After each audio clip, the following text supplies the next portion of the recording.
fighting freak knuckles, and we're at Pumpkin Hill. You ready? I ain't gon' let it get to me, I'm just gon' creep down in Pumpkin Hill. I got to find my lost piece. I know that it's here, I can sense it in my feet. The great emerald's power allows me to feel. I can't see a thing, but it's around somewhere. I'm gonna hold my head, cause I have no fear. This probably seems crazy, a graveyard theory. Our ghosts try to approach me and got leery. Ask him a question and he vanished in a second. I'm walking through valleys, crying pumpkins in the alley. Didn't seem happy, but they sure tried to get me. Had to back them up with a fist metal crackle. I'm hearing someone saying, you a chicken, don't be scared. It had to be the wind, cause nobody wasn't there. I searched and I searched as I climbed up the wall. And then I started to fly, I went in deeper. Let it get to me, I'm just gon' creep down Pumpkin Hill, I got to find my lost piece. I know that it's here, I sense it in my feet. The great emerald's power allows me to feel. I can't see a thing, but it's around somewhere. I gotta hold my head, I have no fear. It probably seems crazy, a graveyard theory. A ghost try to approach me, he got leery.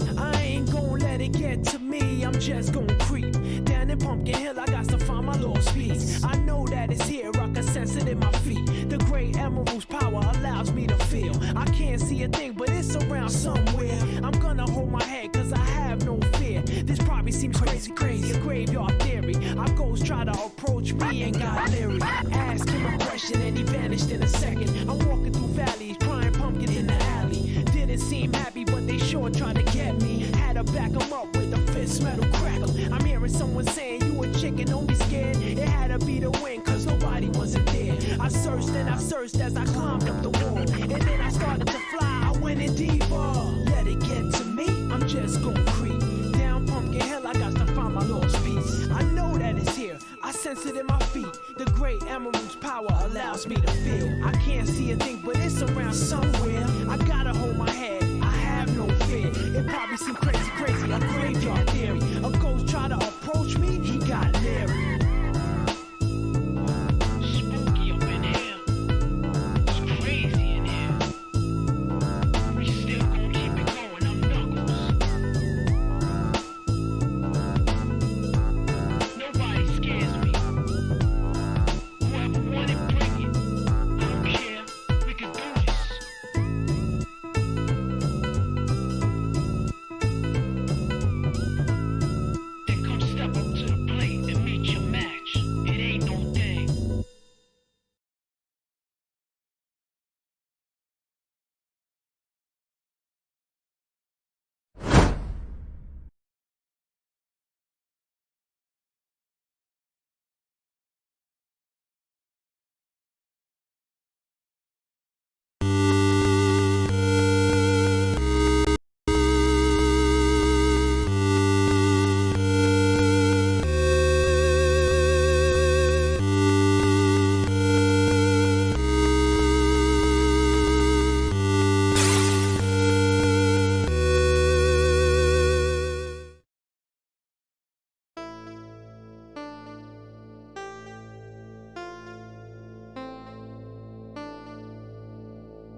miserable little pile of secrets.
Hello, everybody.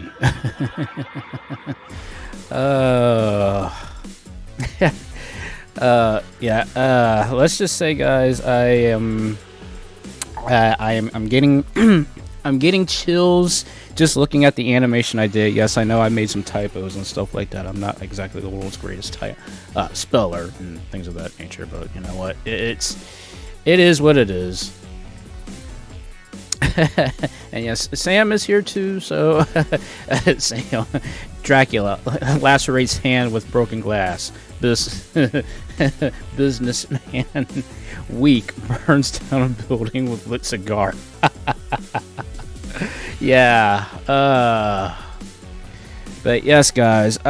This is I've been very nervous about this week, to be honest with you, because I mean, again, doing the Attack 1 series, it's like, I don't know why I'm subjecting myself to this kind of torture and stuff like that, but you know what, as an old schooler, I grew up playing these retro games and stuff like that, so I was like, okay, you know what, we gotta make a story out of this thing. I'm like, if I'm going into this, I have to make a story out of it, and I don't understand why I spend so much time making animations and stuff like that like this, but this is what I like doing. I love doing it. And again, I like telling a good story, you know. But anyway, I hope you guys have had a good week so far. I hope you guys have had a stellar week. If not, I hope you guys are ready to laugh your butts off at me for getting ready to attempt something as crazy as I'm getting ready to do tonight. But you know what? I'm ready. I'm ready for this. I'm ready for this. And all I can say is just wish me luck with this, guys. That's all I can say. Because this is pretty one of the biggest reasons next to the ASMR stuff you guys really watch my stuff. Honestly, it's just you guys like the animations. You guys like this Attack One series, which eventually it's going to come to an end. I mean, that's one thing I can say, that eventually the Attack One series will come to an end. I don't know when yet, but you know, once you guys find out who the Grandmasters are and stuff like that, you will find out the true ending to this whole fiasco that I've been building up for the past couple, since last year actually. So, but anyway, guys, yep, we got. That's why I started a whole hour early, so that way I gave myself a lot of time to, you know, do what I can do. So. So, yeah, you're a little late on that, WA. Sam actually declared herself as a Grandmaster, so. Sam, the final round, attack on, I want to be the guy. Oh, God, please don't go that route with me. I am not playing I want to be the guy. Bump that. It's like you just want to see me get all kinds of messed up, don't you?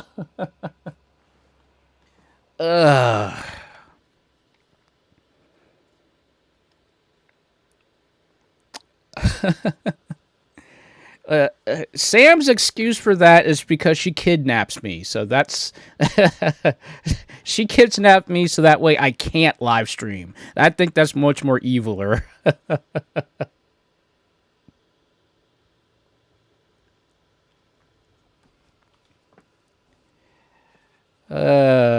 Yeah. I get it. I know. You're my mod. I get it. You have something there. Something there. Anyway, let's crack the old pause here and let's get ready to throw down. Give me a second while the demo is rolling.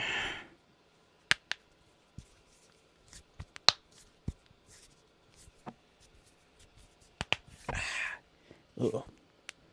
There goes the old wrist. Oof, that felt good.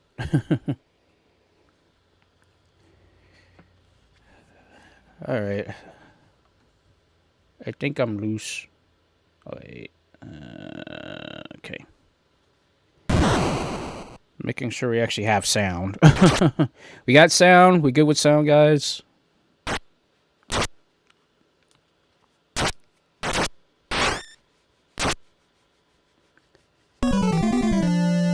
Alright, cool. Just making sure before we start. Alright, let's do this thing.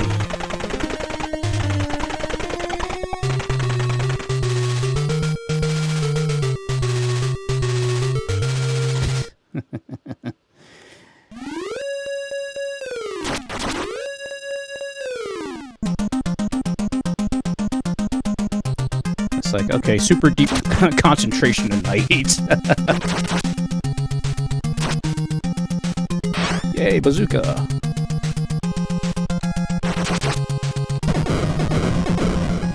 Take out the mines.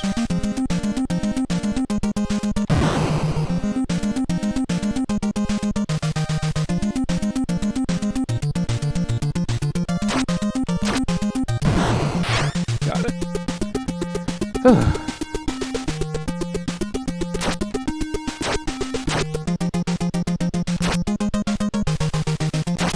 This game is just going to crank up to 11 very quickly. Oh, really? Come on! What kind of BS is that?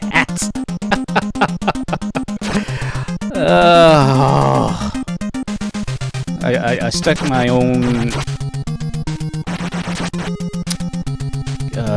Shouldn't have said nothing. Shouldn't have said nothing.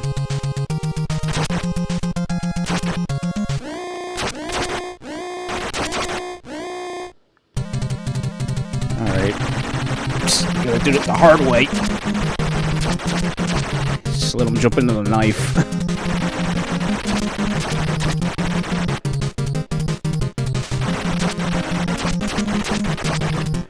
Okay,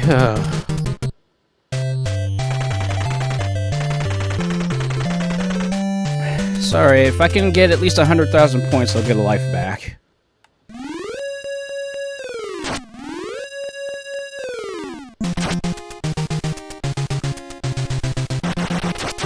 I wonder when those yellow troops are going to start coming out.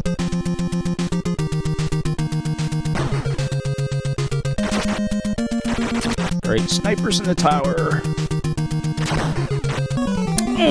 Dang it. Yeah, I'm already screwing up already. That's alright, that's alright.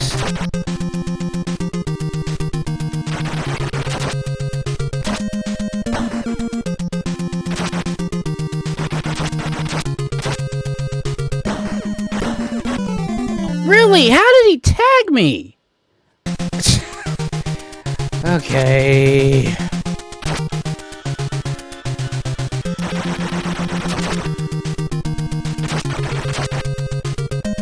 So what really actually sucks about this game is you actually have to hit the up button to jump. If you could just actually press the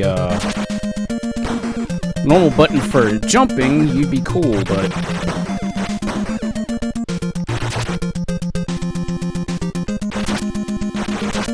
Okay, bazooka.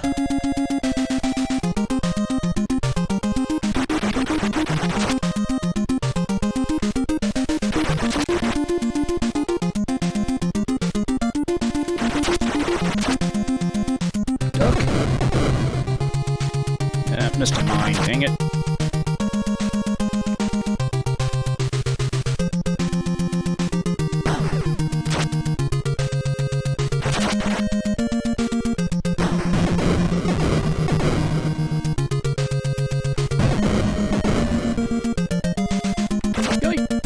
Okay.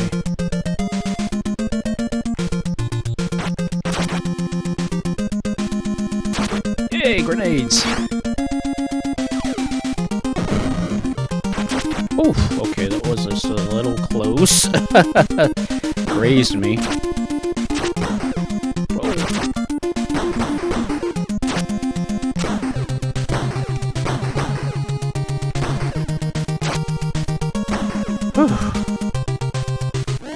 Alright.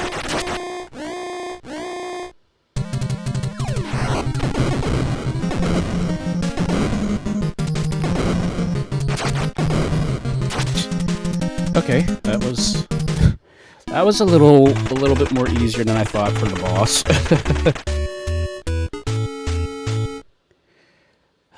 Okay, other than those first rough starts, I should be okay now.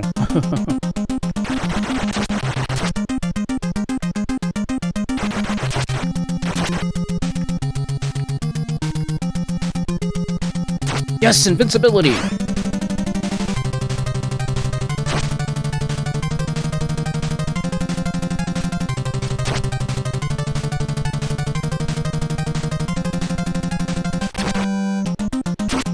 Yes, pistol, I need that,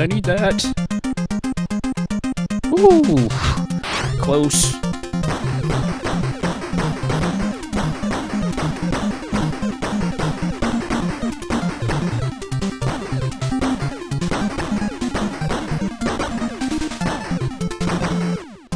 Ooh, okay. Kinda gave me a little boost.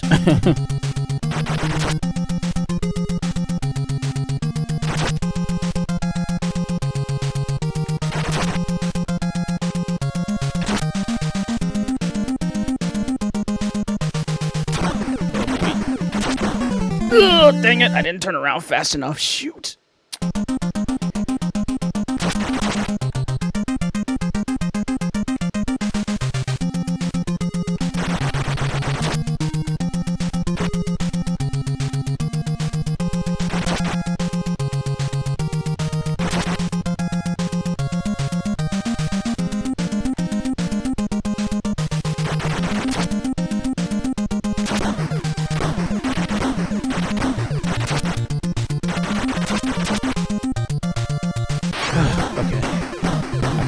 least a little easy.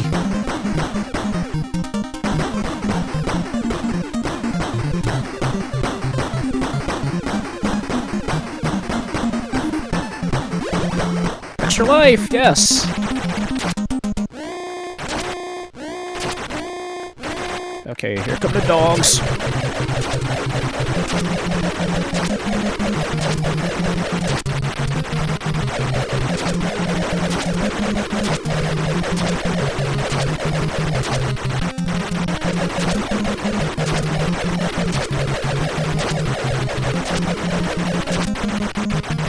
And so far, so good.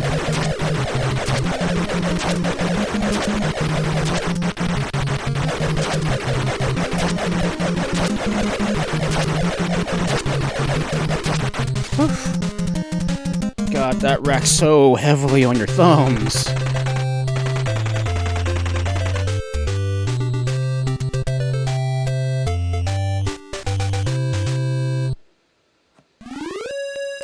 Yeah, I'll give myself a a crutch. I don't like doing it, but I will do it regardless.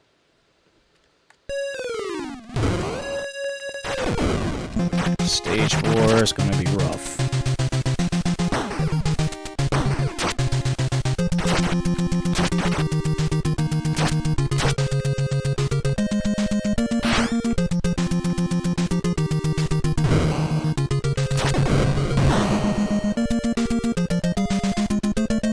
Tell you that bazooka comes in very handy. Yay!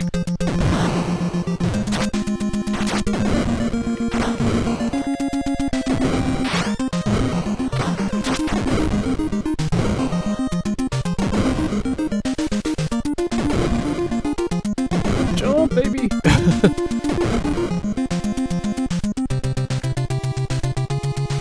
Alright. Rule of thumb, stated last high routes.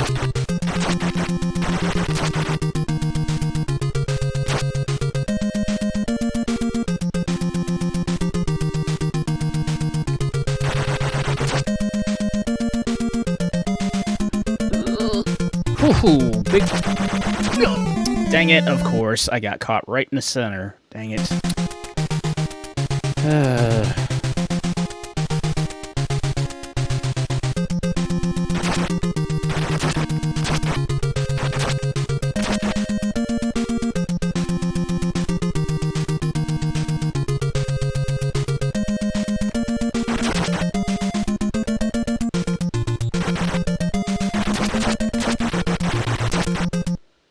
Oops.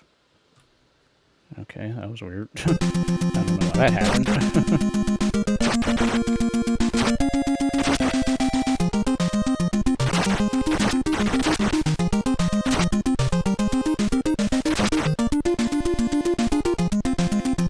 Oh man, really? I jumped on the freaking ladder.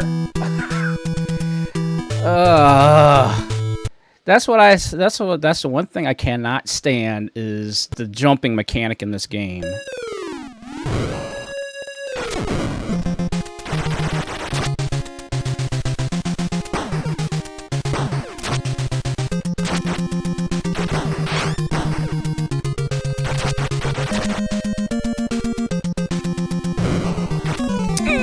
Jeez, really? No,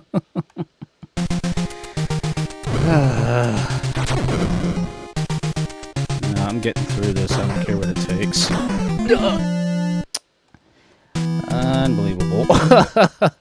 Now, see, that's why I don't like using save states, because I'm start making stupid mistakes like that.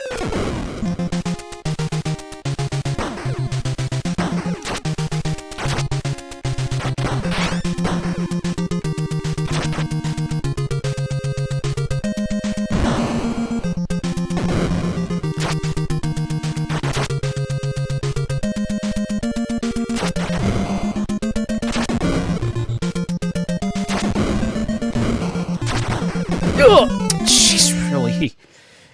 They get me caught right there in the center and I get shot, man. That's great. That's perfectly fine. Oh, boy.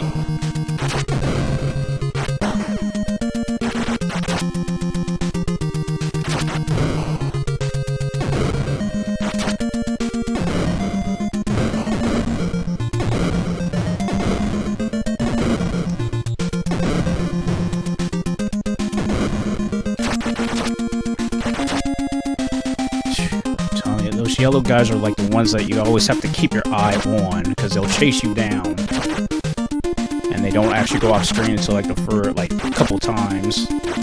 Like they'll go back and forth maybe like 3 or 4 times, and then they'll vanish.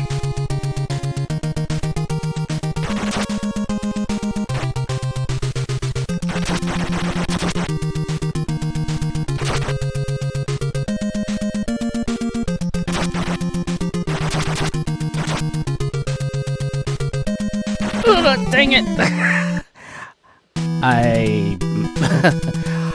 That's the one thing about the game too. It's like you're paying attention to the red guys, and you're thinking the yellow guys might jump, but the yellow guys don't jump; they just run.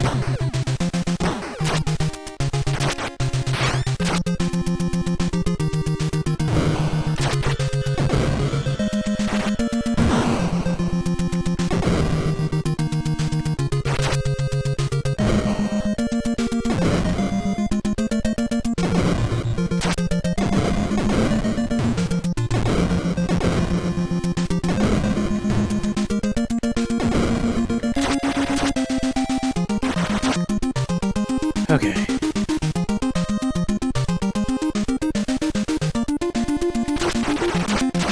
Oof, okay. Wait for the yellow guy. Okay.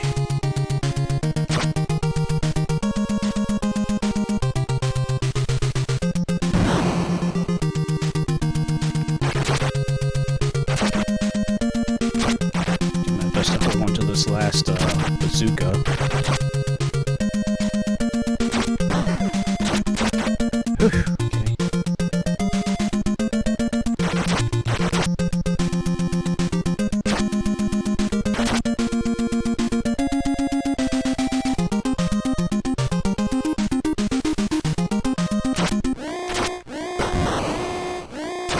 Okay.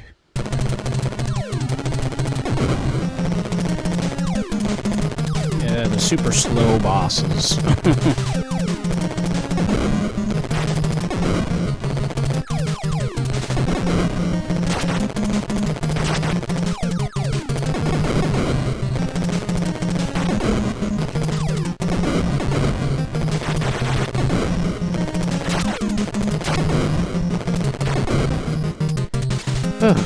Okay.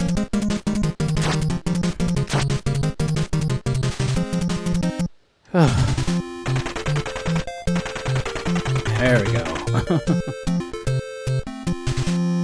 Alright, I will take that victory. Alright, stage 5. Sky route, sky route.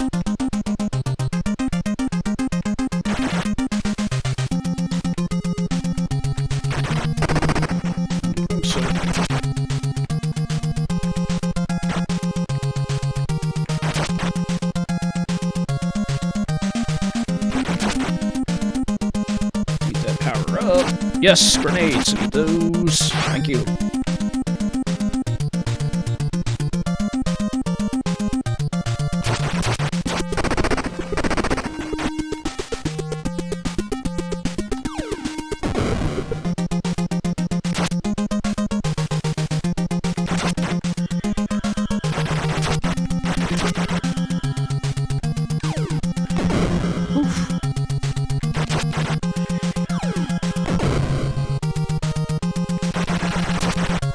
Ooh, that was a little close. Oof. Got an extra life.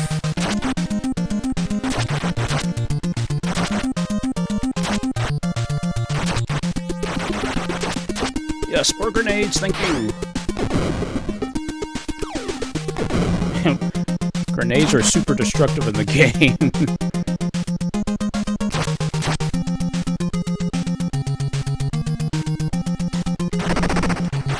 Oh, dang it! Ugh. Almost had it. Almost had it.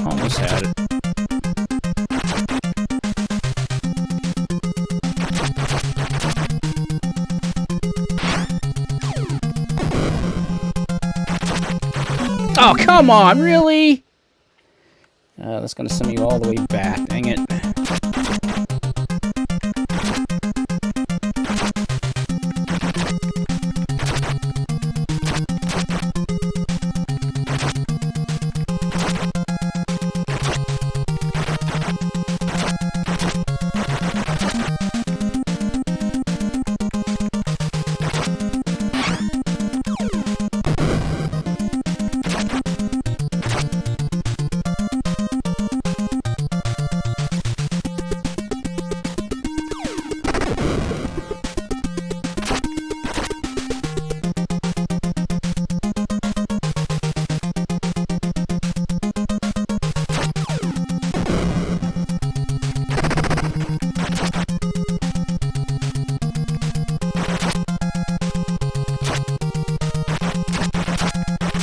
I keep doing that glitch, that Superman jump glitch.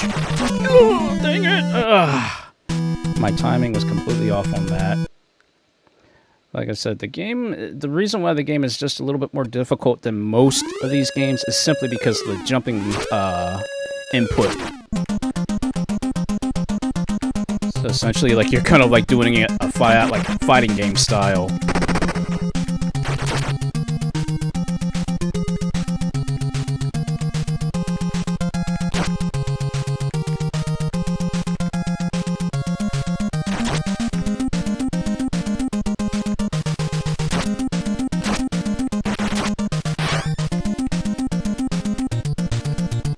Don't get me wrong, I do love Russian attack. It just it requires a little bit more thought.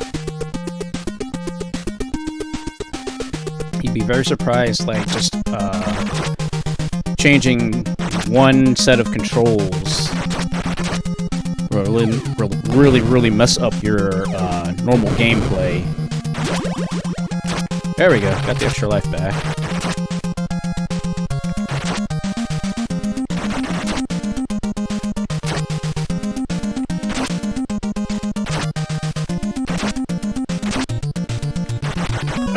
Really? How did I miss that? How did I miss that?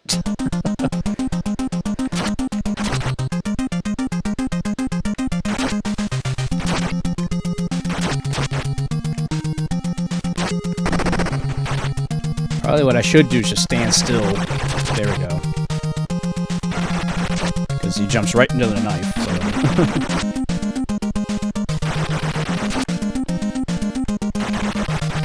so... Playing it safe.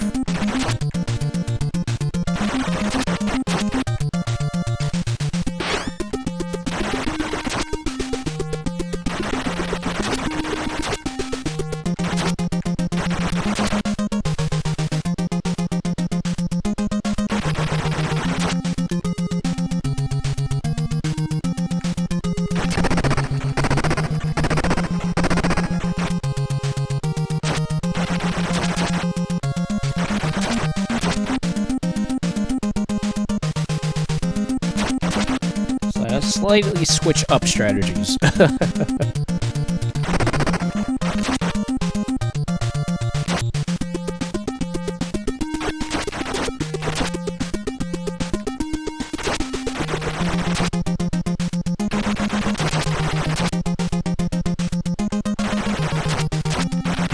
Oh, really? I shouldn't have moved. I shouldn't have moved.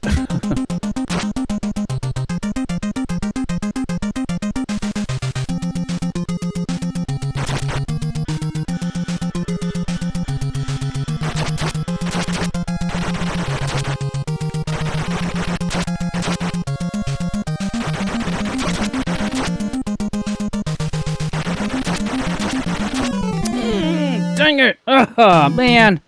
You have got to be kidding me! No, Eric, I declared that I am all the Grandmasters simultaneously. I've been more successful than the rest of the goons. Oh my gosh, Sam.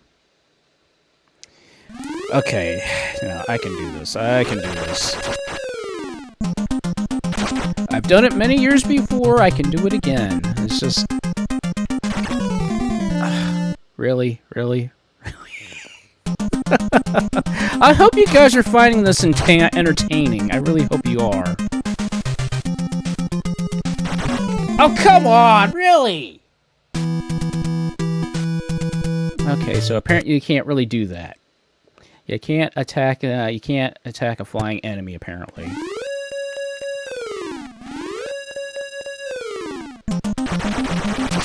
Okay, this time I'm just gonna definitely stick to the sky routes.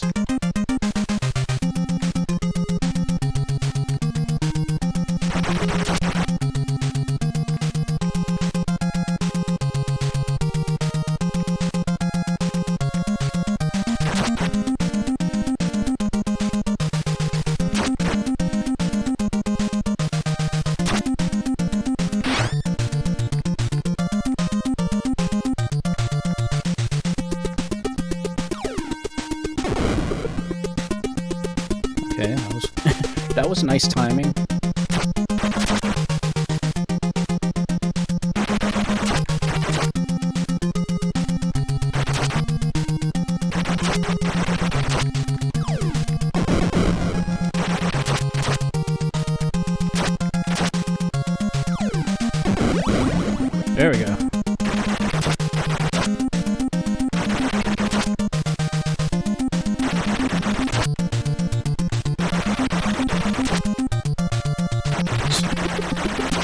Like, the game thinks it's smart, like, sending out every time you jump, sending out a red guy.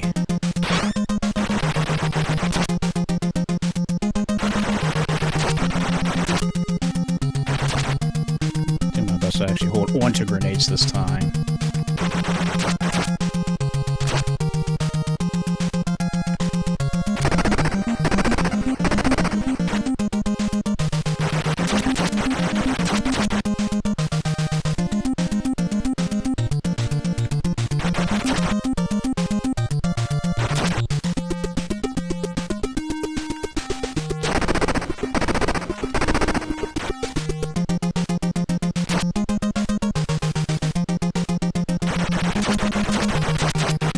Okay.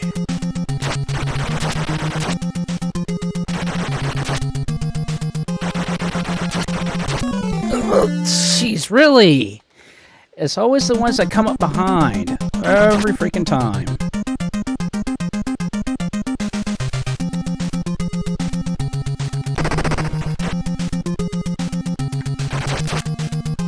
I was not trying to go for style points there.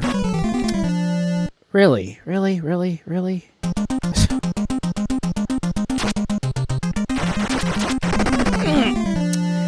Why in the world did that happen?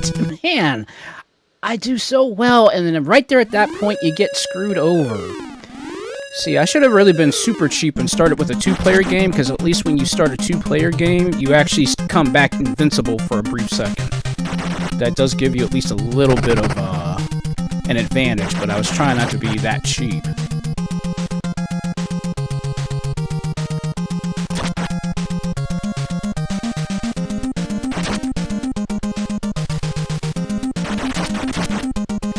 So I know if I was playing the Japanese version of the game actually gives you 3 continues if you were playing the Japanese version.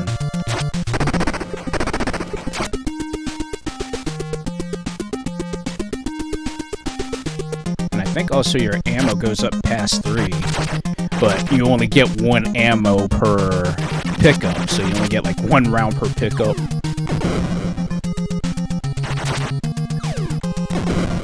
But it accumulates, so it doesn't matter what round you pick up, you actually, like, accumulate, like, you get, like, if you get, like, 1 grenade and then 1 bazooka, it still counts as, like, 2 bazooka rounds. It's weird. It's weird how they have the ammo count in the Japanese version. Plus, the Japanese version actually has hidden underground areas, too.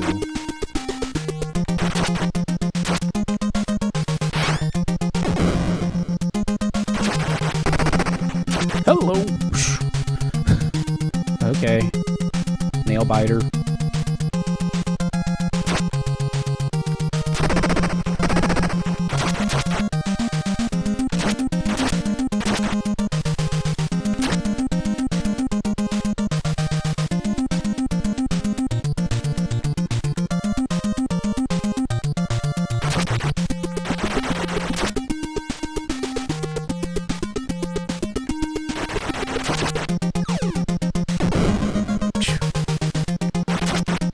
Nice hit.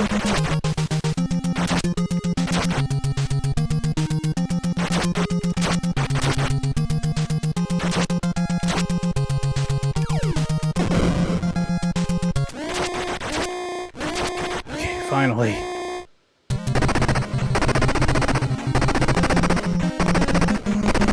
Yipe.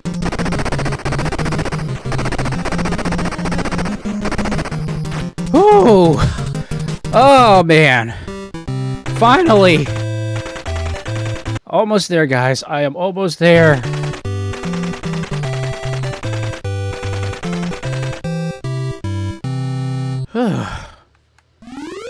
Alright, definitely take the sky route for this stage.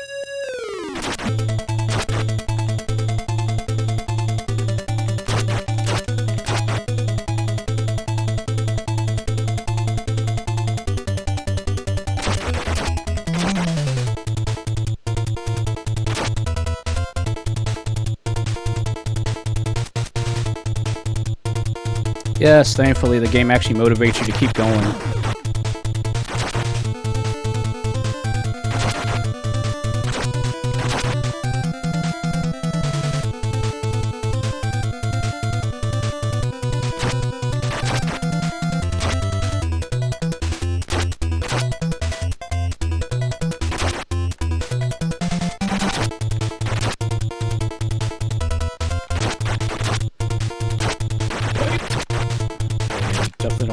those yellow guys.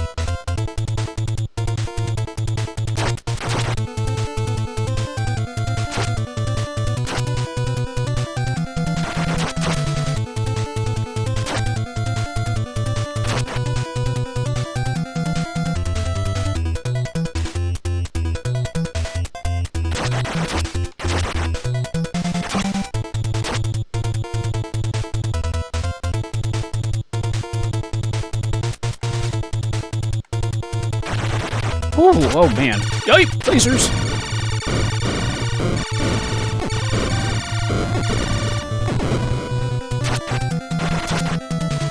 Alright. The missile! Final boss!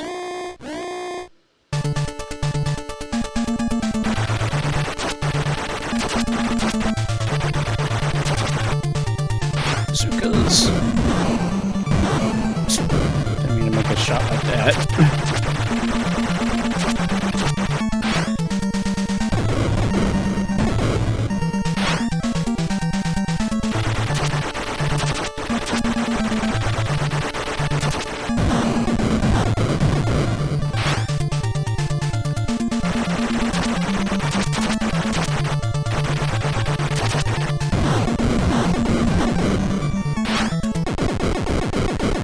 Oh, finally!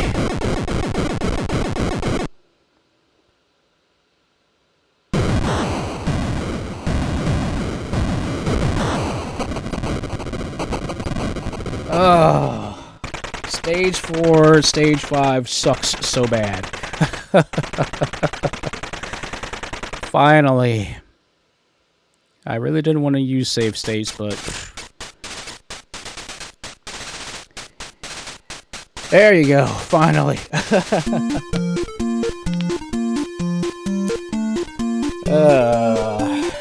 That was just a pain in the butt. Like I said, guys, because you have to press the up button to jump, and trying to, like, remember, wait a second, I can't press the A button to jump. And then, of course, trying to get the timing right with certain, you know, movements and stuff, it's just, it gets ridiculous.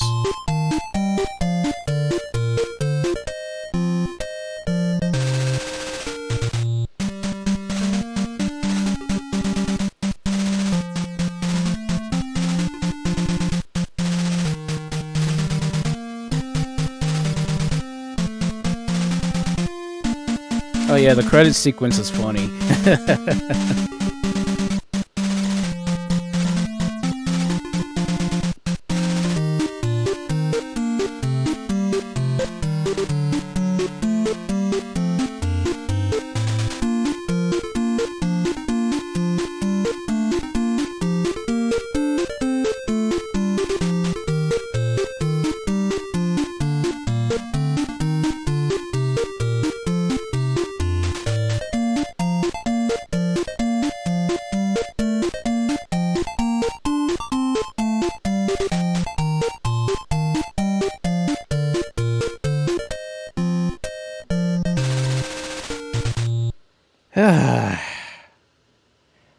One down, 2 more to go. And yes, you can actually, if you wanted to, you can keep playing, but it makes the game harder. Quite literally. You can actually go through the game again and play it at a higher difficulty, just like you could if you played Ghosts and Goblins, which obviously I'm not doing tonight. But yes, Ghosts and Goblins, I wish, yeah. Russian attack is done! Finally! Done, it's over, it's over. Alright. Now it is time to really now start to sweat a little bit now. And I laugh because it's a little, well, it's a little true. This is going to be a doozy of a game.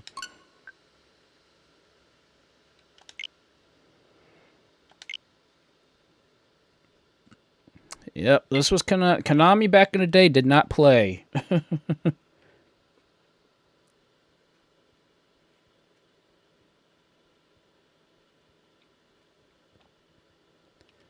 Bot Vice. Oh, it's actually pretty fun. It's actually like one of those gallery shooter kind of games, but it's got it's more. It's like a combination of gallery shooting meets Time Crisis, if that makes sense.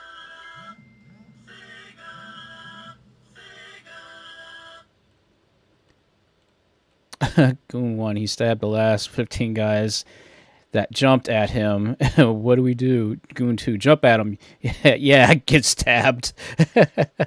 I love how the rocket flies over the mines and blows them up, and it's still unaffected by the explosions at all. Dude, barehanded, climbs over the barbed wire fence. Yeah. I don't know why. I think your texts are coming through late, Sam. I don't know what's up with that. Super weird. Yeah. Yeah, now all like Sam's texts are like all coming through now. I don't know what's up with that. Yeah, did all my texts come through? I think my texts are delayed. I sent those a long time ago. Nice. If the missile blows up when you killed it, but not too much to be dangerous, then save the big explosion until you were away safely. Yeah. Yeah, that's really weird, Sam. I don't know why my phone is acting strange tonight, apparently. My phone just wants to be silly.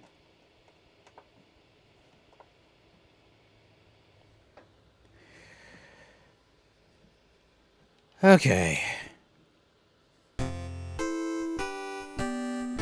Okay, we got sound from the Elgato. The Elgato's not giving us trouble tonight, right, guys?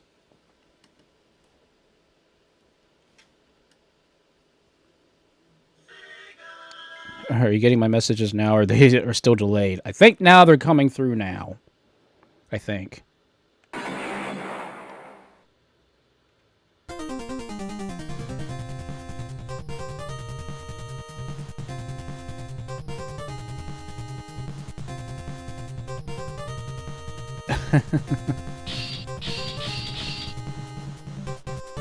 Okay.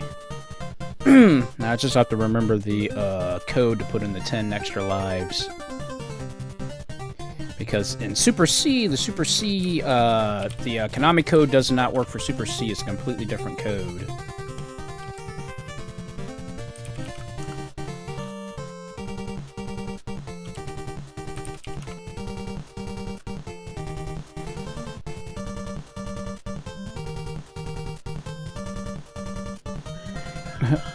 Oh, good. I was wondering what was going on with that. Yeah, I don't know what... Honestly, I don't know what was causing that.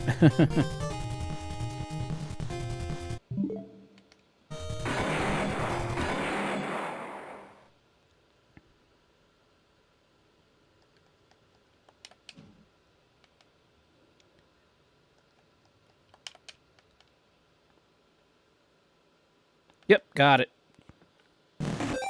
Okay, cool. I was like, wait a second, let me make sure I remember the code. So I was like, wait a second, I remember the code, I just couldn't remember, just make sure I actually remembered it.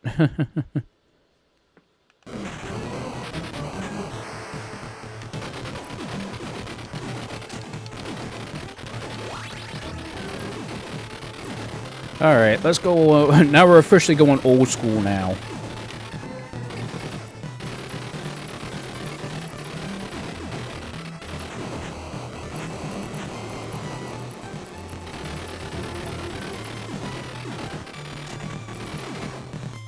Smart bomb, yeah.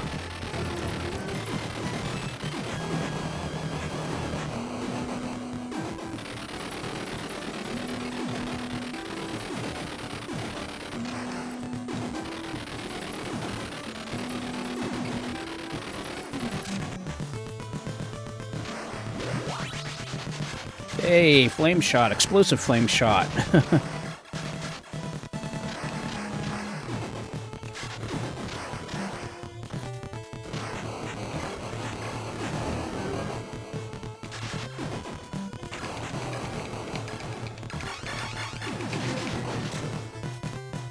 Spread shot, yes.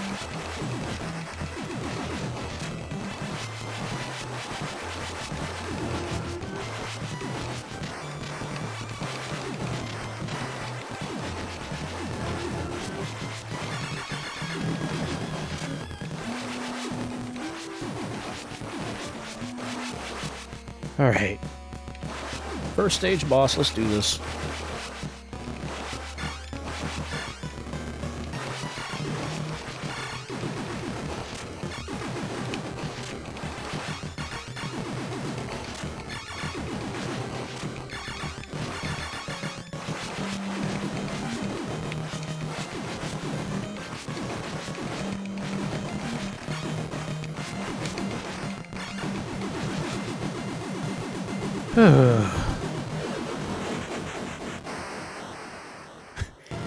This brings back so many memories.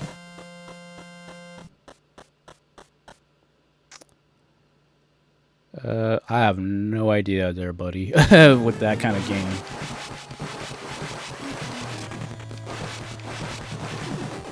Yay, the top-down stages.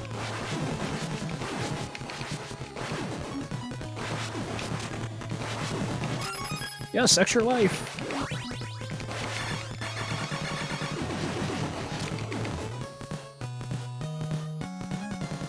You know me, guys. I call out extra lives all the freaking time.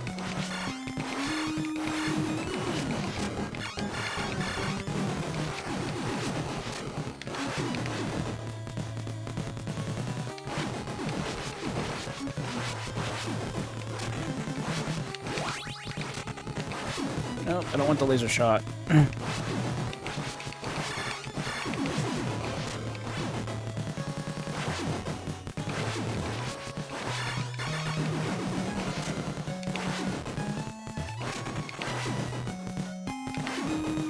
Smart bomb, thank you.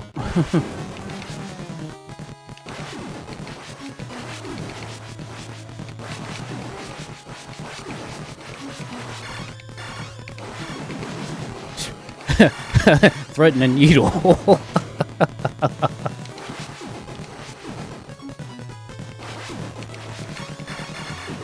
Yeah, no, the spread shot is so OP'd in this game.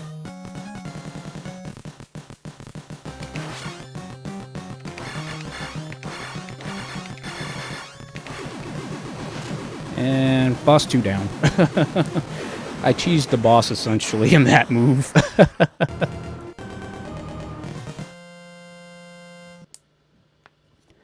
Alright, so far so good, guys.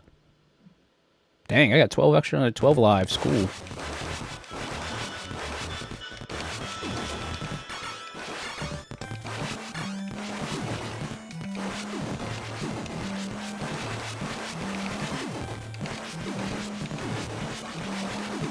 Ugh! Dang it, shoot. Dang it, dang it, dang it. Oh, first life lost.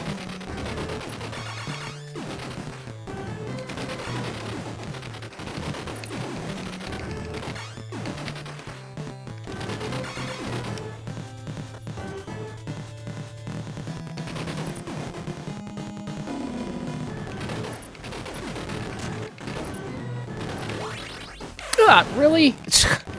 How in the world did I not duck that?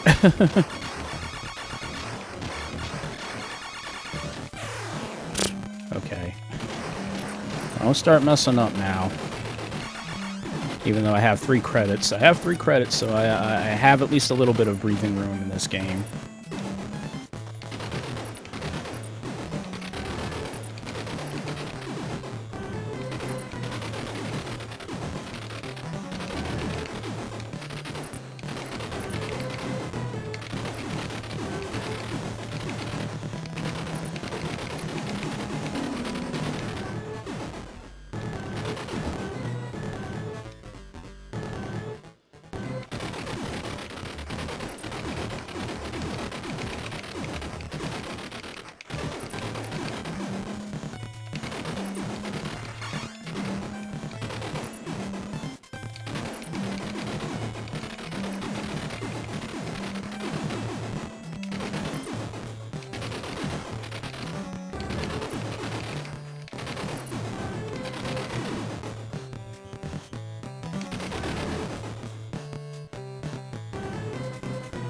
Alright, sub-boss.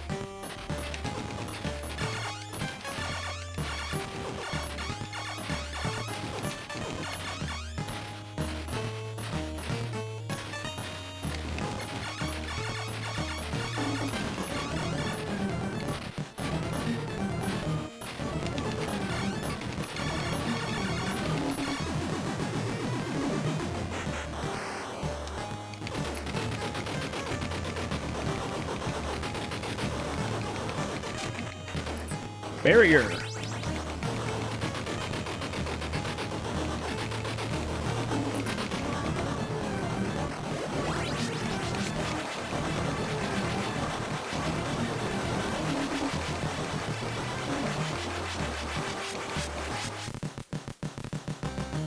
Yep, you know, if you can get way ahead of once you defeat that sub-boss, you can actually cheese the platforming area.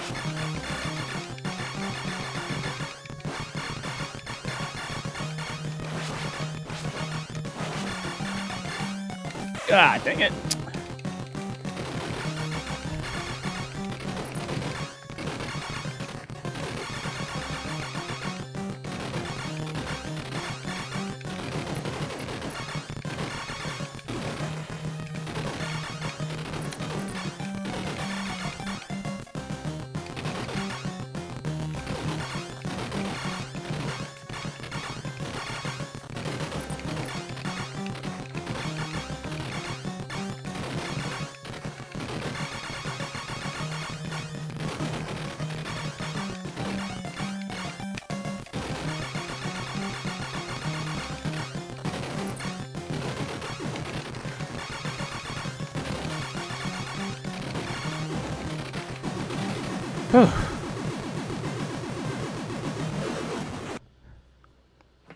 Oops, crap. Didn't mean to. Sorry, guys. Give me a second. I don't know why I hit that for.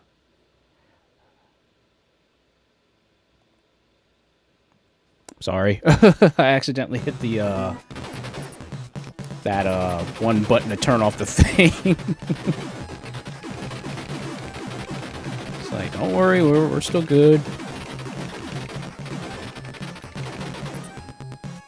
Oh yeah, Hard Corpse. Hard Corpse sucks. Extra life, thank you.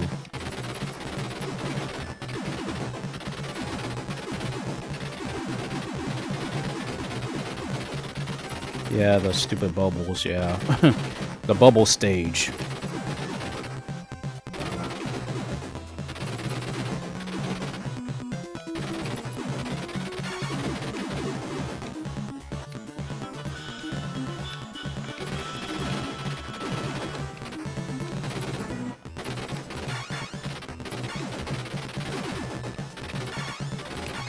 Oh yeah, the Birdman. Yeah, these chumps.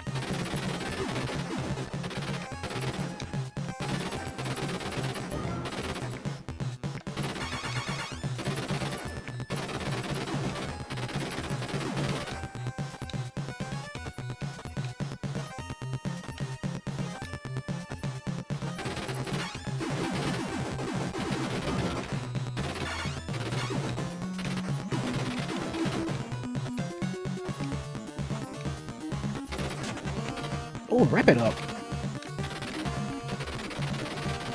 Yay, my bullets actually fly faster now.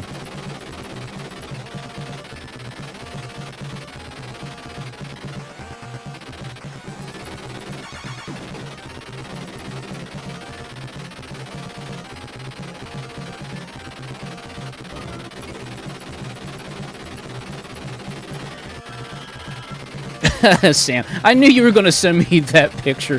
The Birdman picture.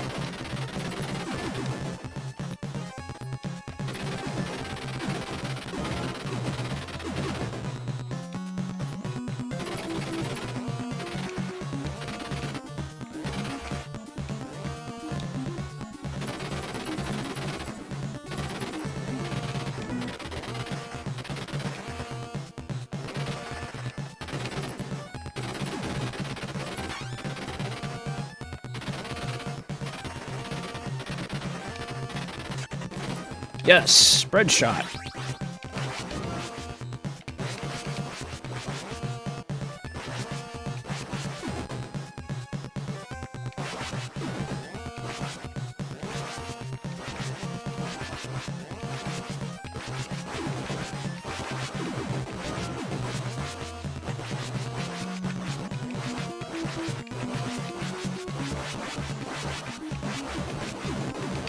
Oof. Okay, that was a little close.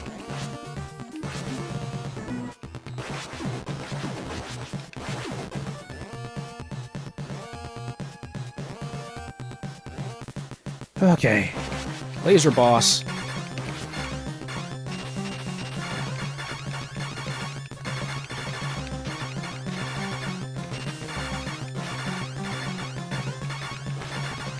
Ah, dang it.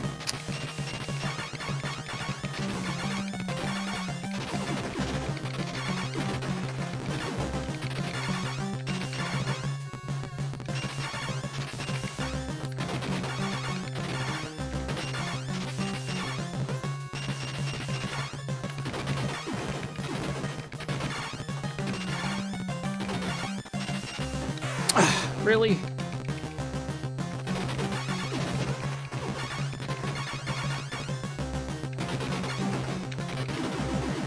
Okay.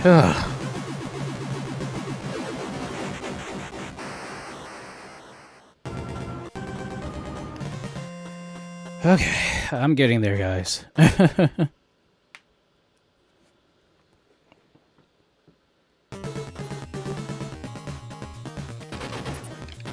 if a landmine decides to come after me with legs, I don't know, avoid it as much as possible.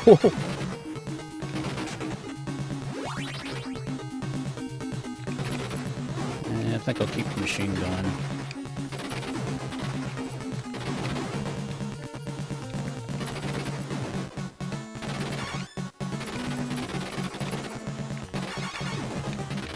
Alright, I gotta take out those torrents, because those things are gonna drive me insane. Oh, jeez, really?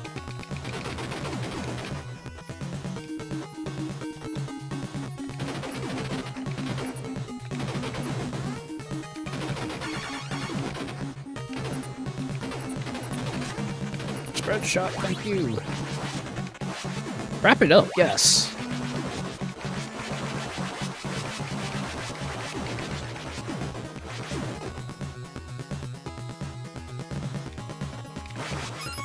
Extra life.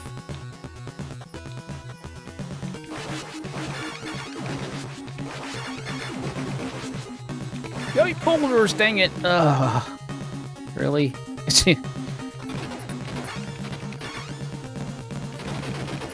Had all those very nice power-ups.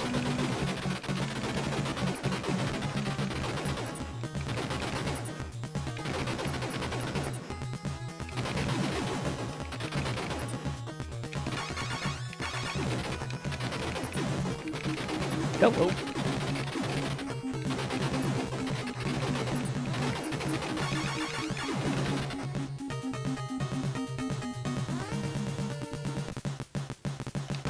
Oh, the skull machine.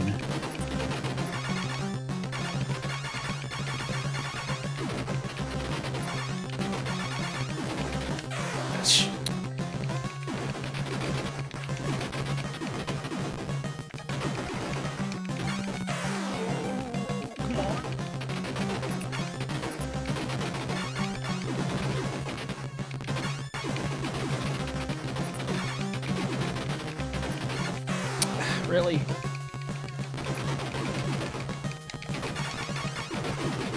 Okay, jeez. Okay, I got 3 lives left.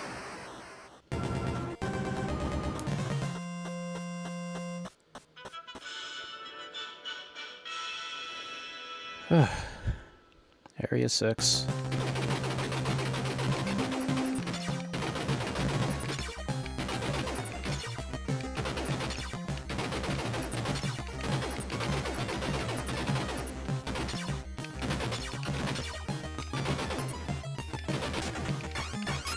Yes, extra life.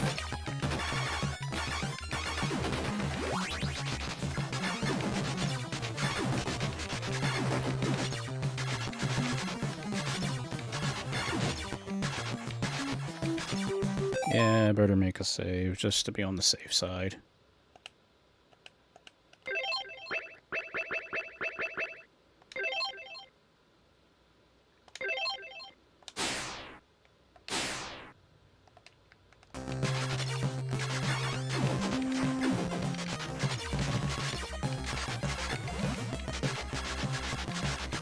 Jeez, these things.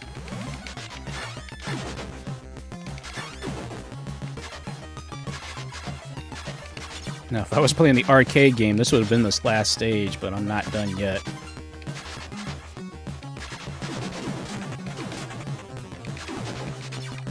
Oh, well, there's a spread shot. I could have used that. But I can't. I can't get over there.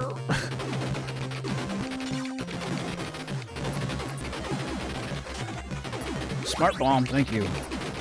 What?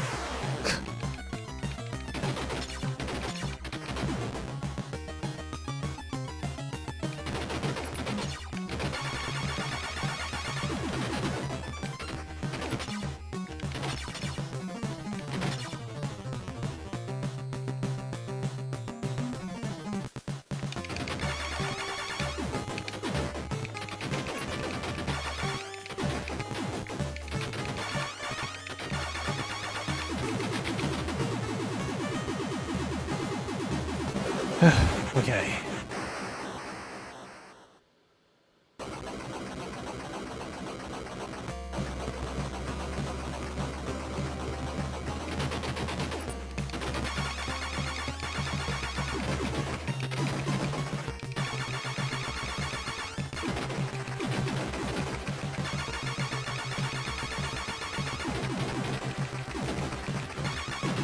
Yes! Sweet spot. Can actually take out those little minions he barfs out.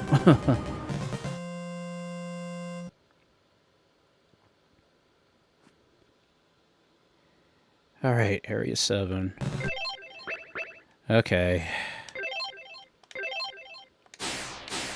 So far, so good. Now I gotta go down. Oh, wrap it up.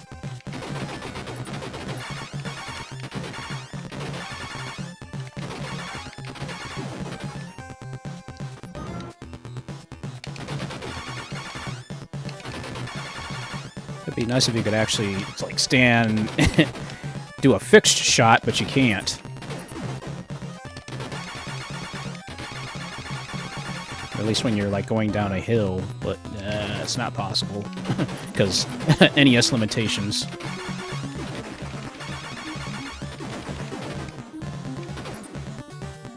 I think this is the area where those egg sets are going to start popping out at me.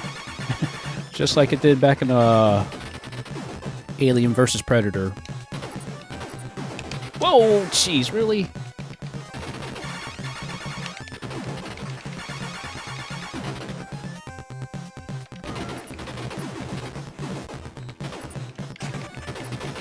Laser shot.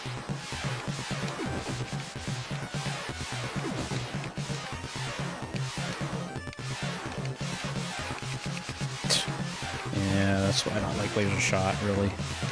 Does a good amount of damage, but you can't control where it goes, essentially.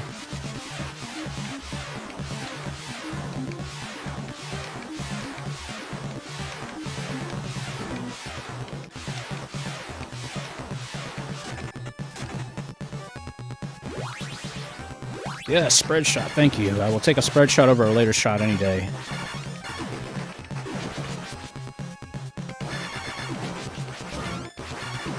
Oh.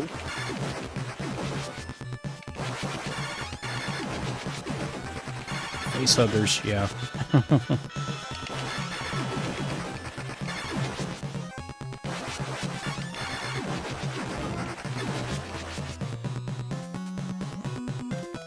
Skull boss 2.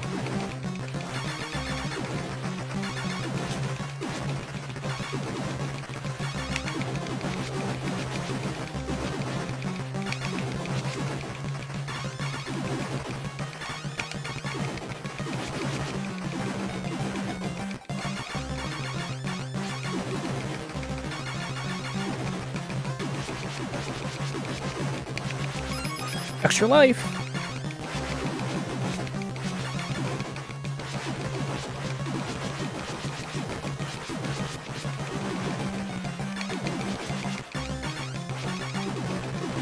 Yes.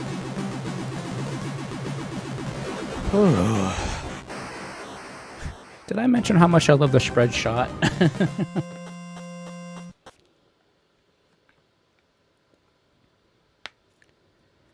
Alright.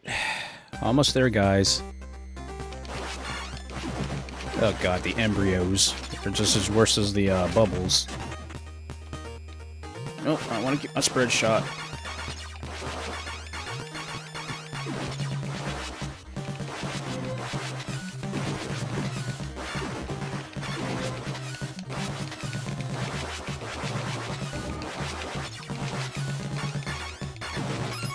Extra life.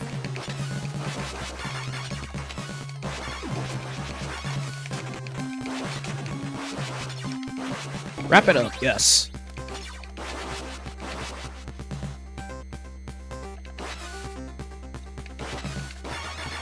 Alright. Tricky jump. Of course. Sadly, these jumps are incredibly tricky.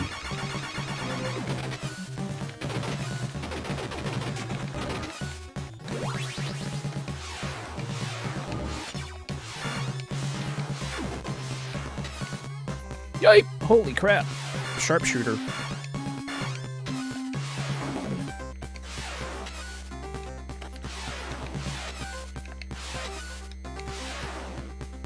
think there's another one coming up. Yep.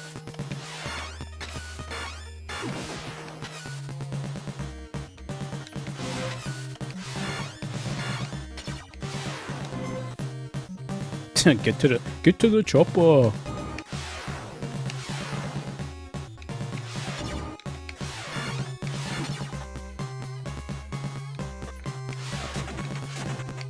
Ah, jeez, really?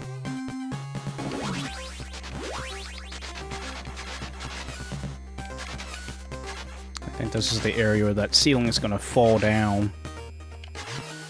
Yep. Wait, bubbles are gonna... embryos!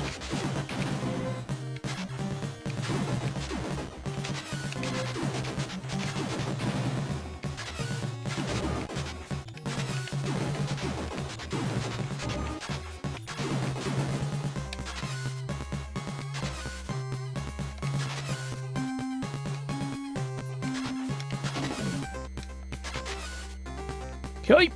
Whew, oh, that was close.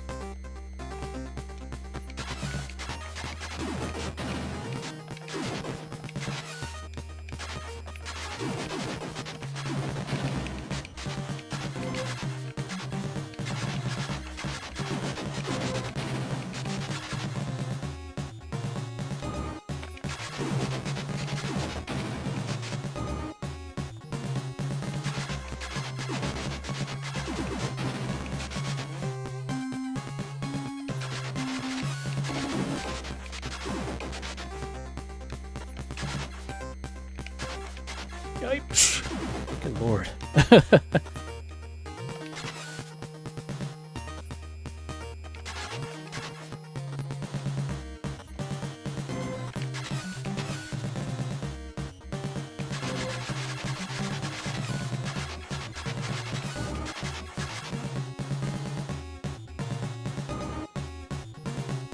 Alright, final boss.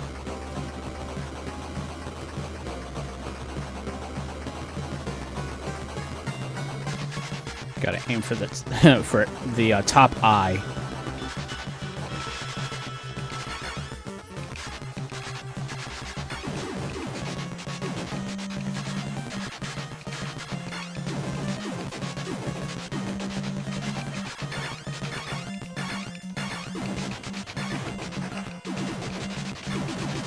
Yes! Oh. That is a 1 credit clear.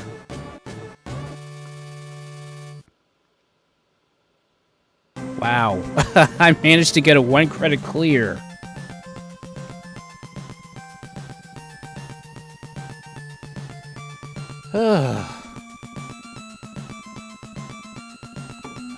Maybe it was a good idea that I actually played Russian Attack first to kind of get my blood pumping before I tackled Super C.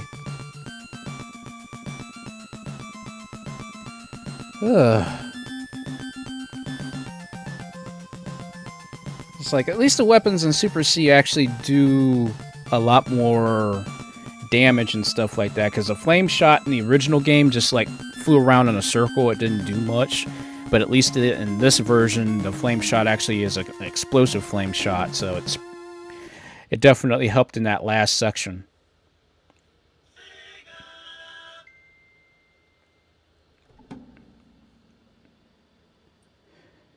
You're moving along pretty well. You're finished. You'll finish ahead of schedule. That's the that's what I'm hoping for. Yep, and like Russian Attack, you can continue playing if you want to, which obviously that's not going to happen.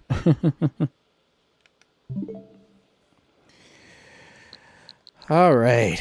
Well, you know what? Before the main event, I think I'm going to get me something to drink really quick. So you guys go get something to drink, go get something to snack on, and we'll converge back in here about 3 or 4 minutes, okay, guys? So go get yourself something to eat, drink, whatever, and we will begin the main event.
Okay, I am back. Sorry, guys.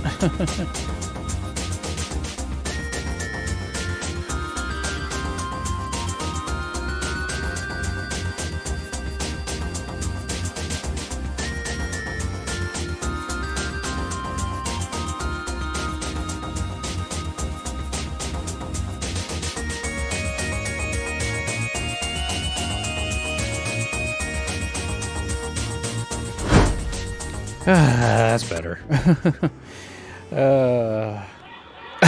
Sam. I was waiting for the weekly mandatory nose blow. Yeah, I was like, okay, I need to blow my nose before I start eating. I got me some Domino's pizza.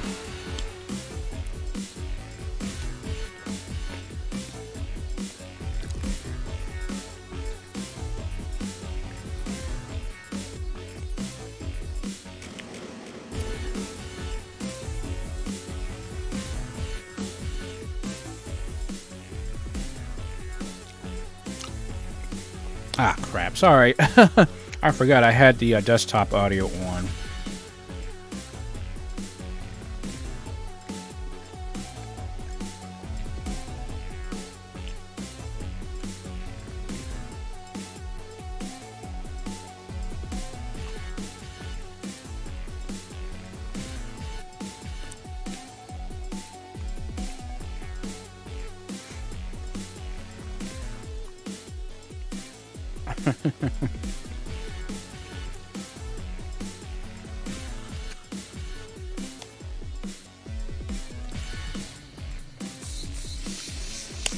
Yeah, well, I went to go get me some Domino's earlier. It just got a simple cheese, pepperoni, ham, pizza, and one of those sausage pastas. So, yep, nothing extravagant.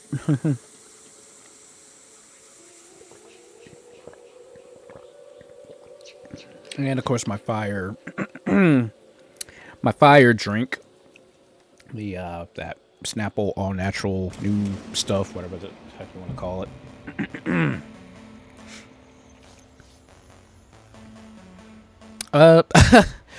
I don't know. I think I'm naturally like that. Everybody says I'm cute for some strange reason. You know, I don't know. I don't know if I'm. It's natural.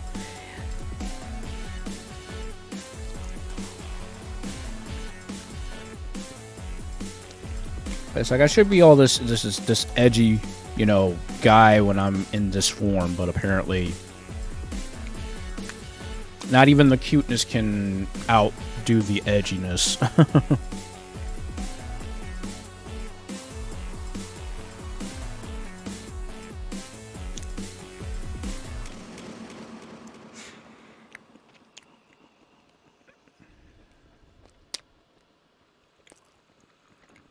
Yes, the the claws, yes, my claws. Which are they're just accessories. That's all they are. With magnetic metal properties in them. Really, really weird stuff.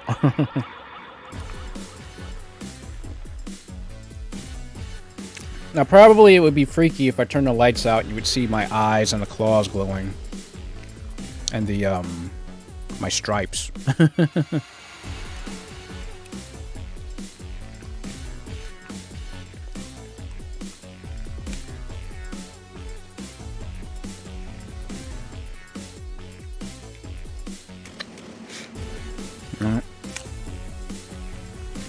And somebody, I don't know who, but somebody got some red velvet cake up in that refrigerator.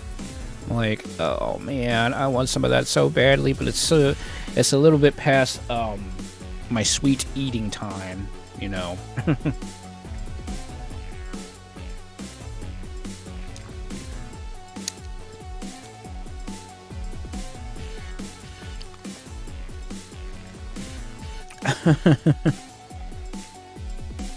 I'm like, now watch, it'll probably be gone by like in the morning probably, and that means I'm gonna have to go into town myself personally and go get myself some red velvet like cake from some place, I don't know where, but I'm like, no, my one true weakness in food, sweet food, red velvet.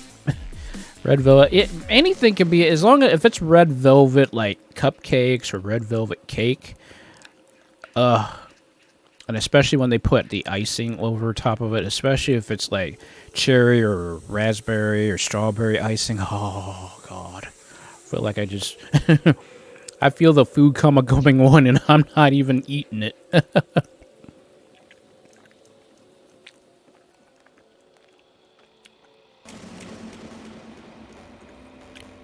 But that's what you call good food.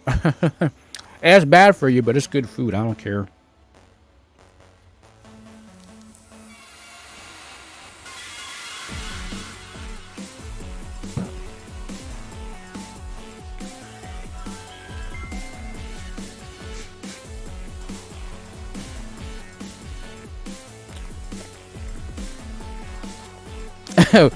When somebody gets red velvet cake, my precious.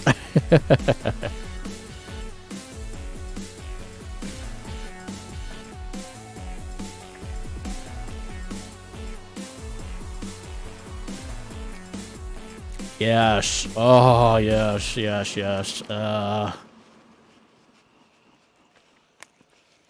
That's the good stuff right there.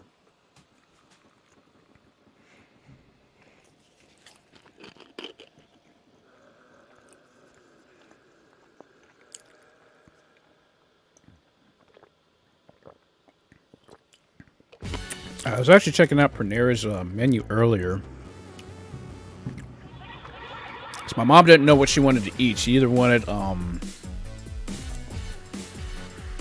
some kind of croissant or bagels. And I was like, oh, let me see what Panera has. And of course, Panera ran out of croissants for the day. So I was like, let me see what else they had.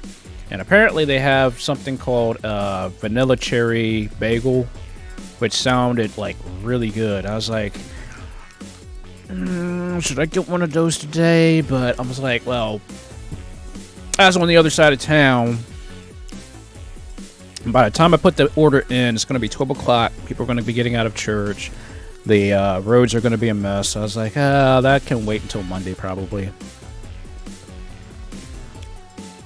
Because I am not doing a thing this week. I was so busy this week, guys. I'm not even fooling, man. Although, I should say this, Sam and Shorty, they came and picked me up on Friday. We all went out. Went to TGIF Fridays, and we went to the outlets. Just, it was a nice little get-together, you know, a couple hours. We just sat around and chatted and had a good old... we had a good old powwow.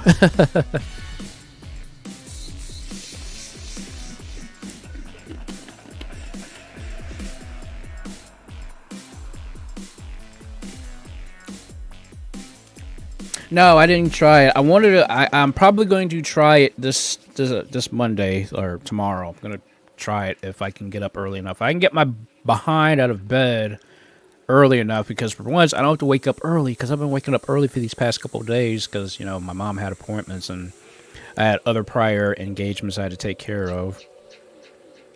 So I was like, yeah. Sam, or as I like to call it, a surprise abduction. Yeah.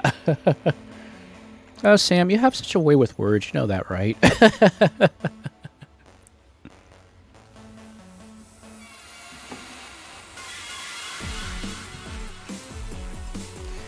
Honestly, Panera is just one of those places where, like, if you really are just in a mood for just something to eat, but you don't want anything heavy, That's kind of like how I look at Panera.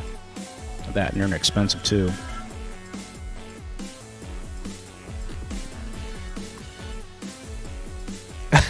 I do try. Yes, that you do, Sam. That you do.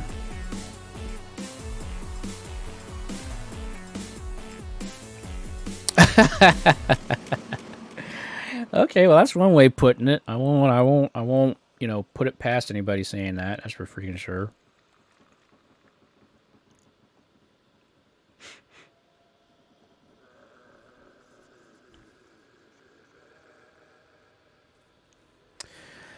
Well, I thank you so much for that. You know, I'm always trying my best. That's the thing, you know, especially in today's, you know, world and everything like that. We're always dealing with kind of some kind of BS or whatever. So, you know, doing my best.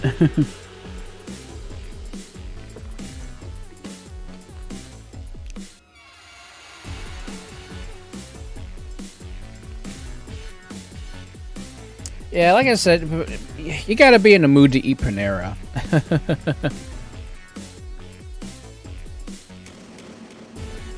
Yay! You gotta keep that stuff. Gotta keep your throat moist.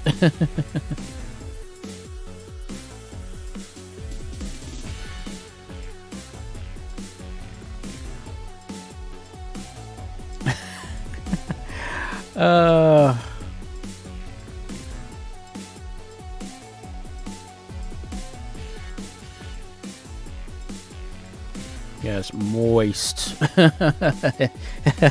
Moist. I blame that on Crony. Crony's the one that got me saying that because she kept messing with what's his name. I'm like.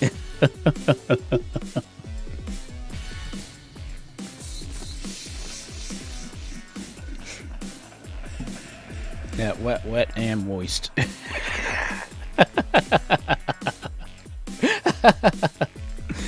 Oh my gosh. Hey, what have you guys done? Just don't start teasing me with that stuff.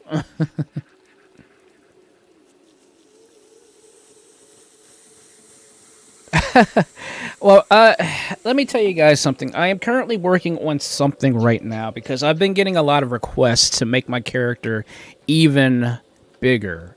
So I am thinking at one point I probably will do like a growth drive for my character, an art growth drive for you guys. I mean, if you guys want to see the character as big as he can get, all you have to do is just put in like, you know, a couple bucks and, you know, you might see another level to the new another form, which I don't know why I'm going this far, but apparently that's what you guys want, and who am I to deny my fans, my cool cats, what you guys want. But that's just in the works right now. Nothing is in stone right now. Nothing is in stone. I'm just kind of giving you guys a heads up. So, you know, it's just, it's in the planning stages. I will say that much. But the only way that's going to happen is via growth drive. And it's only going to be, it's not going to be on a live stream. I'm sorry. I'm just going to say that right now. It's going to be strictly art and art only. So, yeah.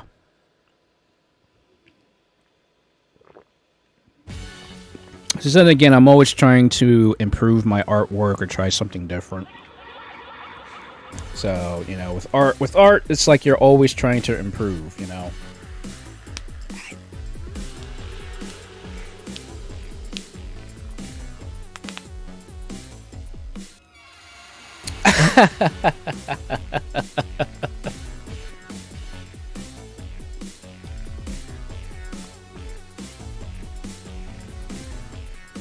All I can say is to each their own. To each their own.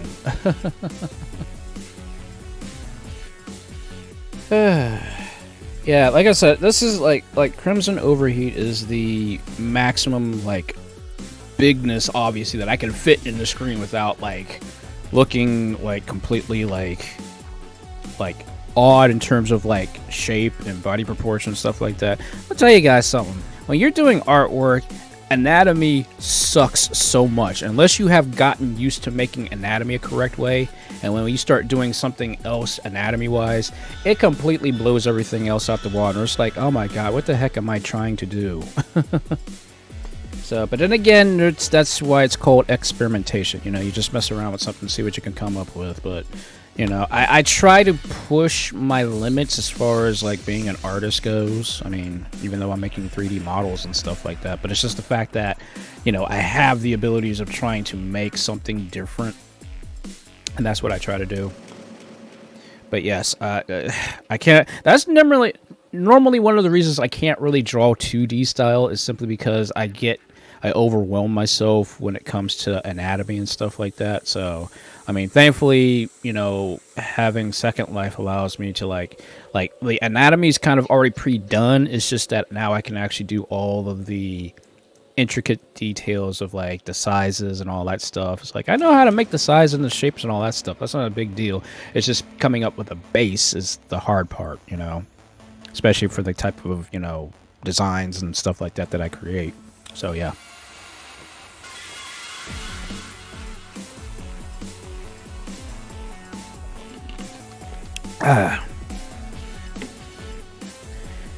But anyway, we will talk more about that during the after the after show, the Midnight Corner, which obviously we're sort of partly in right now, but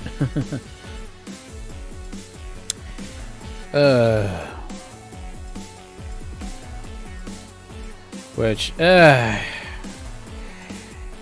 I'm very thankful that, you know, there are others out there that are like that. I think I have to put myself out there more somehow. I don't know how to do it, but number one, I know it's going to be through the ASMR stuff, because I know I looked at the majority of the stuff, and I know the majority of the stuff is through my ASMR videos, you know, so I definitely will be doing a lot more of that in the future, because I'm currently working on my ASMR stuff. It's just because of all the extra stuff that I've had to deal with.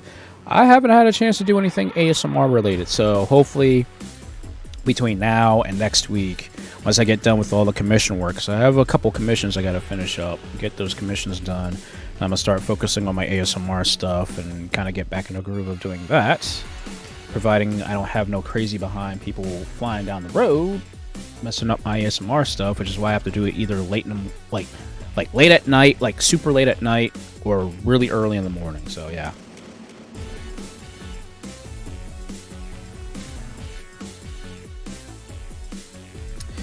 Yeah, I mean, I guess the only reason why I'm on YouTube is simply because I do offline material as well. So that's like that's one of those things.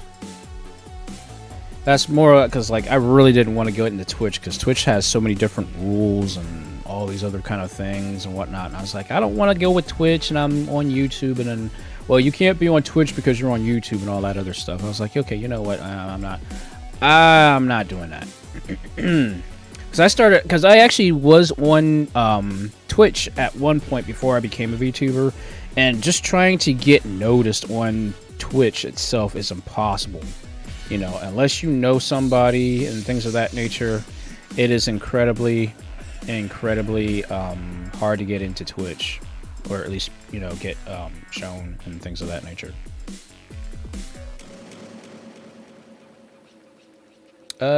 Don't tell me we got lag. Please don't tell me we have lag. It's like, okay, I don't want to start. Please, I don't want to start this long haul, and all of a sudden, oh, we're gonna have lag tonight. I'm like, yeah, that would be my freaking luck. Excuse me. So I'm checking my kilobits per second. I'm over 9,000. It's over 9,000. Over 9,000 kilobits a second. So I'm pretty good.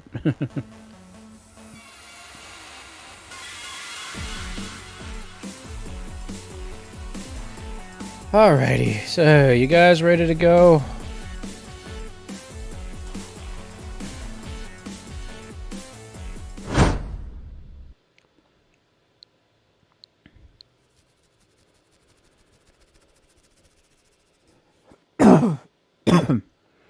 I'll say this much, as my experience being on YouTube is this: when YouTube is more for offline streaming, or not offline streaming, but offline, material or content in general, which is why a lot of people, tend to go to YouTube for like, standard offline content, or like non-streaming content.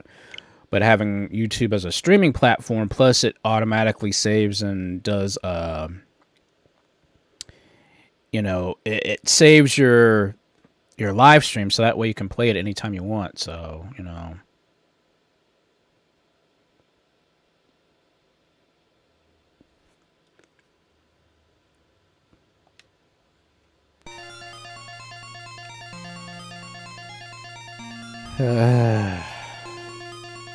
oh, see, I'm not even into Pokemon. I'm surprised I'm actually going to be getting the new Pokemon game coming out, because it looked interesting, but I'm not a big Pokemon player, so like I'm pretty much barking up the wrong tree there.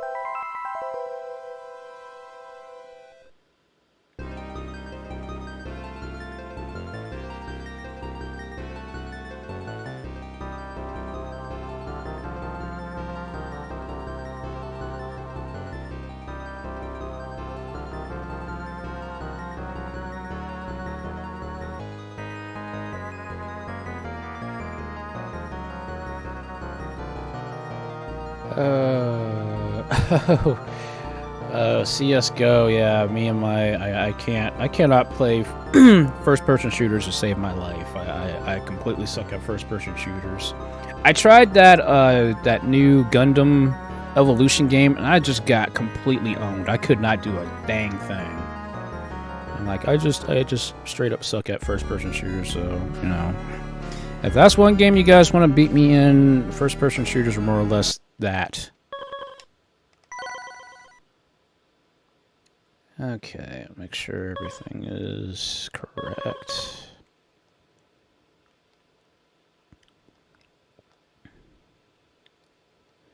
Jump attack item, okay.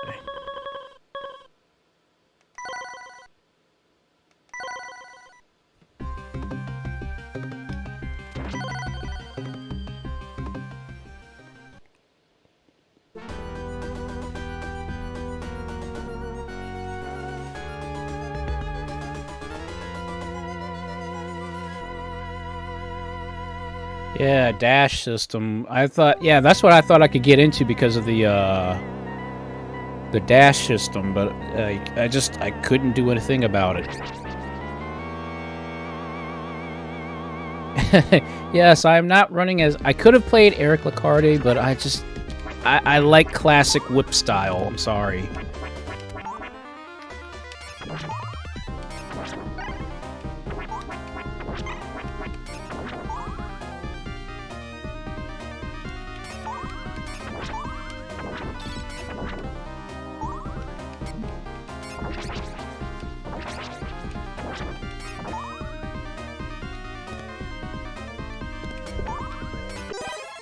Yes, invincibility.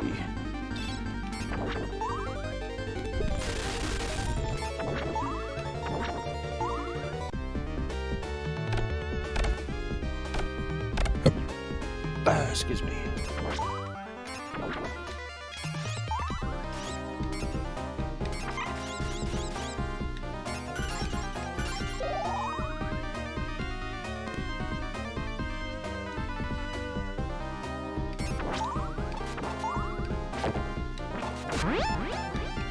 Oh, the smart bomb mirror.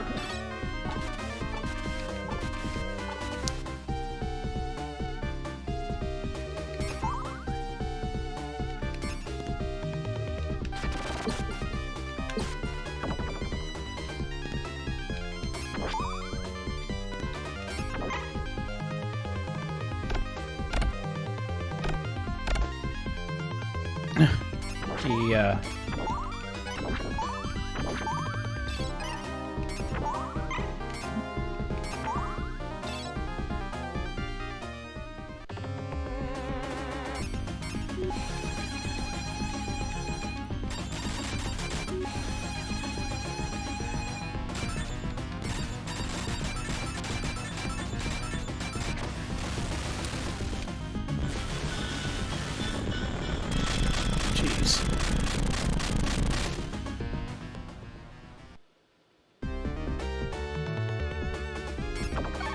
Oh, the dash system comes from in that new Evolution game, the Gundam Evolution beat 'em up, shooter, first-person shooter game.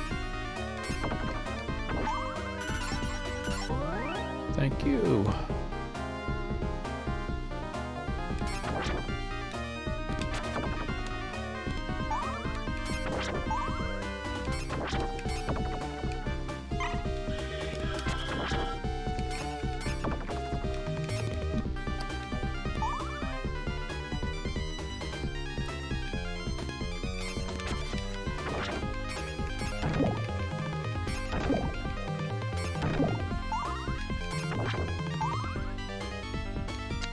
Wait a second. Trying to get this. Kind of it to stand it out while you drink half its health, yeah. That's the nice thing about that sub-boss.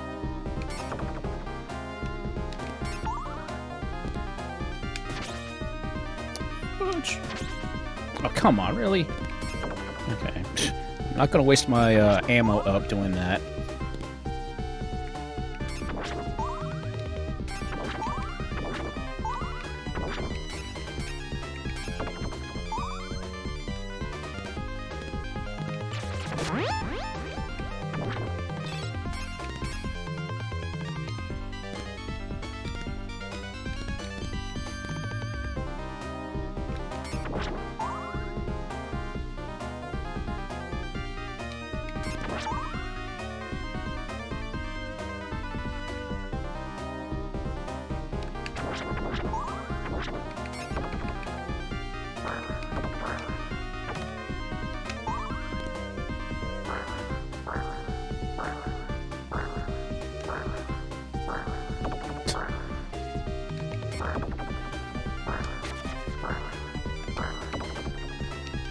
Yeah, I gotta love it when skeletons kill themselves.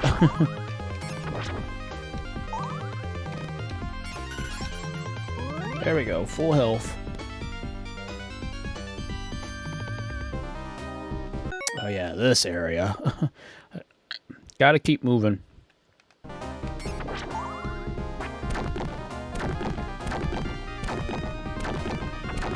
Yes, extra life.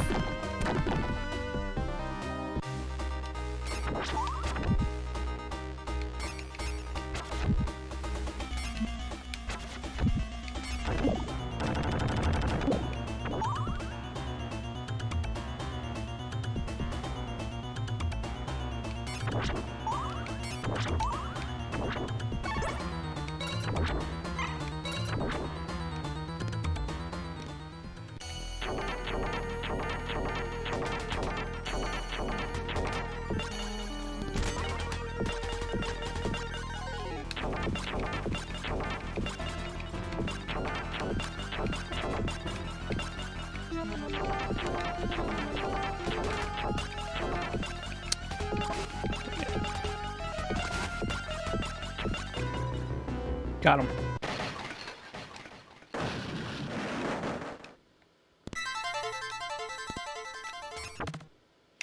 Ah, I missed it. I was trying to go for that special grab, but missed it.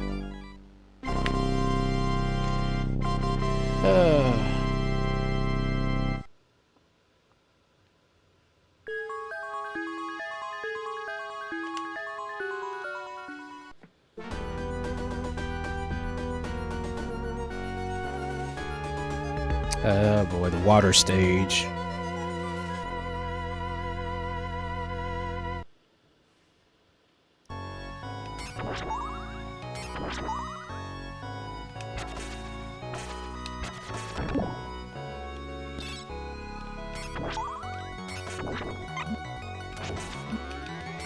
Oh, really? Jeez. I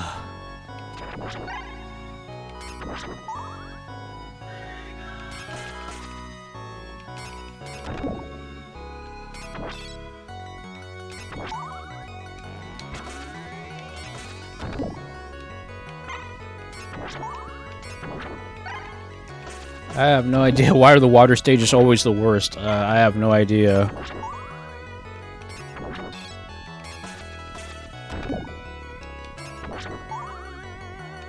Yep, knockback is still in effect, people.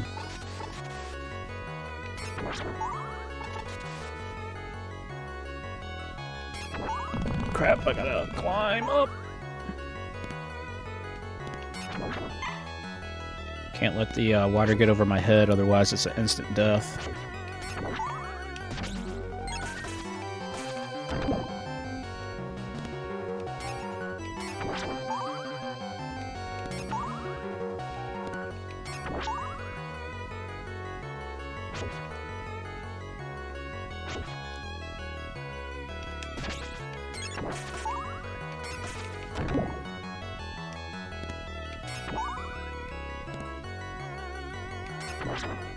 Oh, could have used that one. Oh, dang it.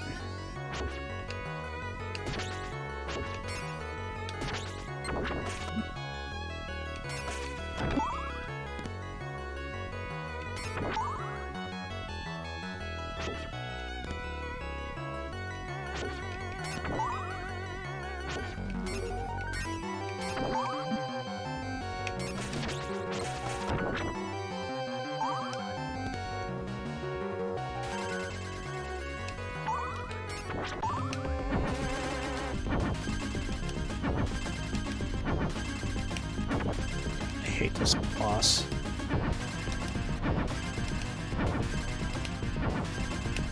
Whew.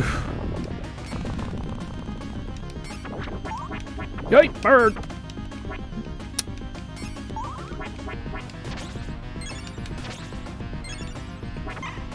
Really? Oh, God, these little birds, man.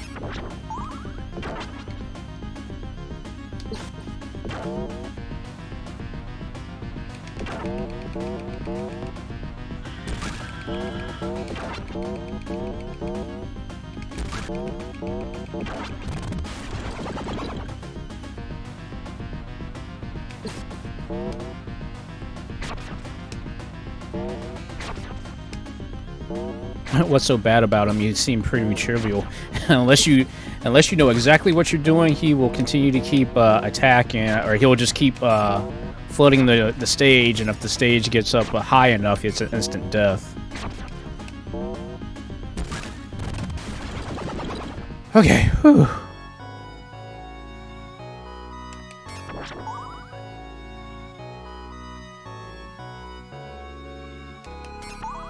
Oh boy. How automatically scrolling down.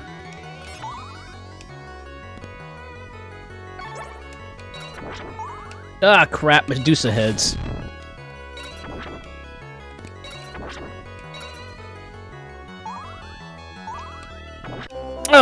Oh, man.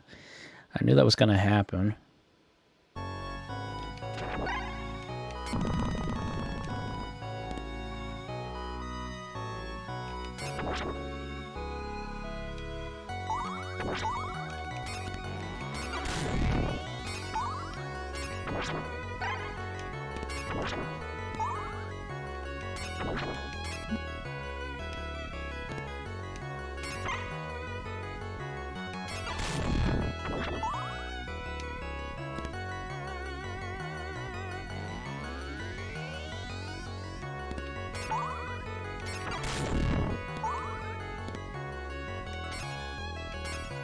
Yikes.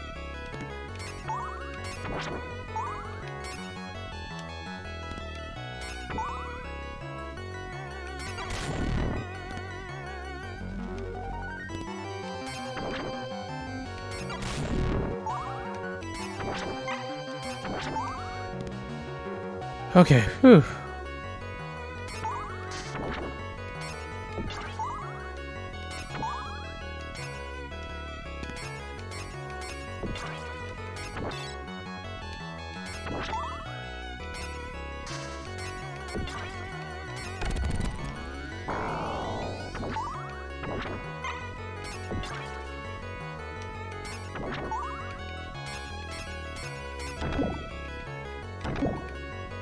Okay. Yoip, yoip, yoip, yoip.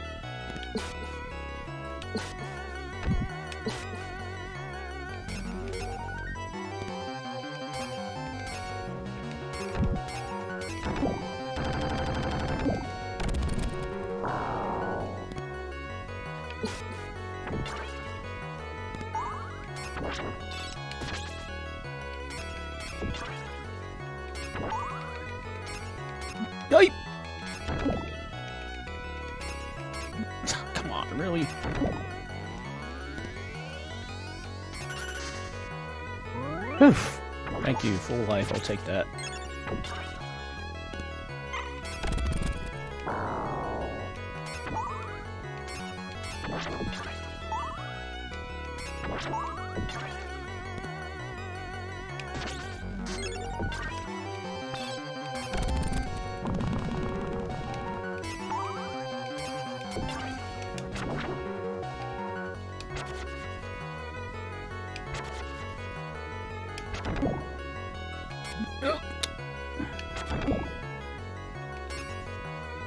Shouldn't be panicking. I really shouldn't be panicking.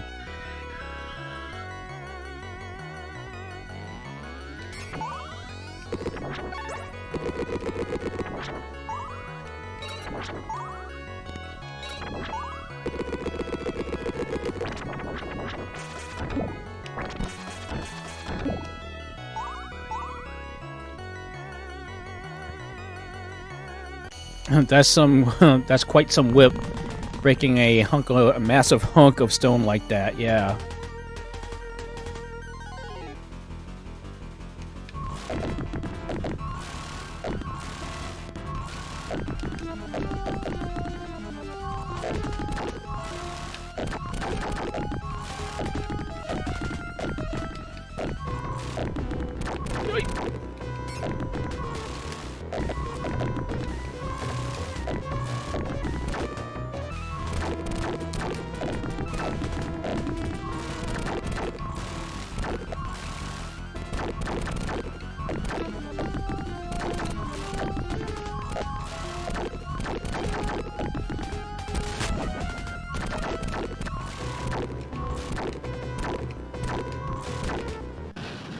Yes. Whew. Go for the eye.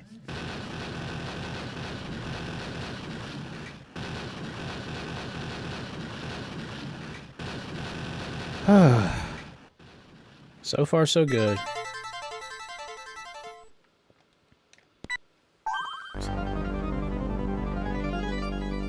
I didn't mean to use up all my freaking jewels, but I was like, okay, you know what? I'm going to just... I'm just basically just going all ham into the game.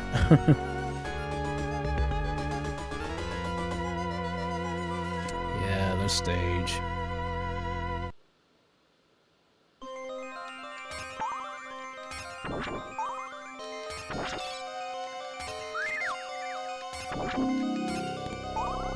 Yeah, these things with spears.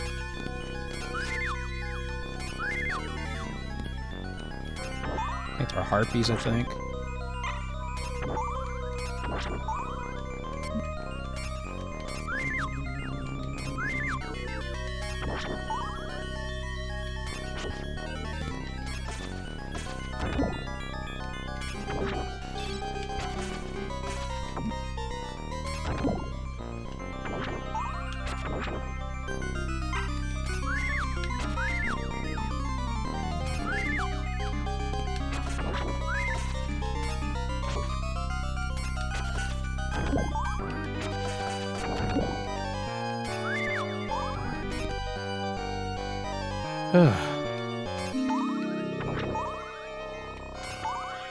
This is gonna get wild.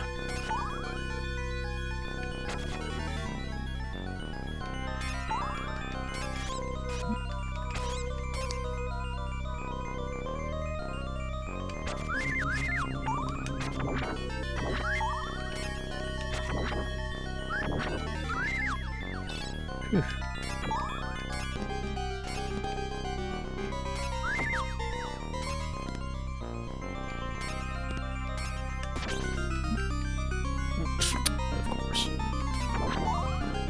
Oh, the mummies.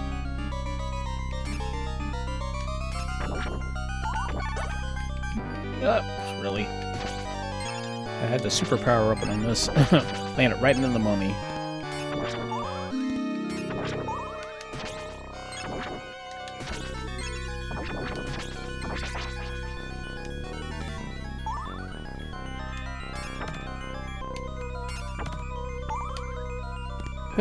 Over the swinging ability.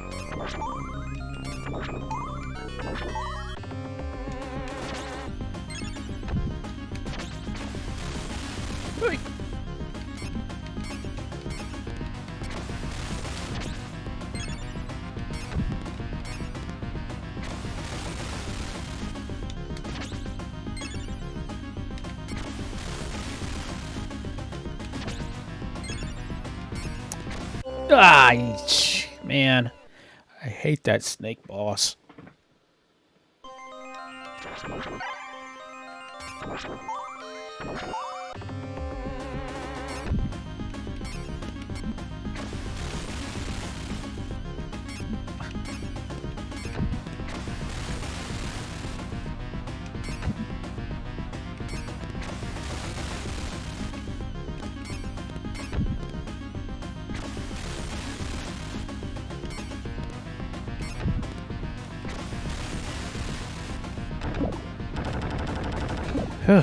Jeez. Oh boy, yeah, this area.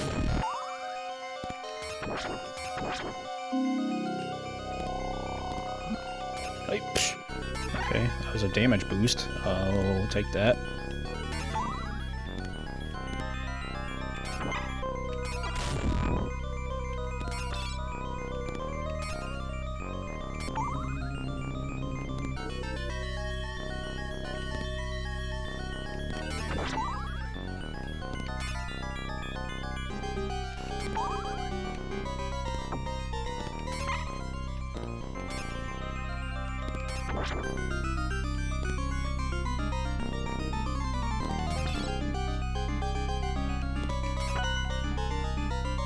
Yeah, extra life.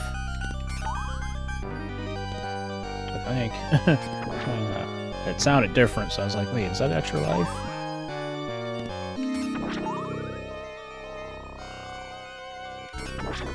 Yipe, that, of course.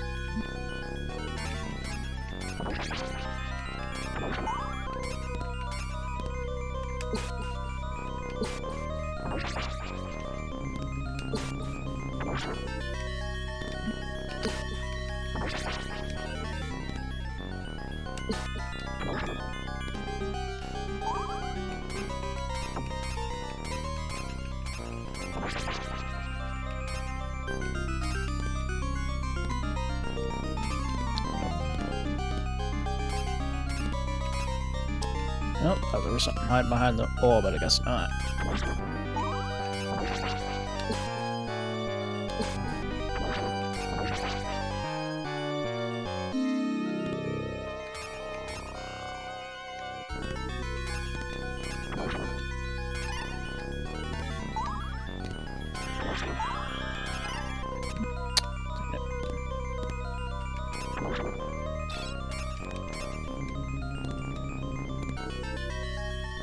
It's up and B. Oh god, this area.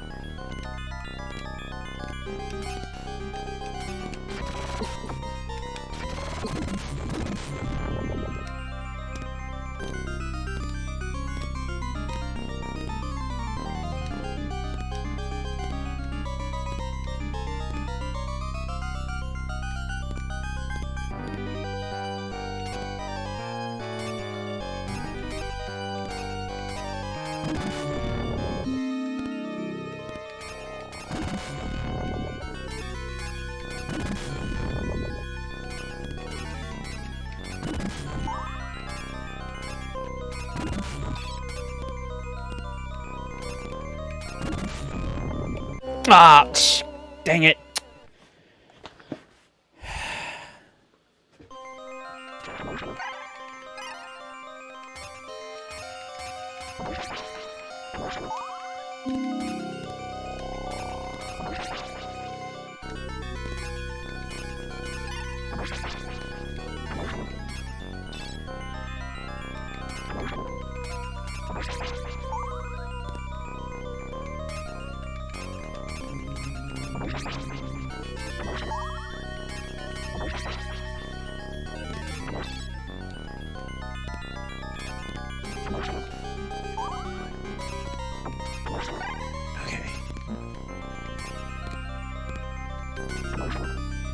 Oh, I'm gonna keep your boomerang.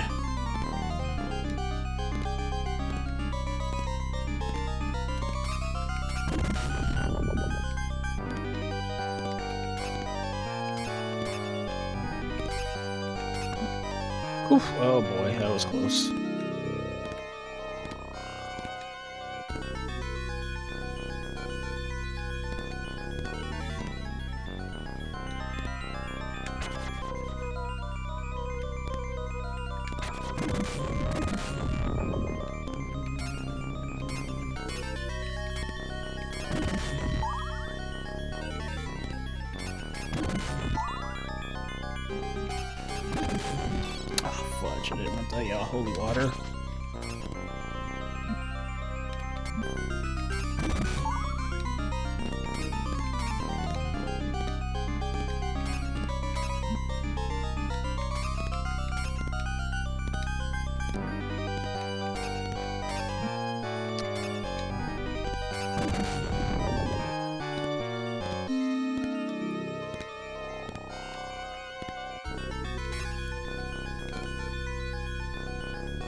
Okay.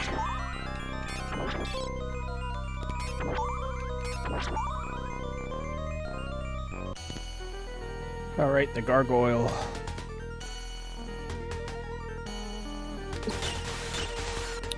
Or is it something else? I forget the name of this one.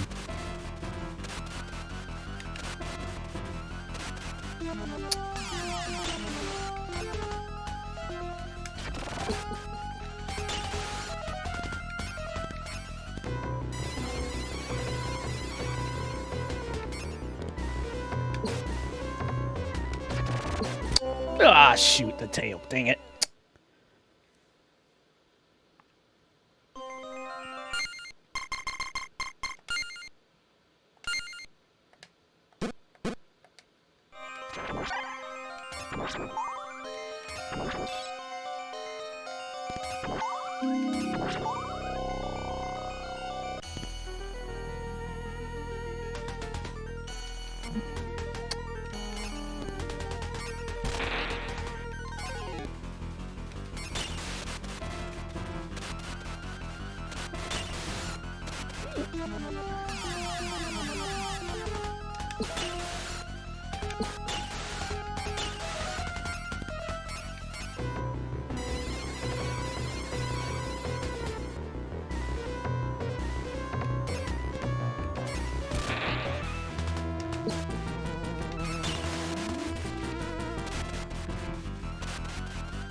Really? Oh, for crying out loud. Jeez.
Oof.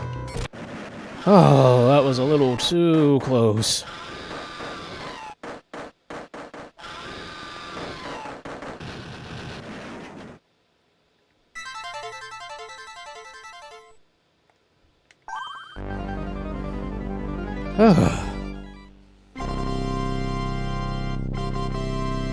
Yeah, that was a pain in the butt. That was a true pain in the butt.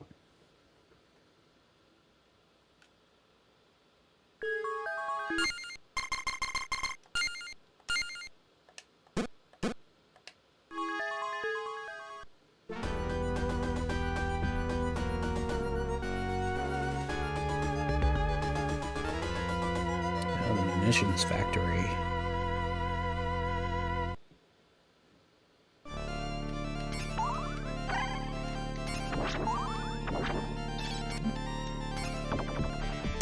Okay, yeah, this is bringing back memories of Russian attack a little bit.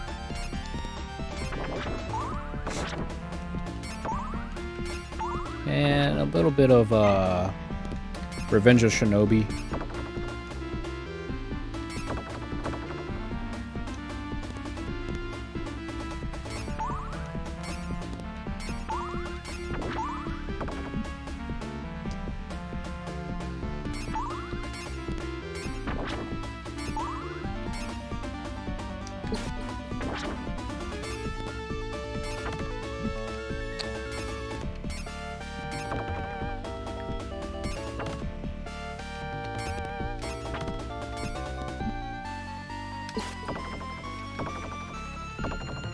Jeez. Stairs continue to be a pain in the butt.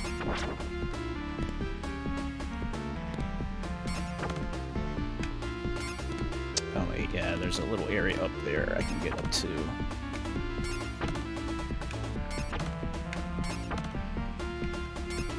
That's really...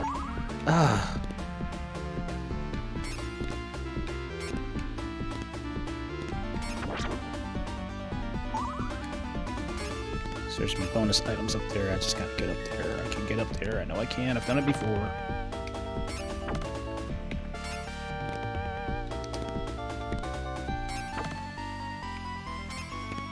Come on, man.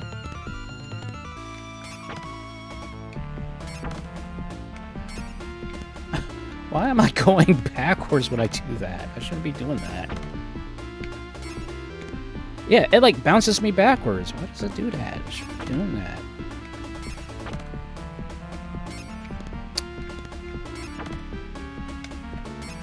Okay, you know what? Let me do it like this.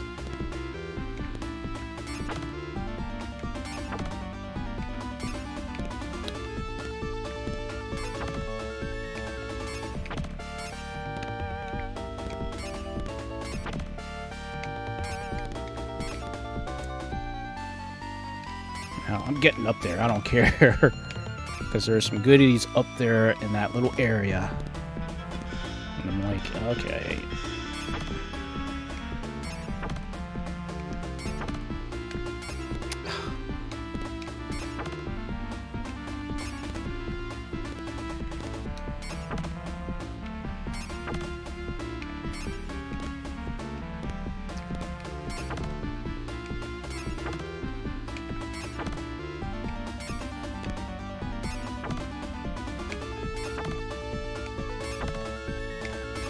Come on, really?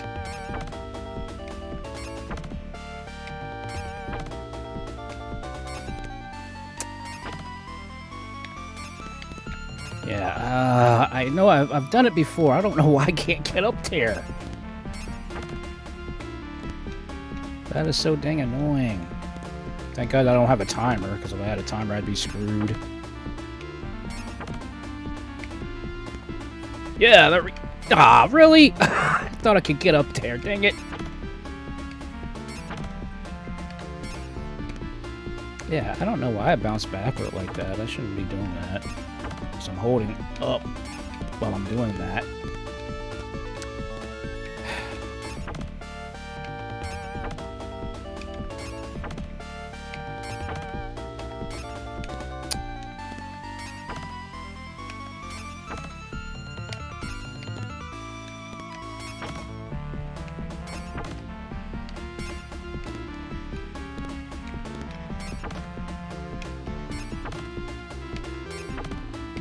Oh, shoot. I almost had it.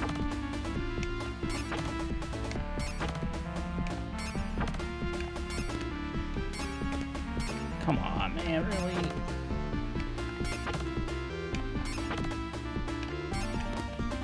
Guess I gotta, like, swing up.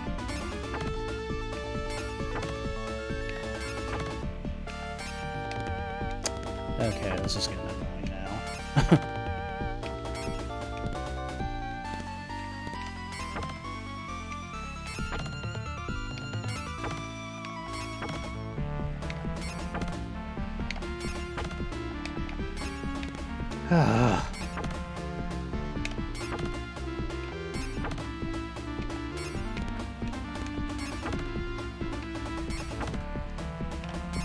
See, it bounces me right back. I can grab that ledge, but it just bounces me right back. See? I don't understand why that does that.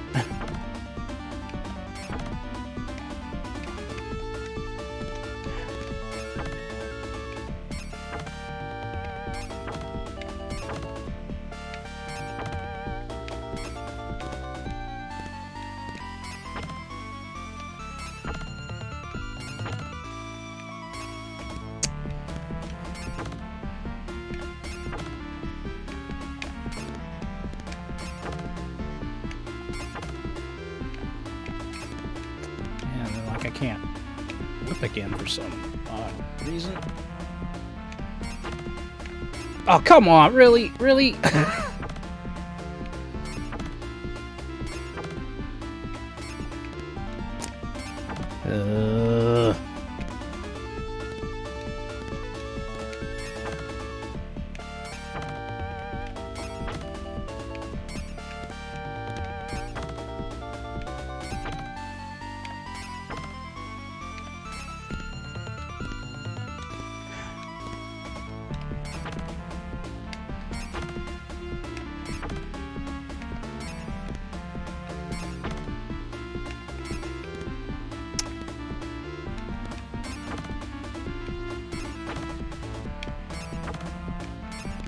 Really? Why did it... Oh, see.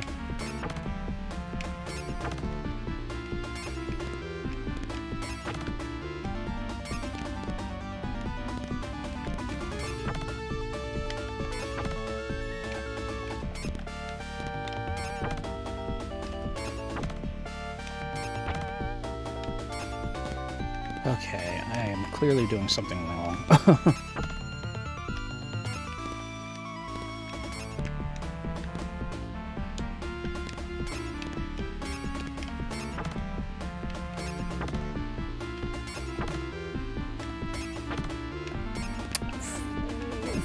Almost had it. Yeah, see, and it just bounces me off. I'm not hitting the jump button. See? I'm not hitting the jump button. I am not touching the jump button at all.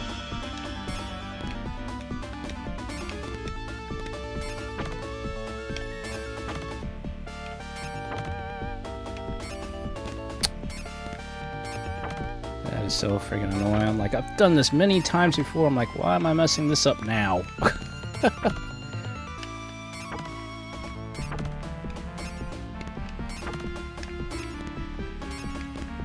See, I was able to get right up. That is so weird. Like, I've jumped once and I was able to latch onto that. And see, like, and there's like a little miniature delay where you can't whip again after you do it.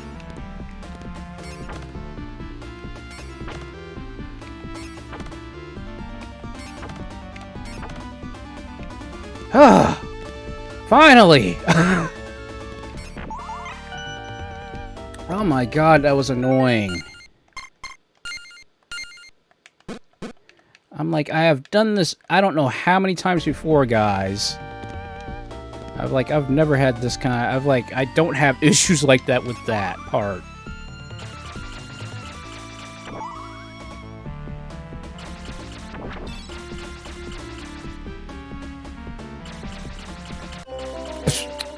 Okay, that was my fault. I was being stupid.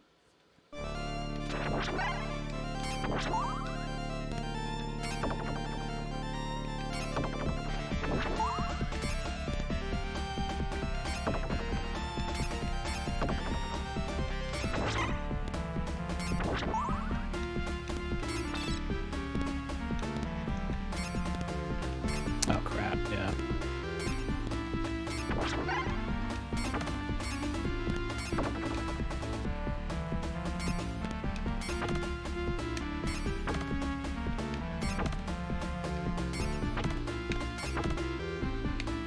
Ah, dang it, I lost the momentum.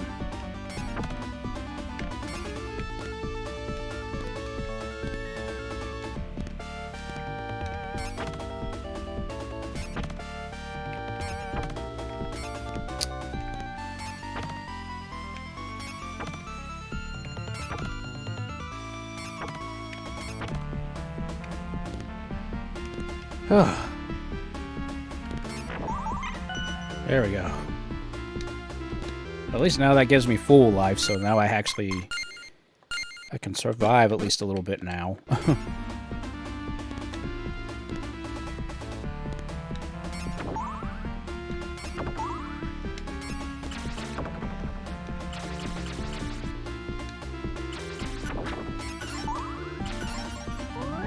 Oh, I forgot about that. If I grabbed that, I would have died, but oh well.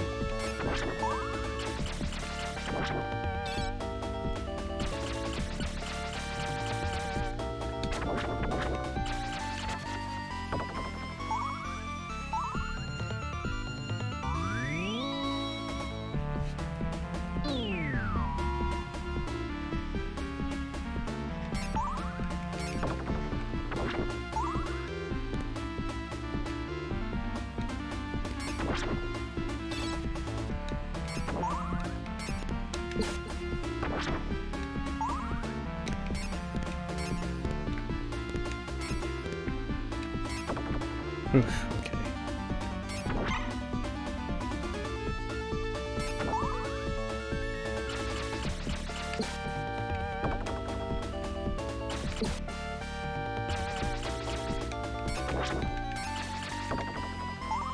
Okay, let's see if I can do this.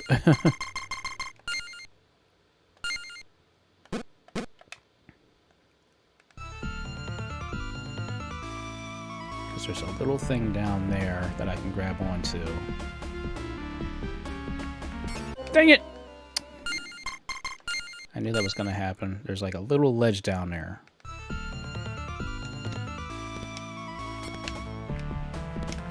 Nope! Dang it. I could do this. I could do this.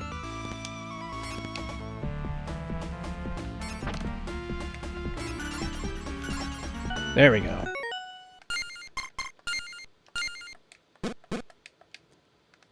Okay, I'm gonna get myself back up there.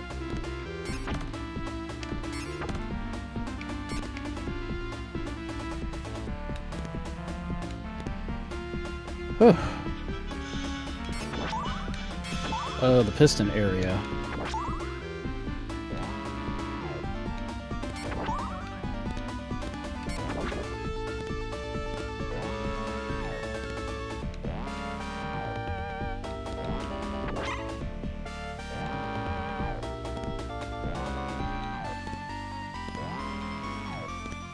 Ah, shoot. Dang it. That was a boneheaded mistake. Nah, I'm not gonna do a stupid maneuver like that and make that mess me up for the rest of the game.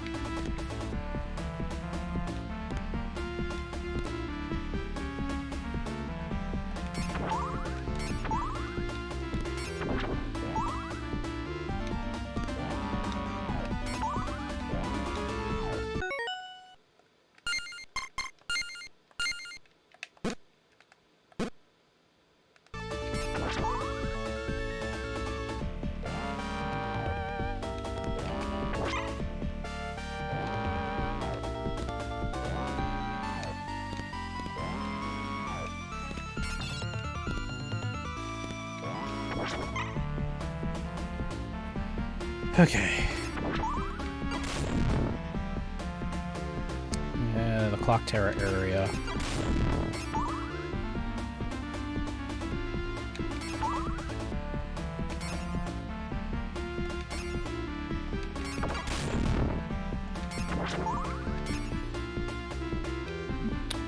Jeez, these Medusa heads have like really like high like curves with their patterns now.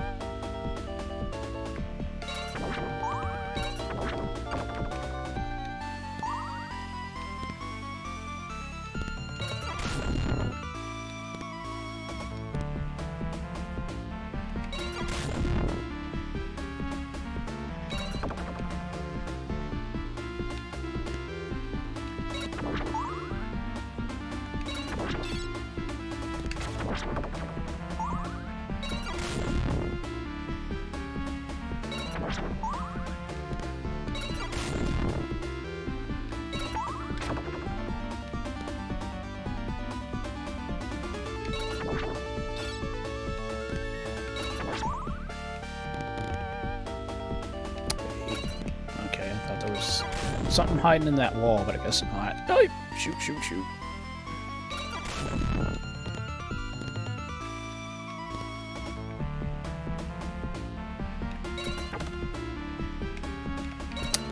Really?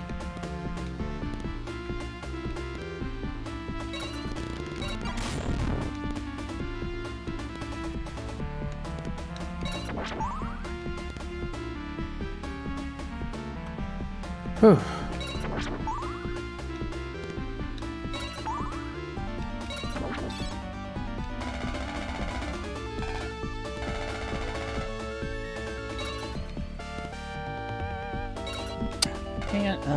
Can't stand these stupid ghouls.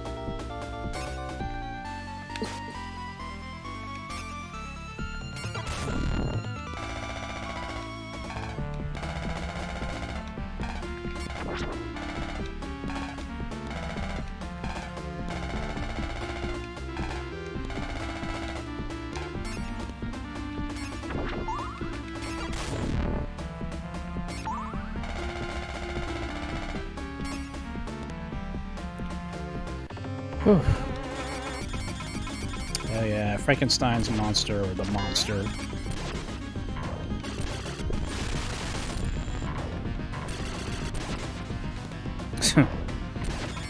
Yeah, it's Geese Howard's, Reboken maneuver. Reboken.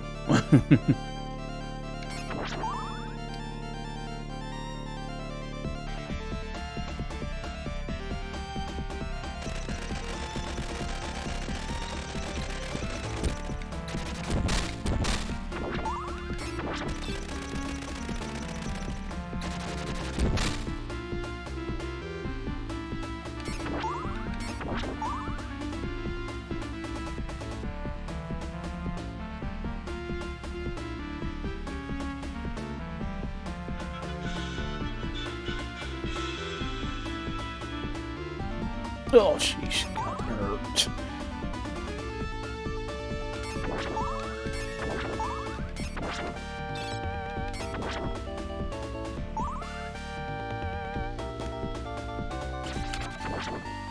Oh yeah, that does actually make more sense.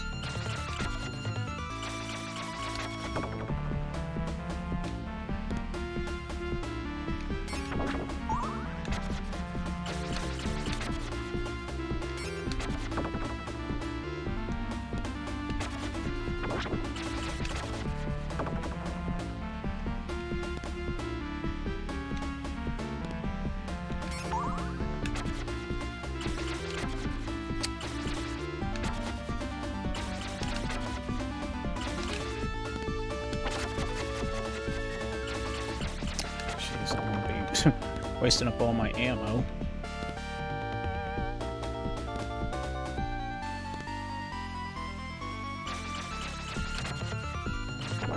Ah, shoot. I knew that was gonna happen.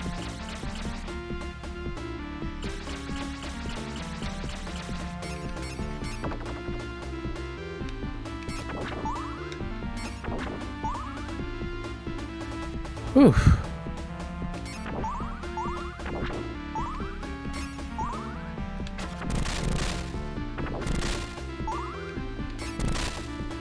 I know this area is specifically for Eric, but sadly I don't have his abilities to get up there, so nah.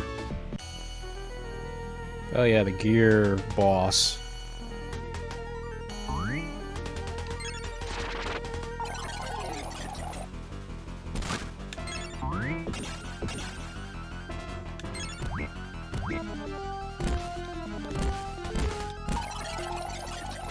Oh, dang it.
Jeez.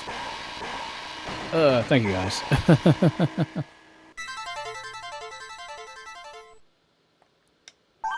Whew.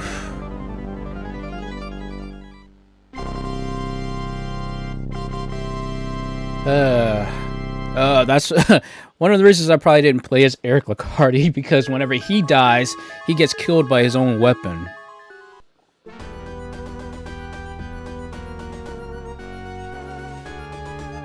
Yep, France, there we go.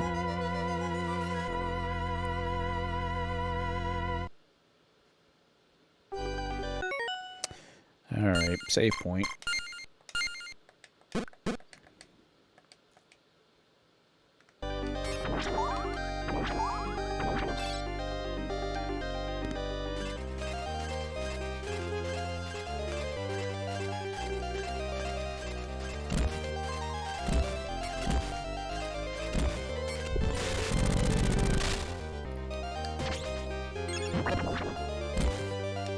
Ah, fudge, I keep forgetting those things. They misdirect you for a brief moment.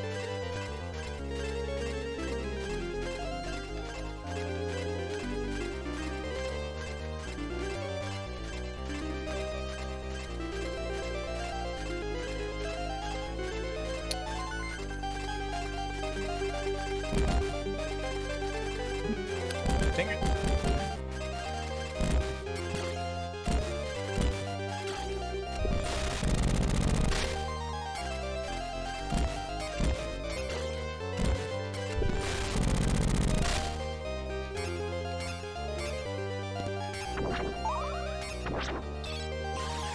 Oh, jeez.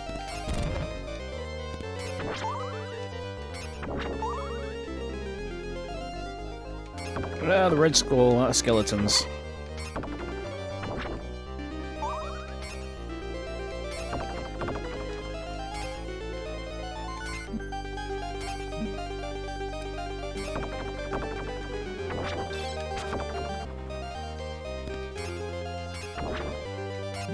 God, jeez.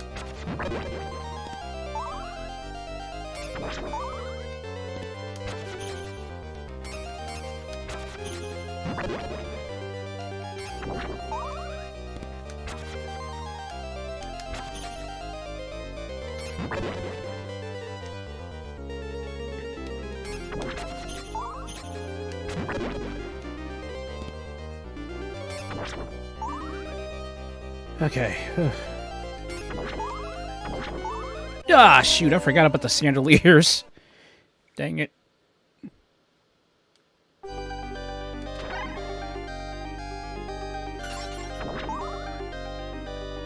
Like, Eric, this is Castlevania. You should have watched out for those things.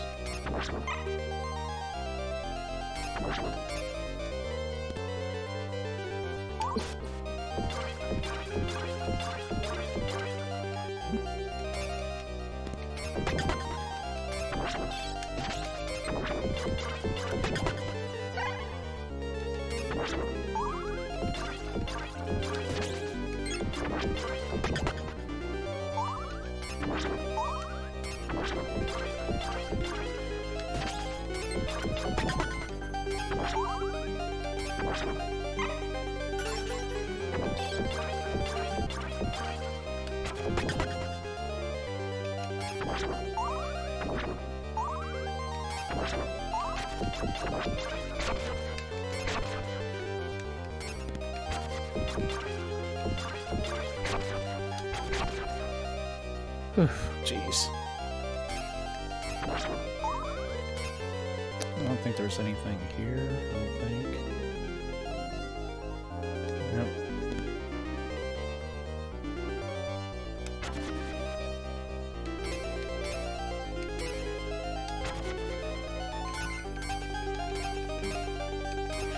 Yep. Just right in between. Like, I hate playing monkey in the middle.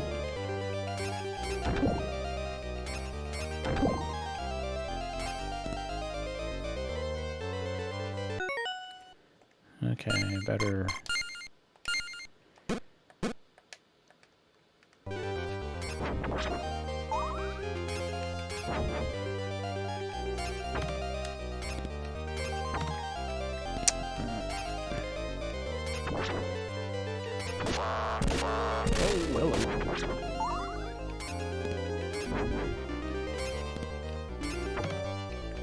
Yep, that's another Bacardi area.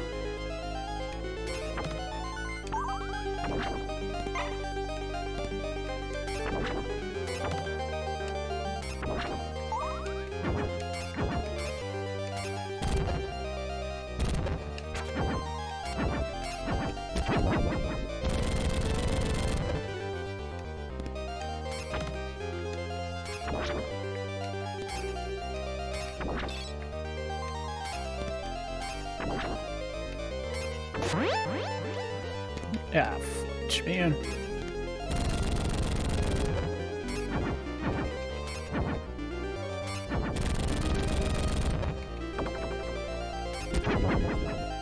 Oh, okay, well, I'll take that.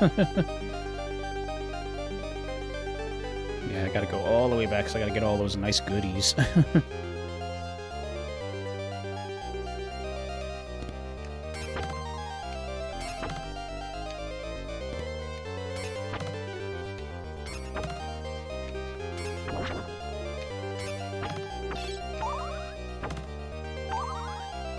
Oh, come on, really?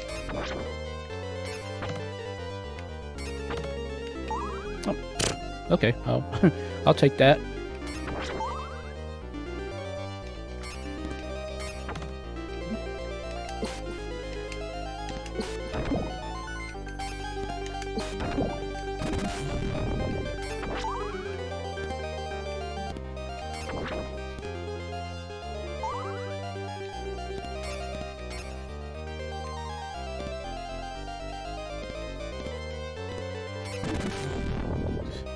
Trying to get rid of these chumps before I start climbing up.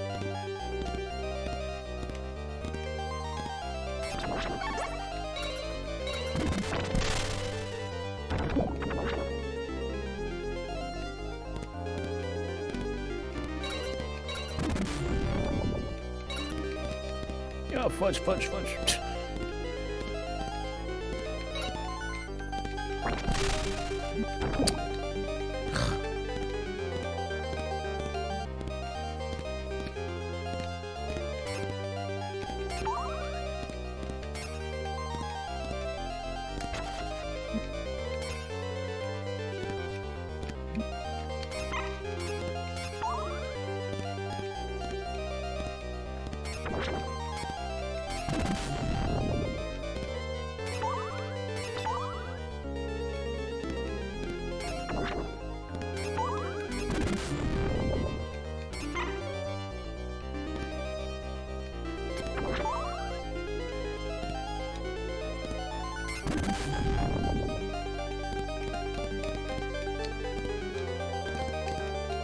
Okay. Alright.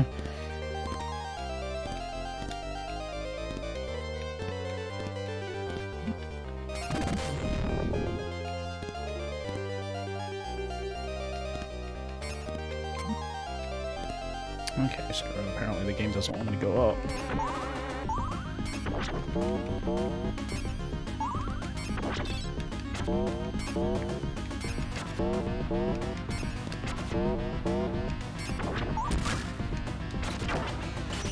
Oh, man, really?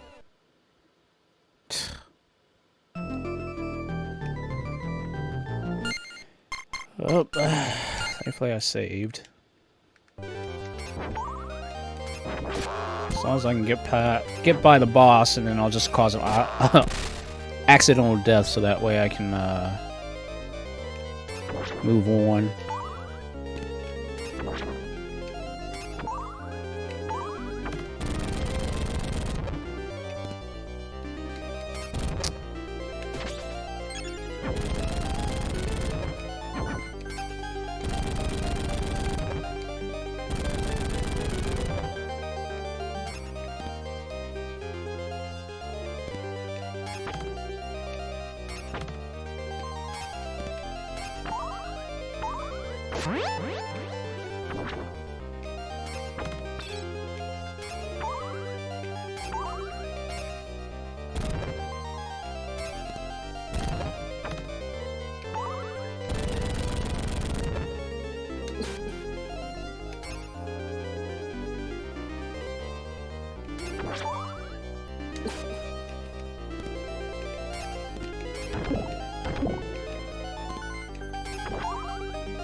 Really?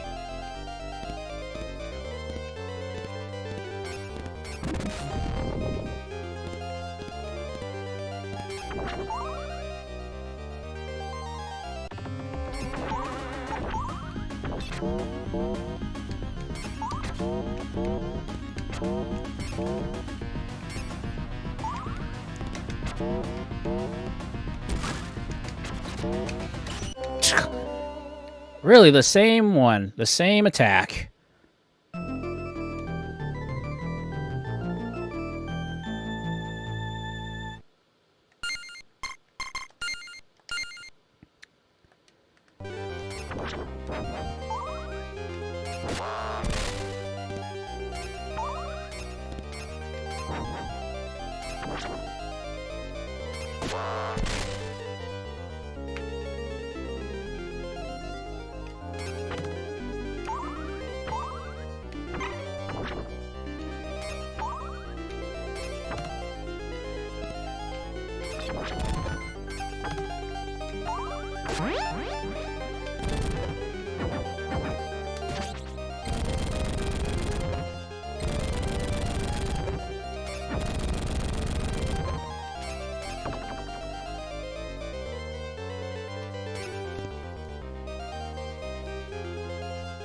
Yeah, because I need ammo.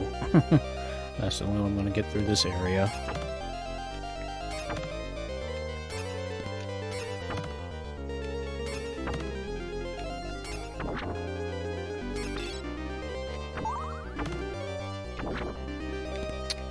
Again.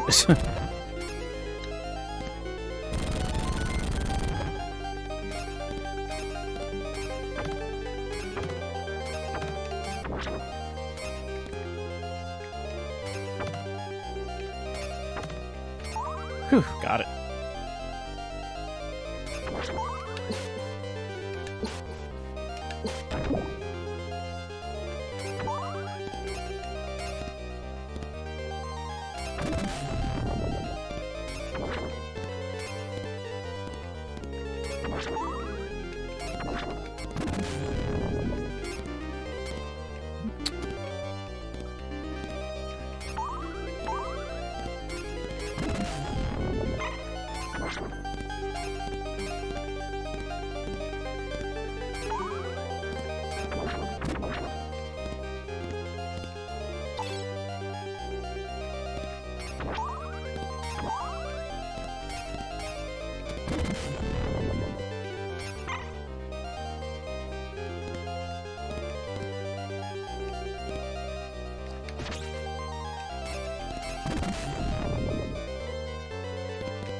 Oh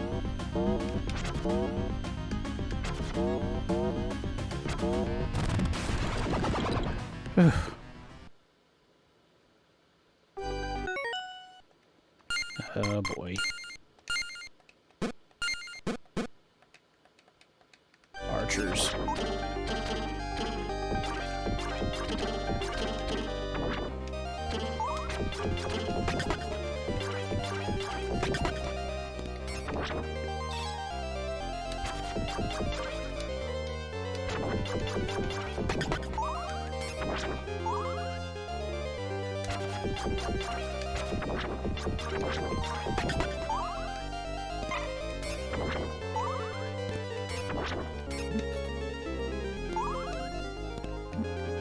Yeah.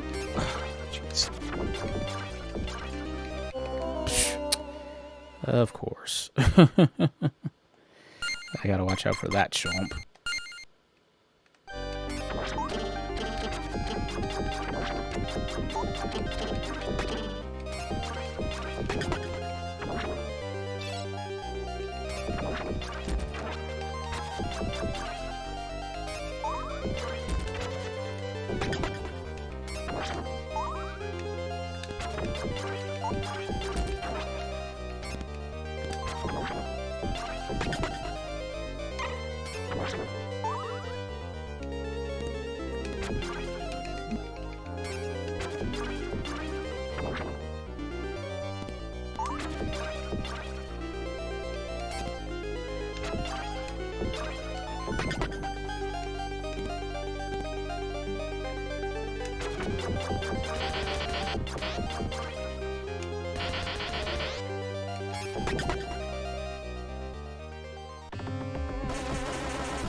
Ah, dang it. Ugh.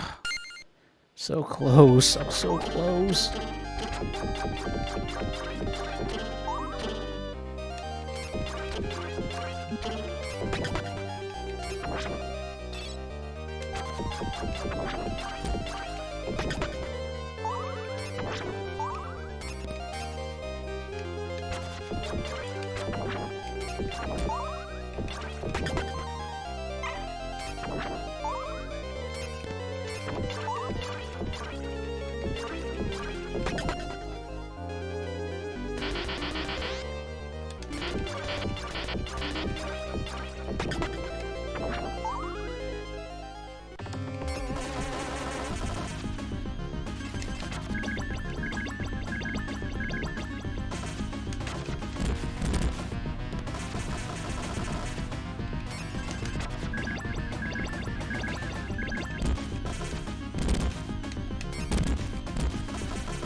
Oh, really?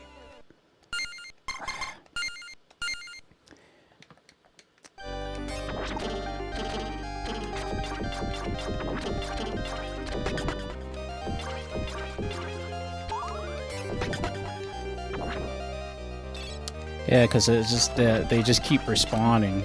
Ouch, dang it. Okay, that was my own dumb fault. Those hammers hurt.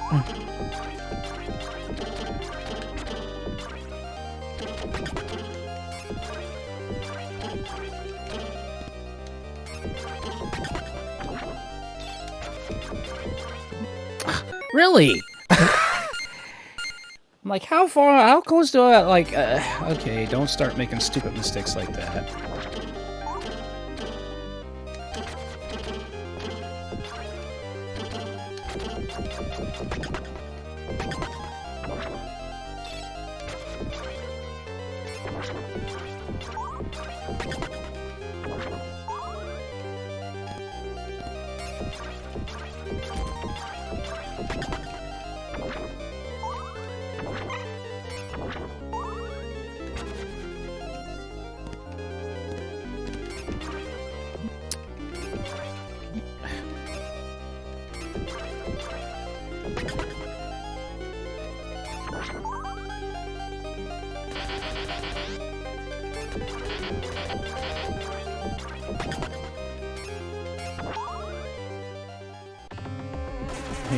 Yep.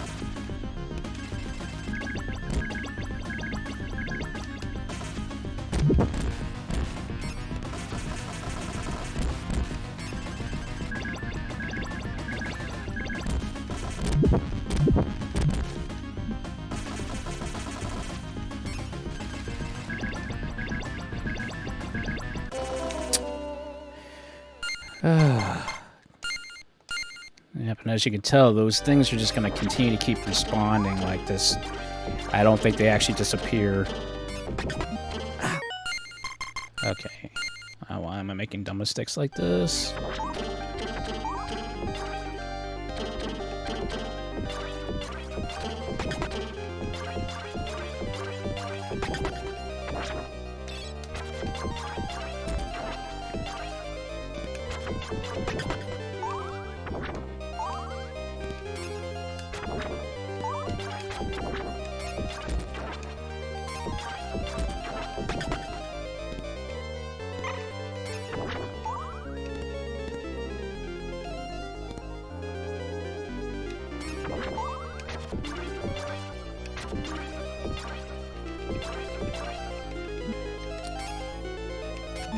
Really?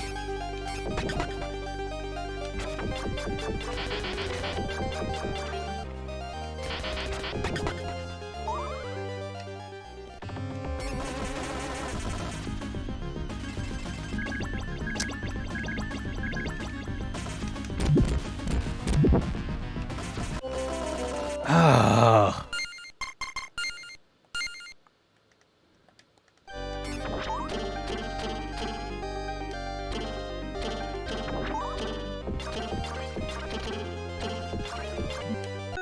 Okay, why am I making dumb mistakes like that? I shouldn't be making dumb mistakes like that.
Ugh, and just getting caught in a corner like that. I gotta stop getting caught in a corner like that.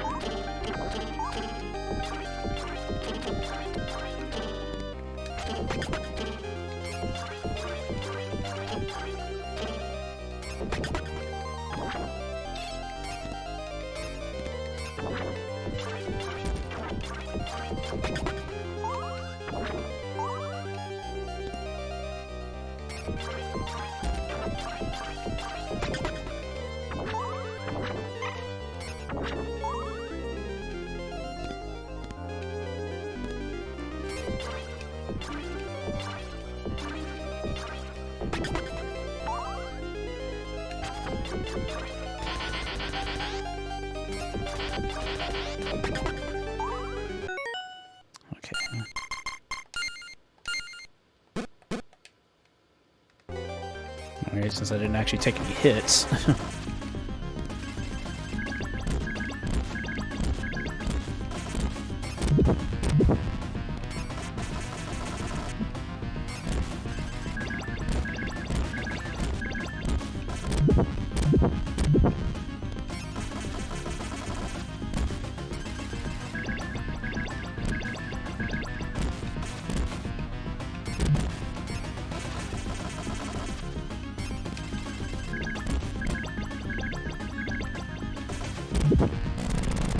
Whew.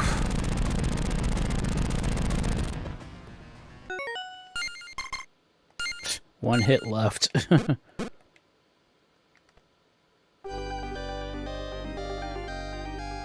Make sure.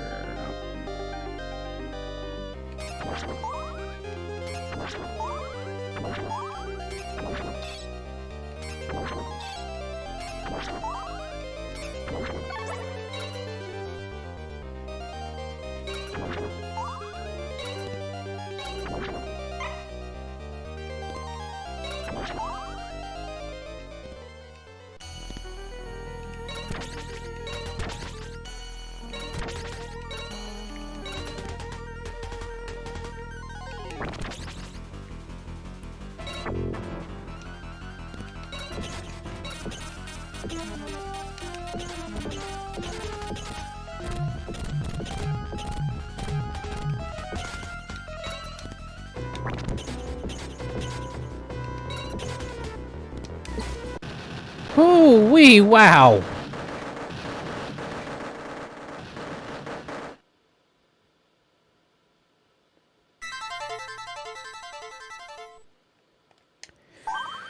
Wow. Wow, that was nuts. I cannot believe I actually got out of that without taking a single hit.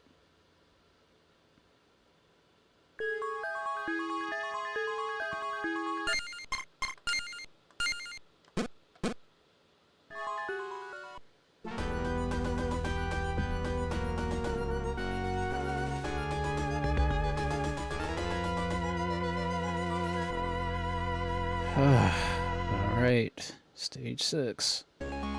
Final stage. We're almost there, guys. We're almost there.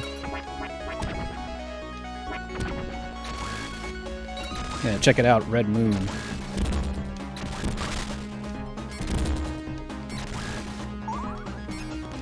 Yeah, the castle part's gonna get crazy.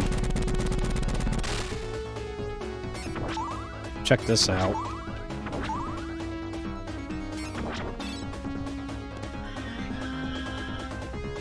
Almost there, and it's only 10 o'clock, yeah.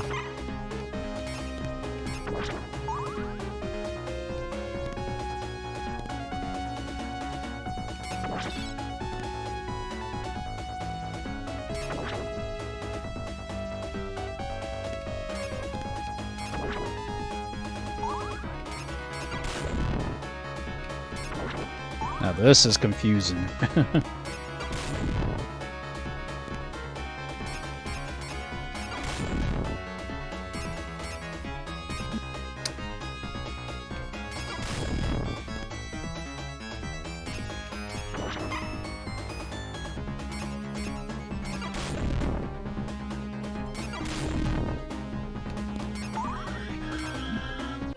Ah, fudge, dang it.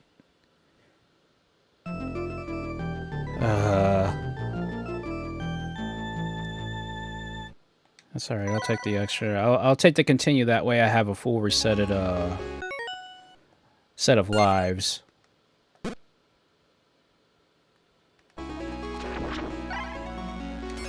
What's up with the screen? This is the way the level is designed. It splits. It's just to cause confusion.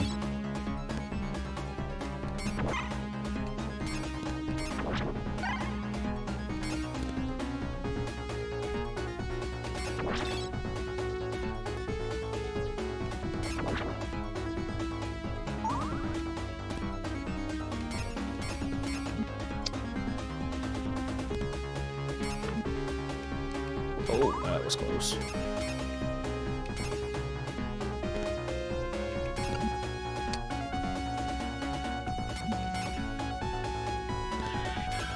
If it wasn't for these stupid Medusa heads...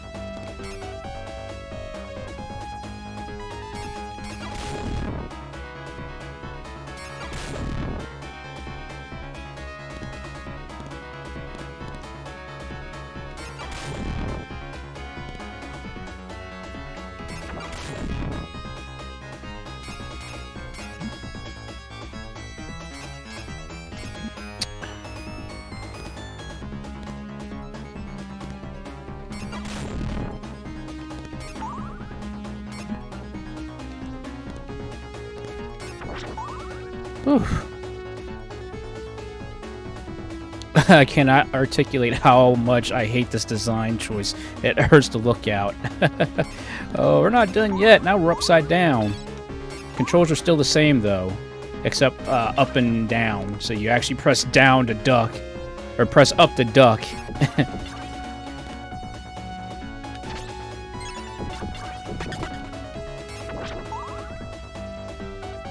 And of course, down to go upstairs.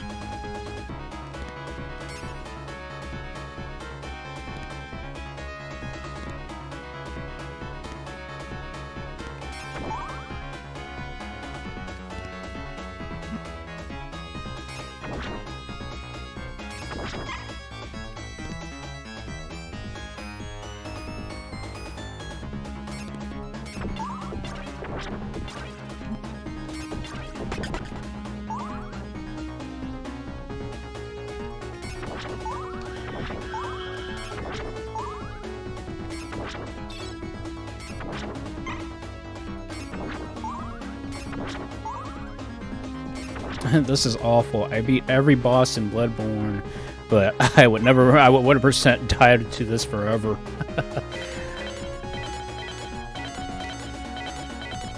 First stage boss.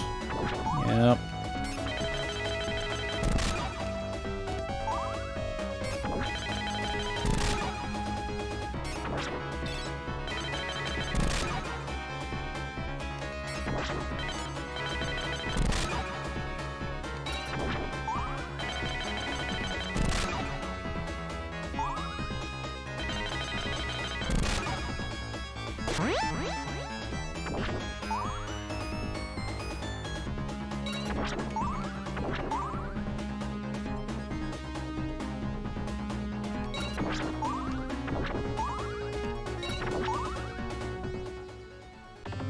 Red Moon.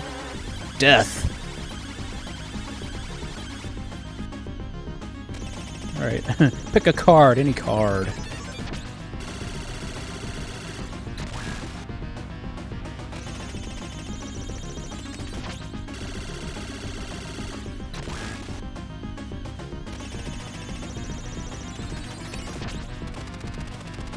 Alright, boss rush.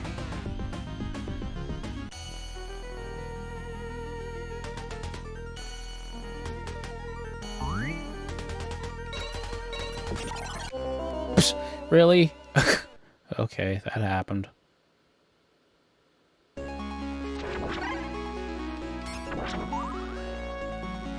essentially death is the boss rush. Because there's no castle game complete without death.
Okay. One down.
Got him.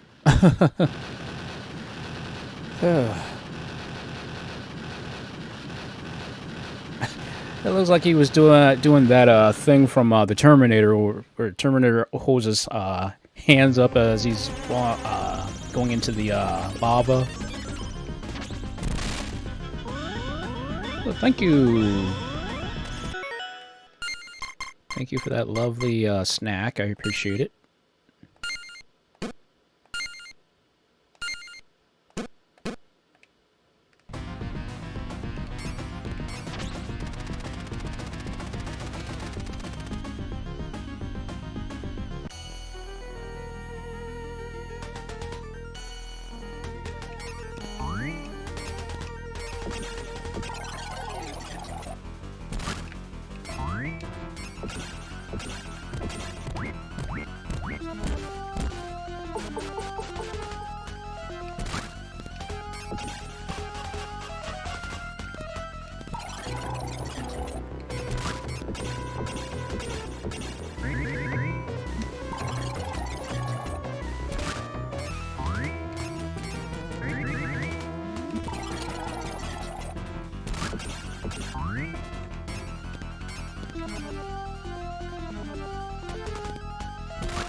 Okay.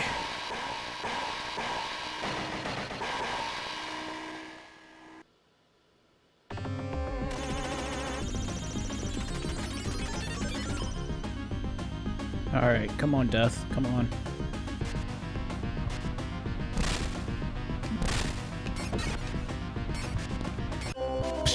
Okay, I saw that was coming.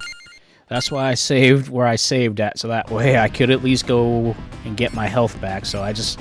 If I can get through the gear boss without taking too much damage, then I can take one death without much issue.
Okay.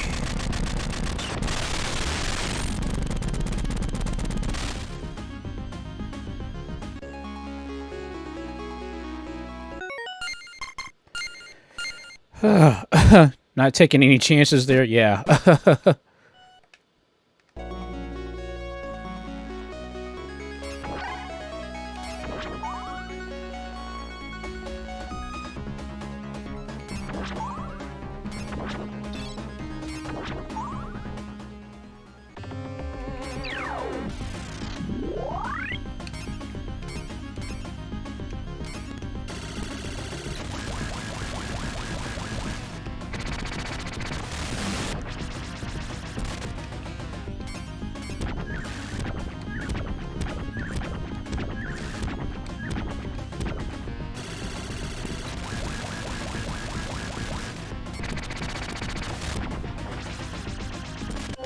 Dang it! I should have jumped.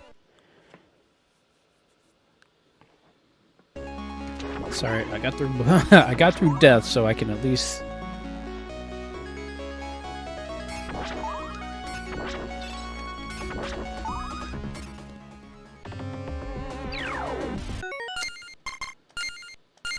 I might have a short whip, but that's fine.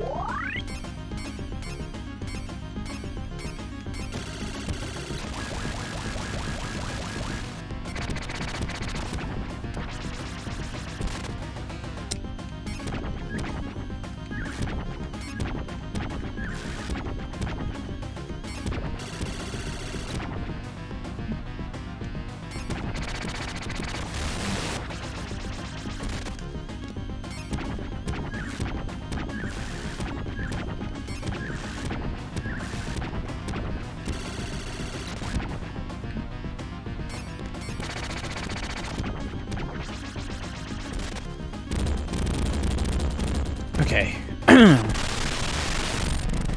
So far, so good.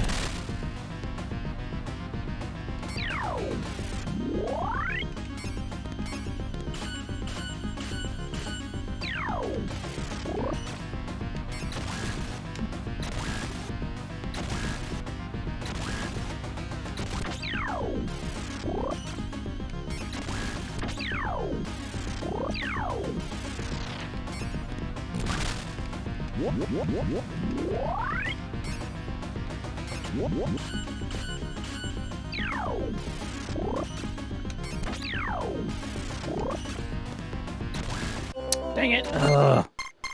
Okay, that was bull. That was bull.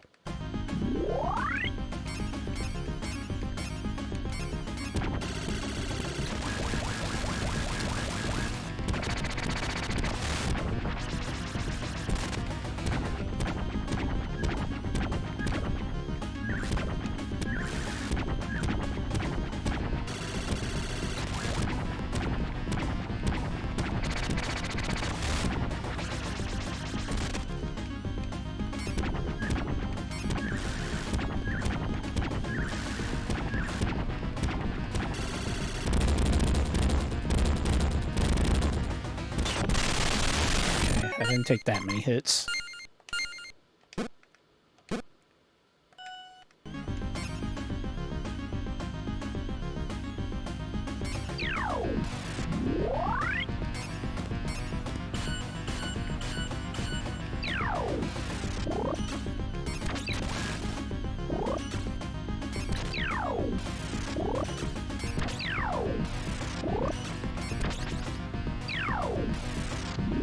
I forgot those orbs don't damage you as they spin. I just gotta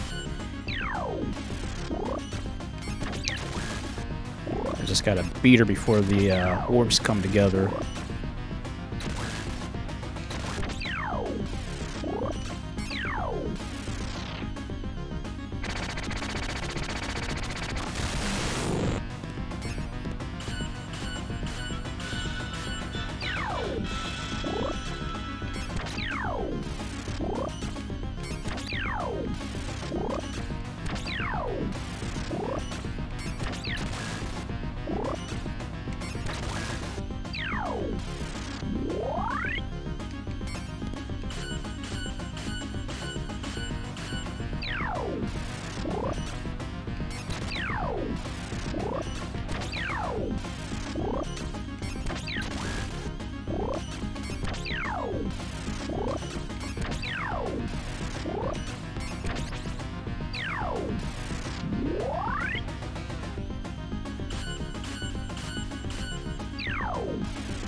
Almost got her. I might have to...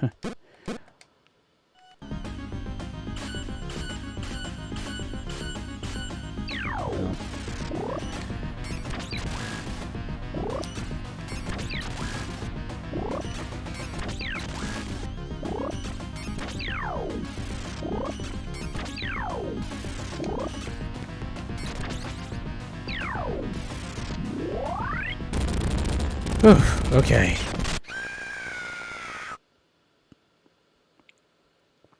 That phase is over.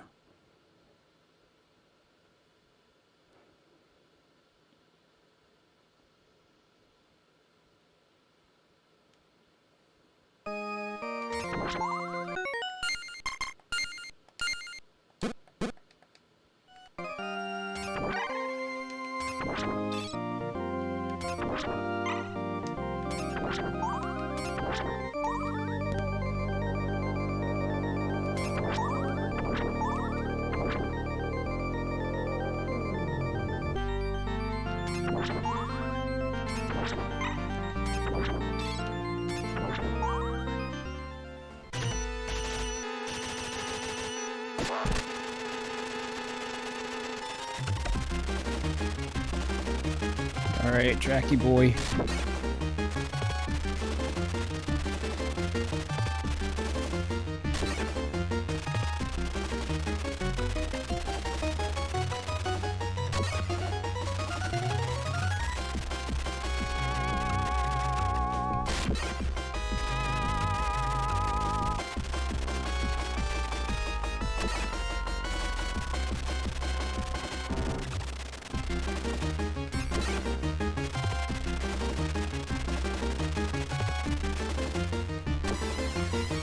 Alright, phase 2.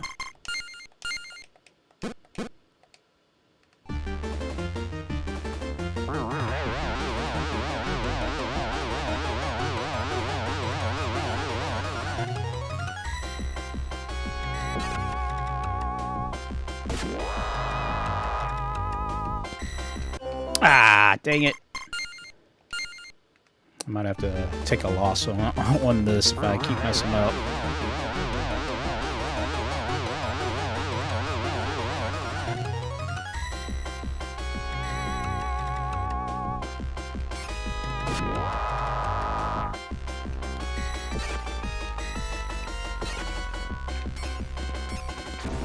Ah, dang it. Ugh, forgot about that move.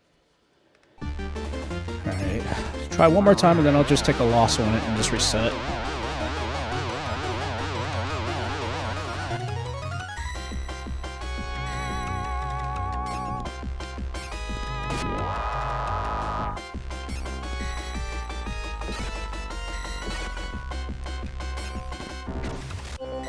Dang it. Yep, I'll just reset, because... just because...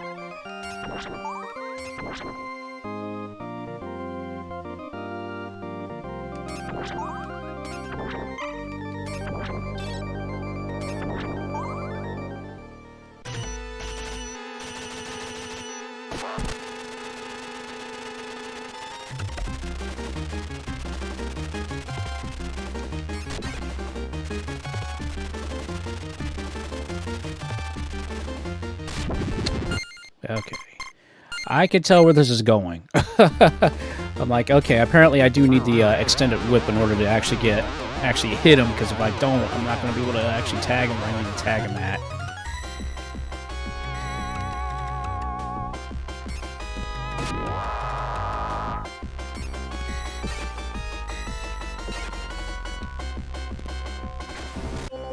Yeah, see, that move is just so...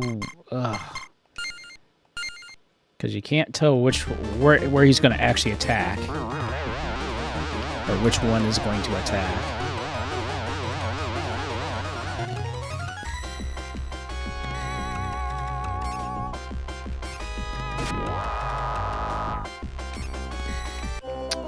Really?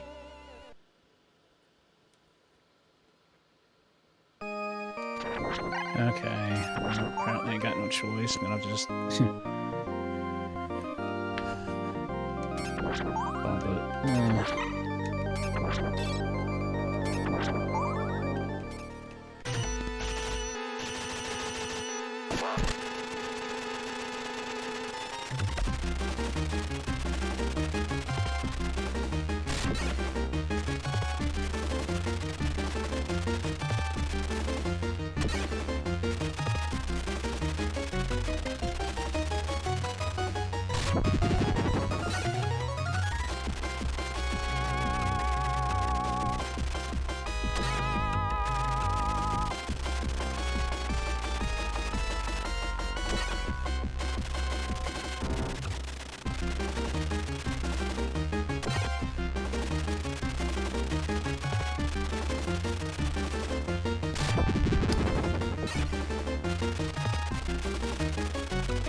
Okay, I have a chance. I have a chance. I have a solid chance now.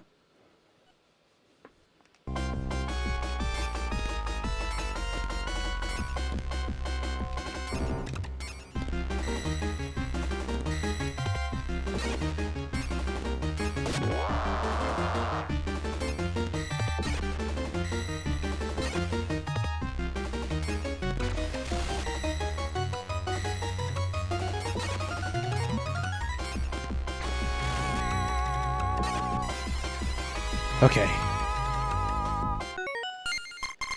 Phase 3.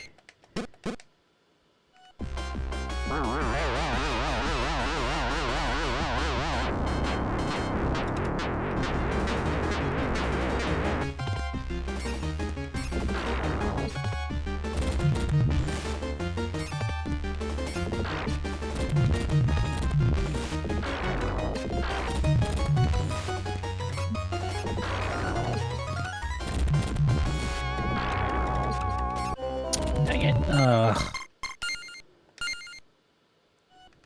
I can do this. I can do this. I'm this close. I'm this close.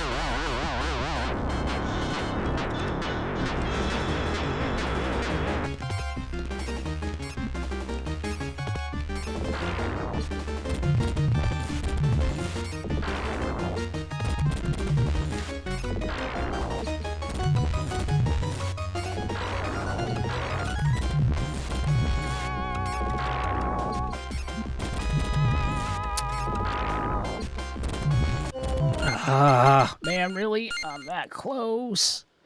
I can do this. I can do this.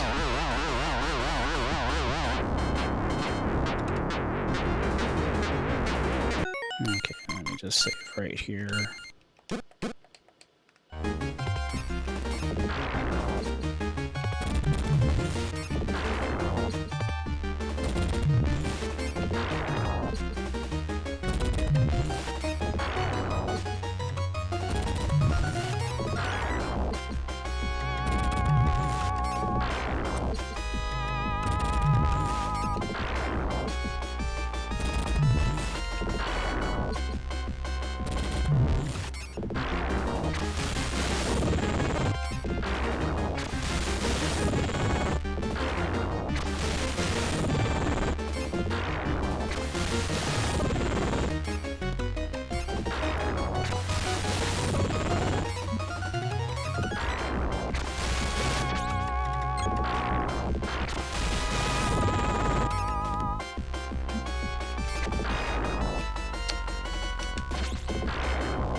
Ah, dang it! Ah, I was so close.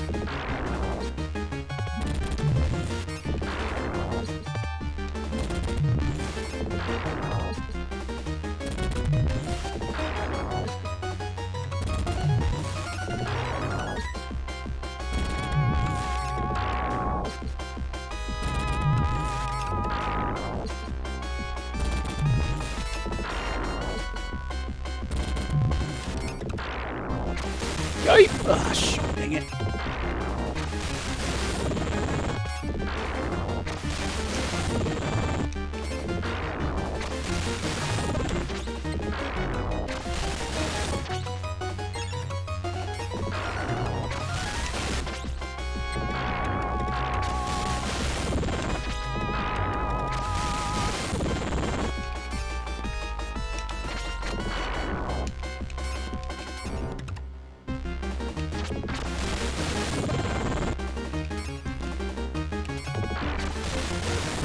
Oh, fudge.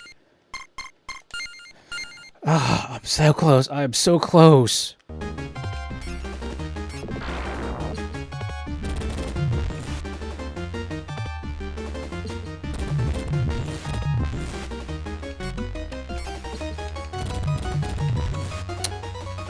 Okay, this is getting annoying now.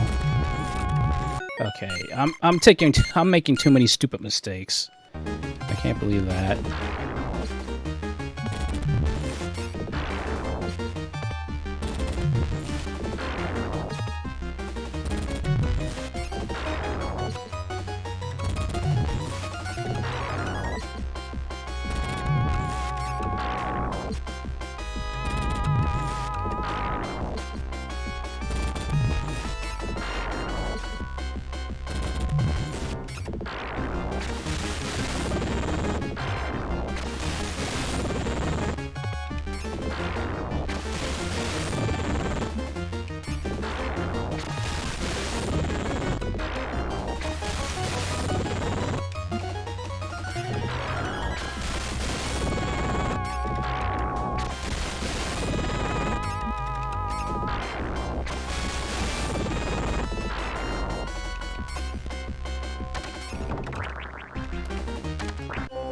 Oh, really? I cannot believe that. We cheese him to death, okay.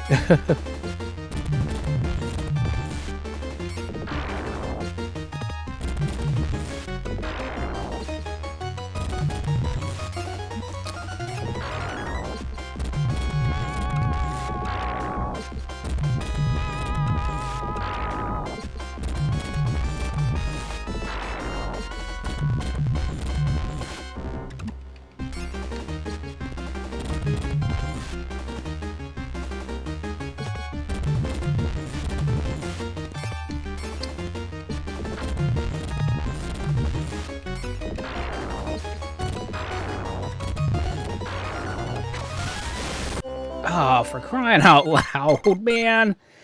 Ah, that is so freaking annoying. If I had the longer whip, it wouldn't be such a issue, but...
Yes! Oh, finally! Yes! Oh.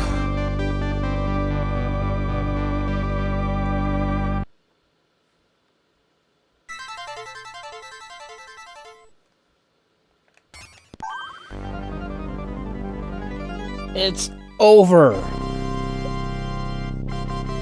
Finally, I did it. Yeah, that calls for a flex. Yeah, yeah.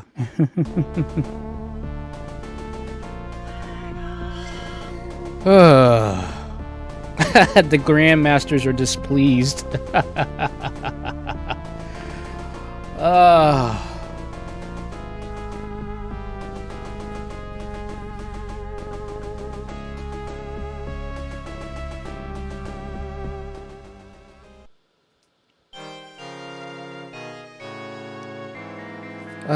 Finally, it is done. Oh my gosh.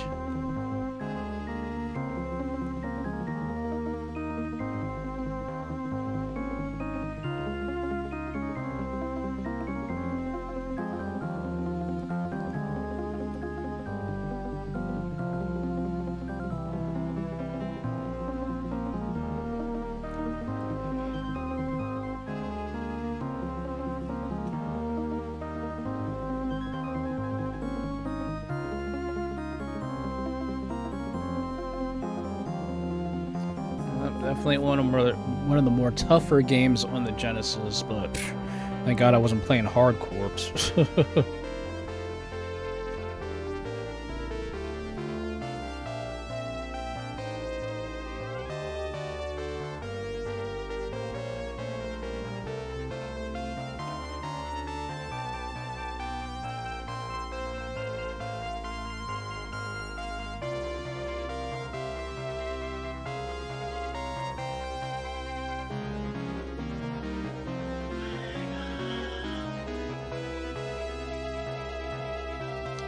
It's okay, we can still get you with Attack on Bloodborne.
Try expert mode. No thank you.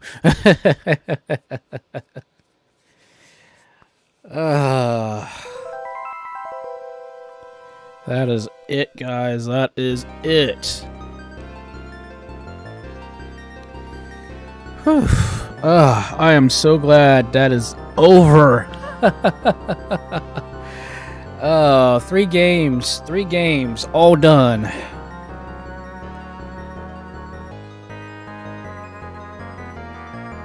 Oh my gosh, I am so glad that is done and that's over with. Oh, seriously, that was rough. That was totally rough. I wasn't expecting it to be that rough, at least, you know, with Russian Attack and then, of course, Castlevania Bloodlines, but geez, that was ridiculous. But, alright guys, so you ready for the ending? You guys ready for the actual ending to the, the ending animation?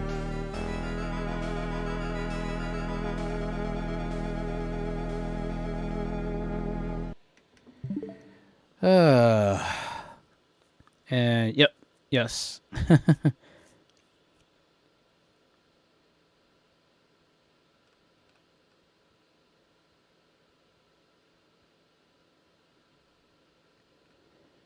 Alrighty, where is my thing at?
So, what'd you guys think? That little ending animation wasn't, anything big, but, more exposition for what's coming down the pike.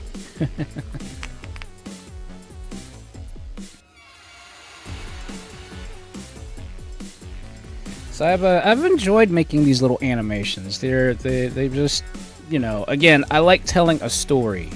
So one of the things that I've always enjoyed was just, telling a story.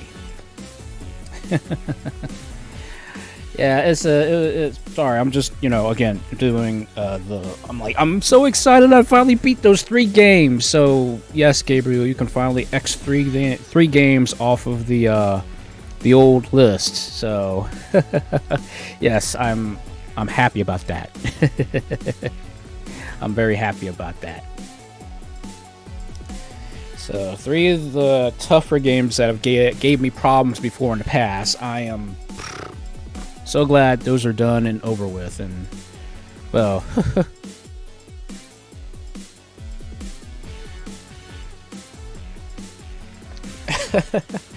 hey, as long as the series keeps going on, I mean, if you guys left the Attack On series, please let me know, because again, the series is far from over. So I'm just incredibly happy that you guys are enjoying the entertainment. And hey, you know what? I mean, hey, if WA and Sam want to be a part of this, they absolutely can be part of it. I just have to somehow come up with a storyline for them, things of that nature. Since it's like I don't even know how in the world I came up with the idea of this being both meta and fantasy at the same exact time. So I was like, okay, you know what? I really wanted to create just a story as far as like me being a retro VTuber and stuff like that. So there's a lot of there's a lot of thought into what I'm doing with this sort of thing. But like I said, there's so much potential. I think that's the cool thing about that. There is a lot of potential here with the Attack On series. And again, as long as I have the time, I will continue to create making animations like that. So. But yeah, there's just a lot of different things. Now, of course, if you decide to give me games, they have to be retro related, or at least retro based. At least ones in the past that I've at least you think I've played and haven't beaten yet, because there are a couple games that I still haven't beaten yet from the past. So, just as a heads up, if you guys want to be part of that.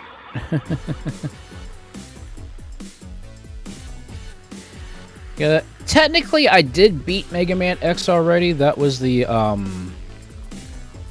Mega Man Battle Maverick Hunter X game that I had played here last year. So technically I did play that. But I didn't play the original one, so yeah. Yes, the finale is just a video of me chasing Eric with my sword in real life. Yeah, Sam. I can see that happening right now.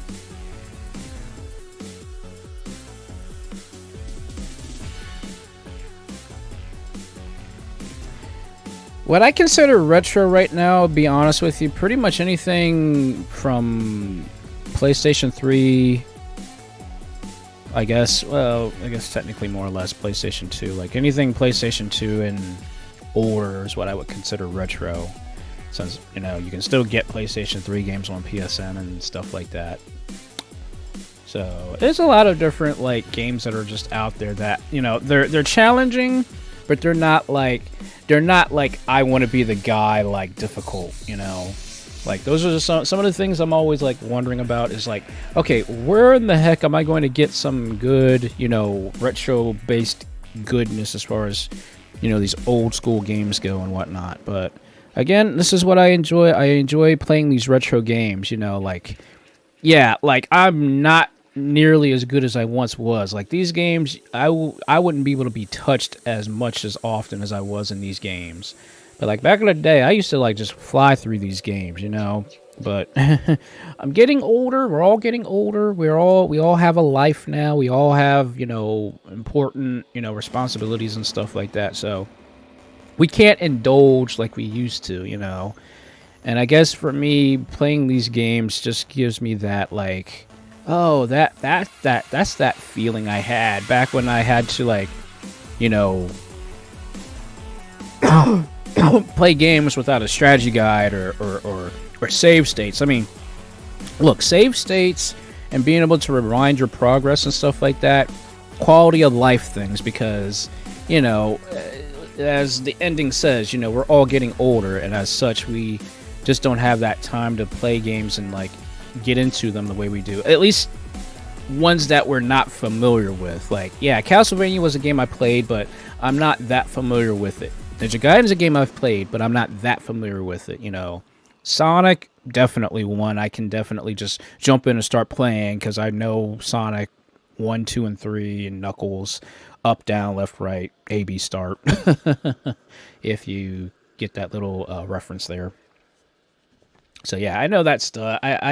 It's just cool to be able to come back and actually, you know, again, play these old school games at any time that I you know, remembered as a child, you know.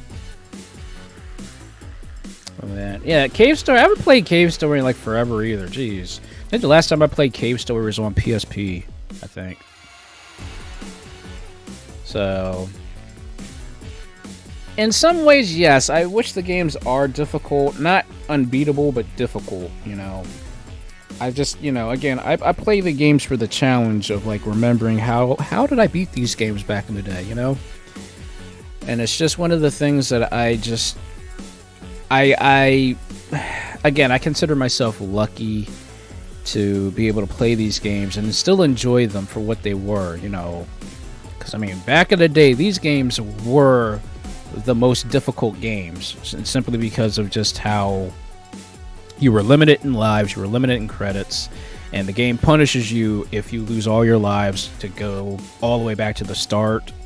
It's that's how brutal games were back in the day. But that's what got us, I guess, more skillful. Like, we learned from our mistakes until, like, okay, this is how you beat the game. This is how you do X, Y, and Z. And I just, you know, again, these have been a lot of games that I've played and I've enjoyed, you know, despite how hard these games are. I've enjoyed the challenge behind them. You know, I always, you know, did X, Y, and Z in order to make myself feel like, okay, I can sit here and I can beat this game. Like, yes, I will sit here, like, literally, if I did not have a time limit in live streaming, guys, I probably would have played the games, like, legit. Like, didn't use, like, any save states or rewind features or anything like that. I would have sat here all night replaying X, Y, and Z all night. I would have done that. But I'm also like, okay, you know what? I get it. I don't have the skills I used to have as a child, and I'm under a time limit, you know? So I'm like, okay, you know what? We'll just have to, you know, say we have to use save states, because that's why the games are included with save states now, because they realize and they know these games were difficult, these games were tough, these games had caveats, you know, which is why they made them so freaking hard. So yes, save states and things of that nature are great, you know. At least you can still play the game legit, rather than, like, you know, do, you know, other cheatful things like, you know, unlimited like health or something like that. I'm like, I'm not cheating out like that. No, I'm playing the game legit. If I do have to use a, you know, a quality of life thing, it's just going to be save states. I do not like giving myself a crutch if I can help it. But again, I'm getting older. I'm not able to play these games the way I used to, or be able to indulge into them like I used to. I'm like, yes, thank God I have the Nintendo Switch. I mean, Nintendo, please, for the love of God, put Russian Attack on the Switch, please. so that way I can practice it while I'm away from home or away from my computer, because Russian Attack, like, the only way to play it right now is through emulation. So, you know, Konami, come off of Russian Attack, give us that game. But as you can tell, it's nice to be able to, like, you know, boom, pull out your Switch, start playing Castlevania right away and stuff like that, which is just, again, I'm so thankful for the Switch console. I mean, yes, it's not powerful. Yes, it doesn't do all the crazy stuff that the new Steam Deck can do, but they focus so much more on the retro, you know, classic games, you know, and I appreciate that. Like, that's why, like, every time I see a game that goes on sale that's retro classic or retro based, I always jump on that. I'm like, you know what, these are the games that I love playing so much, you know.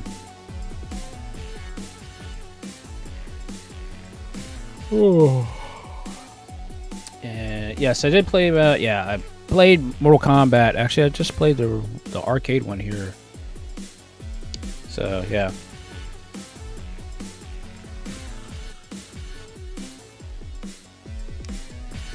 I mean, I guess in a lot of ways, the Switch has its caveats, but it also has advantages too. You know, again, if you think about it, not any other company makes official licensed games for a portable system like the Switch. I mean, the 3DS, we had a good, you know, run with the 3DS. The Wii U was well, that was just, you know, a failure. But thankfully, from the failure of the Wii U, we got the Switch, you know. But, like, from the 3DS, like, I was constantly downloading retro, like, old school retro official title games. Like, playing the original Ninja Gaiden on the 3DS was awesome. It was amazing.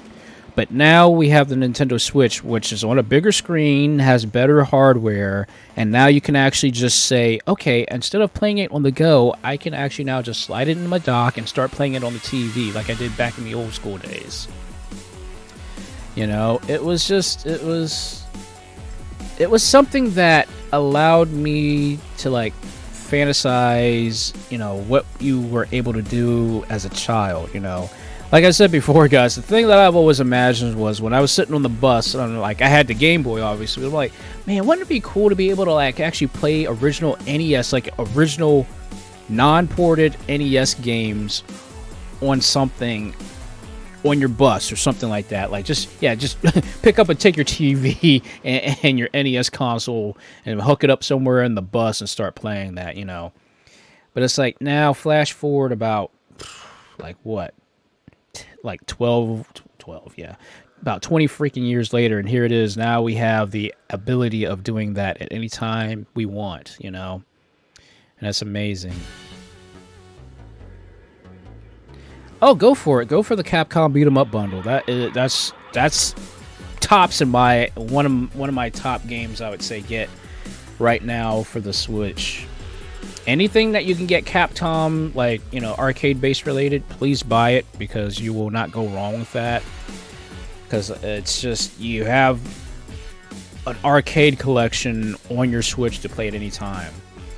Like, when I got the PSP, when the PSP came out and the PSP started having, like, all these collections and stuff like that, that was honestly, the PSP was the actual console of choice when it came to the retro collections, because they were the actual original games with no caveats, you know. And then here it is, I get the Switch, and the Switch is now doing the same thing. Although I do wish the Switch kind of did what the one Capcom collection did, which I thought was really cool. The one thing that I loved about the one collection, the Capcom arcade collection for the PSP, was depending on what you did, you earned points. You know, if you played at a certain time of day, if the number of button presses, because I did a live stream with that here last year, you know, with that particular collection. But, like, no matter what you did, you would earn points, and those points you could then use towards unlocking different things on the slot machines, you know. And I was like, oh my gosh, I loved doing stuff like that. So I'm like, oh, they could have done something like that. I mean, you still technically earn points the way it is, but it's not, like, as intricate as it was on that collection. Because, like, it literally counted everything you did, from how many continues you took, how many button presses, you know. It was an awesome little thing I thought they added, you know. So, I mean, like I said, the new collections kind of do that, but they don't show exactly how you got the points, you know. They just say, oh, you get this many points for beating the game once, and that's it, you know. And then you can use those points to, like, unlock stuff or whatever. So, I guess it's, in some way, shape, or form, it's alright, you know. But it's just missing online. That's the only thing about the Capcom Stadium games. They're missing online. Like, we have online leaderboards, but we're missing, like, actual online gaming. You know, that's the one thing they're missing out of those both titles. They should have did that, but again, Capcom.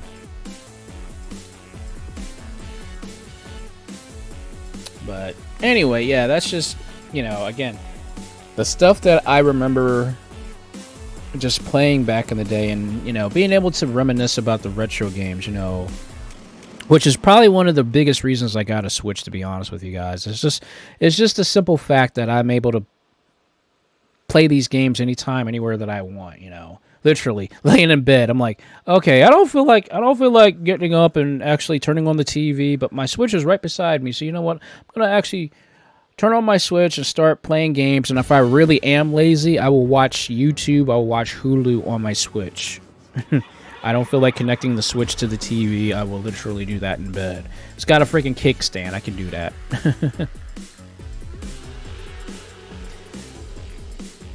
So there's a lot of little things that I just enjoy about these old games, really.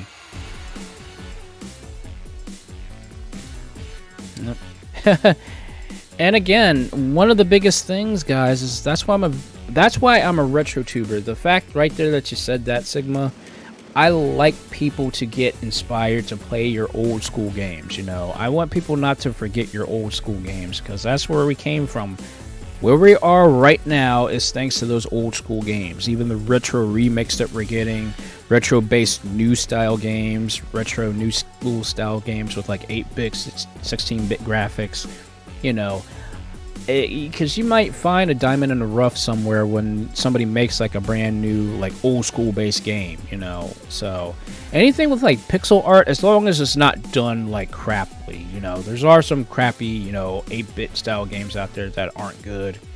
But yeah, from the concepts of where I started at playing on the 8-bit NES and enjoying the pixel art and stuff, because it's just something about pixel art that just, you know, it drives me to that, like, oh, I'm really interested in this, because pixel art is just so, it's so amazing, it's so interesting, because it's like you're playing a cartoon. I mean, as stupid as that sounds, to me, like, pixel-based games is like you're playing a cartoon, because, like, back in the day, you know, you didn't think of games any more than you did cartoons, at least in terms of how it looked, in my honest opinion.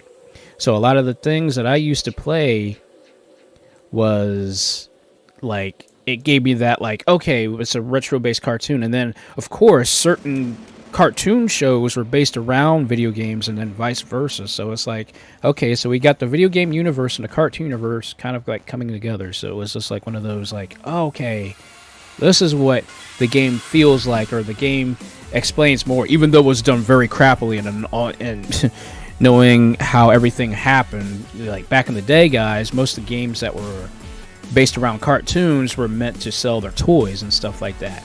Probably the most notorious game that was like responsible for that mishap was Double Dragon. And believe it or not, like, Double Dragon actually had a cartoon show and had that crappy fighting video game and had a toy line. And essentially, those two things were meant to sell the toy line. You know, it was like one big commercial. It was like G.I. Joe, like how G.I. Joe was supposed to sell the actual figures for from the cartoon show, was supposed to push the toy sales and stuff like that, even the video games too. So it's a very interesting subject. Like, if you guys, I forget, I think it's called The Toys That Made Us. It's on Netflix. It's like a documentary about how the toys were made, but like, cartoons were like essentially like 30-minute like infomercials to sell the toys and stuff like that. Like, even Transformers was like that. But it's a very interesting subject, so if that's something that you guys are interested in, you know, check that out on Netflix.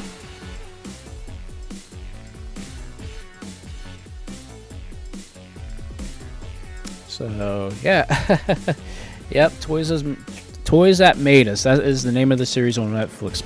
Please give that a. Because if you guys like had like old action figures, and I'm not talking like the new school stuff. I'm talking about like G.I. Joe, Transformers, Thundercats, Silverhawks, like even like the actual like Matchbox stuff. There was like a couple shows based around that concept too. There was like all kinds of stuff. Well, I guess technically Transformers was kind of more around that subject in terms of Matchbox, Hot Wheels, that sort of thing. But there was just a lot of toys that just like you don't know the histories about until you like actually sit down and watch documentaries and stuff. And the documentaries are just so interesting, you know. A lot of things that I've actually like noticed over the years, like the one thing that has always impressed me from game designing documentaries was how Nintendo and Sega were going back at it. And I'm talking about the original console wars, back when Nintendo and Sega threw shade at each other and was just doing all kinds of crazy stuff to each other. I mean, the ads, the attacks, and all that stuff was crazy back in the day, you know? And I think I distinctively remember like there was like some type of like documentary about how Sonic was made and how Sega wanted to take over, like beat Nintendo, like legit beat Nintendo, right?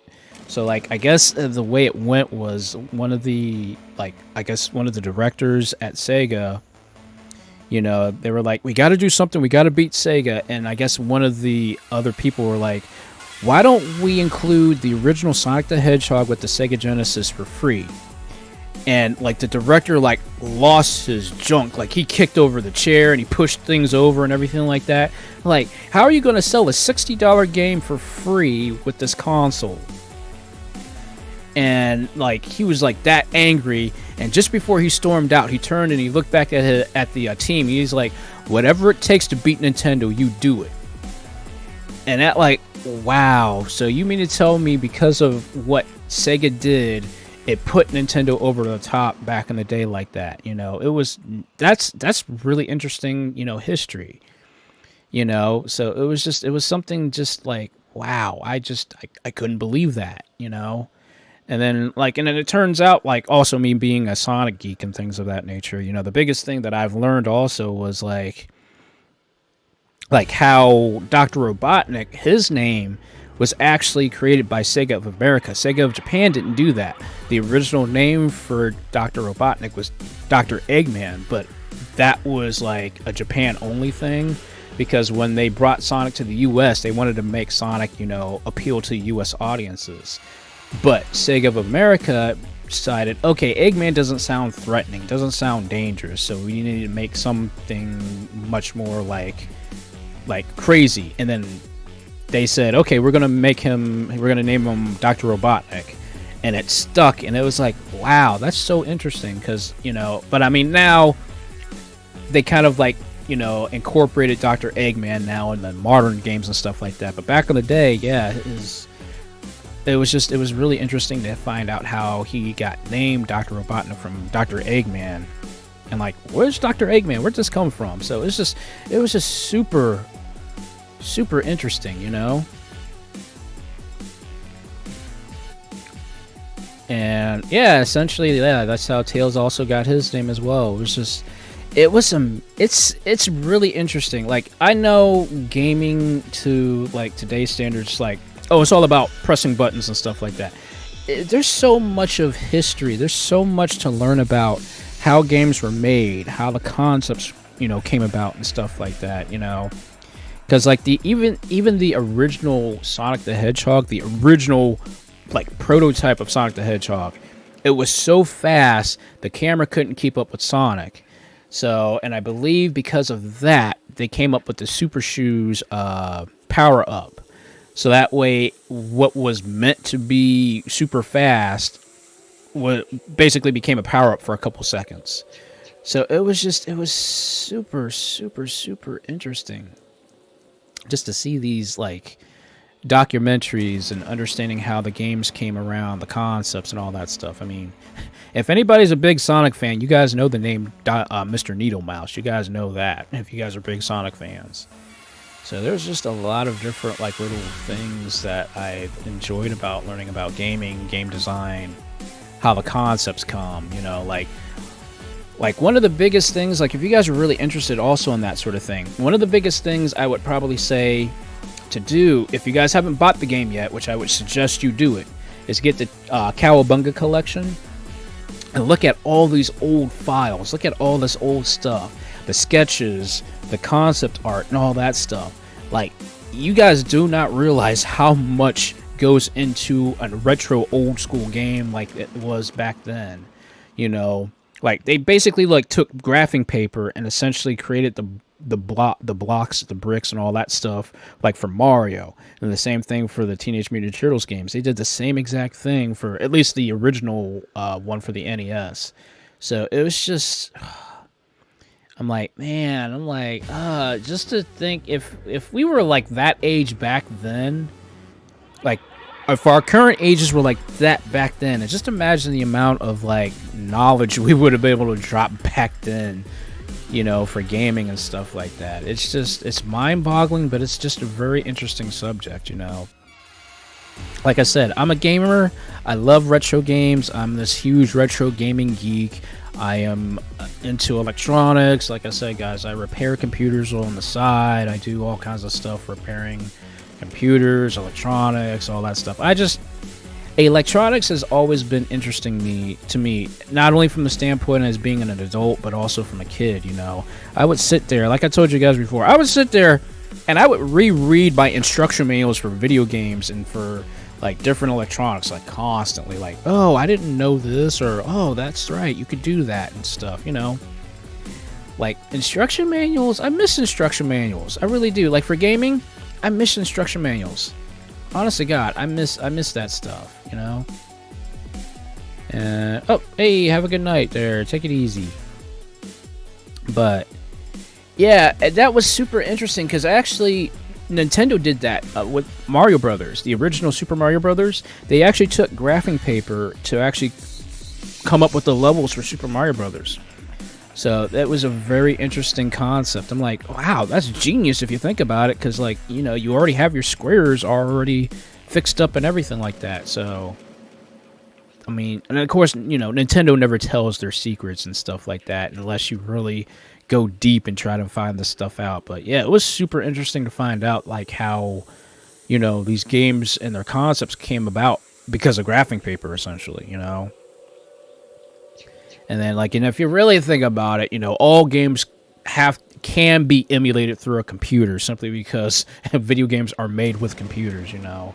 They have the hardware for the game console itself, but, I mean, in general, games all come from PCs, which is why, like, everybody goes crazy about the PC Master Race and all that stuff, which I'm like, okay, I get it. You know, yeah, games came from PCs in some way, shape, or form, but it's a difference when you actually can play using an actual handheld controller or an actual physical controller that was not meant for a computer in your hand and stuff like that, you know. Like I said, guys, I got the brand new Xbox Core Elite 2 controller, which is why I don't even understand why I paid $129 for this thing. But I needed to upgrade, and the only reason I got this controller is so that way when the thumbsticks wear out, I could just buy the replacement parts and just pop a new set on there instead of having to take apart the freaking Xbox controller and try to like reconfigure everything. Like, wait a second, just pay the extra, like basically put the amount of money in for 2 controllers and just replace the parts as needed, you know. I'm like, okay, that's genius. It's expensive, but it's genius.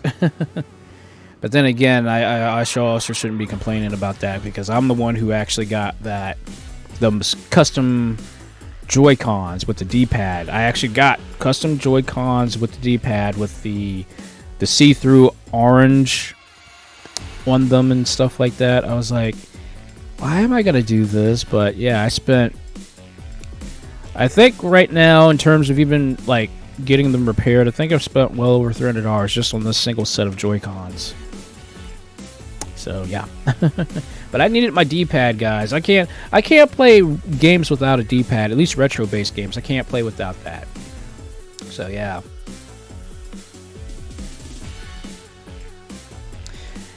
Yeah, I'm like, I don't want to spend money, but obviously, you know, it's hard to be comfortable with games nowadays. You know, it's like you have to get the right controller, you got to get the right, like, you know, accessories and stuff like that, so that way you feel comfortable, or at least as comfortable as you used to back in the day. Like I know a lot of people complained about the Sega Genesis only having 3 buttons, so you had to go out and buy that 6-button controller to play fighting games and stuff like that.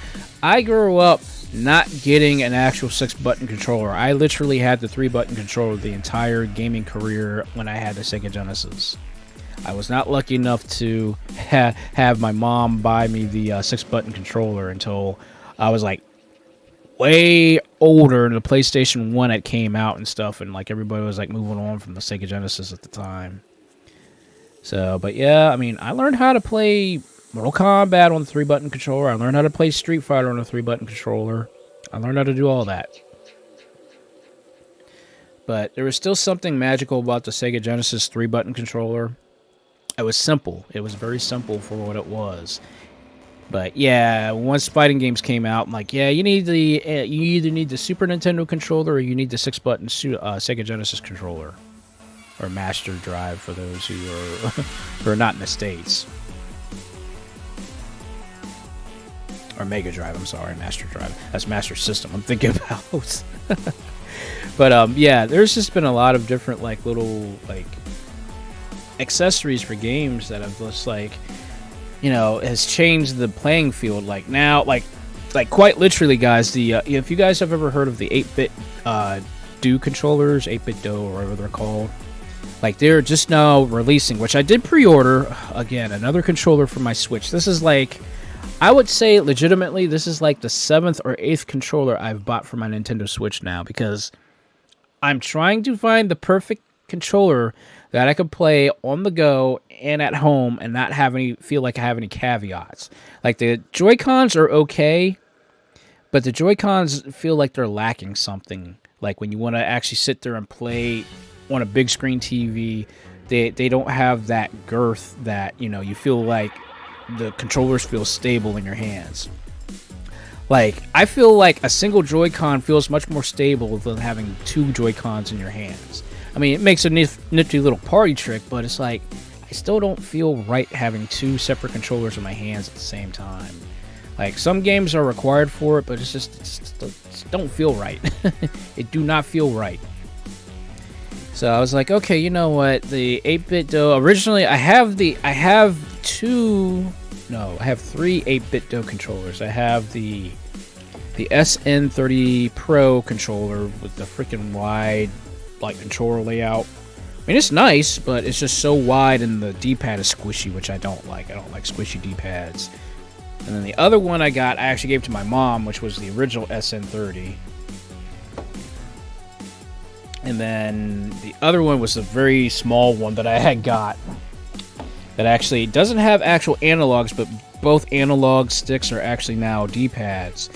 And sadly, because I'm so rough on my controllers, I wore out the left D-pad because I'm so rough on them. Because especially when I was playing Smash Brothers, because I was playing Smash Brothers like all the freaking time with this thing, and I would, like, you know, when you're doing smash attacks, you'd be holding down the thing so hard. So which I've done plenty of times before, especially playing on like the Game Boy Advance. I wore out my left. Yeah, both the left D-pad, the left button D-pad, and the L button.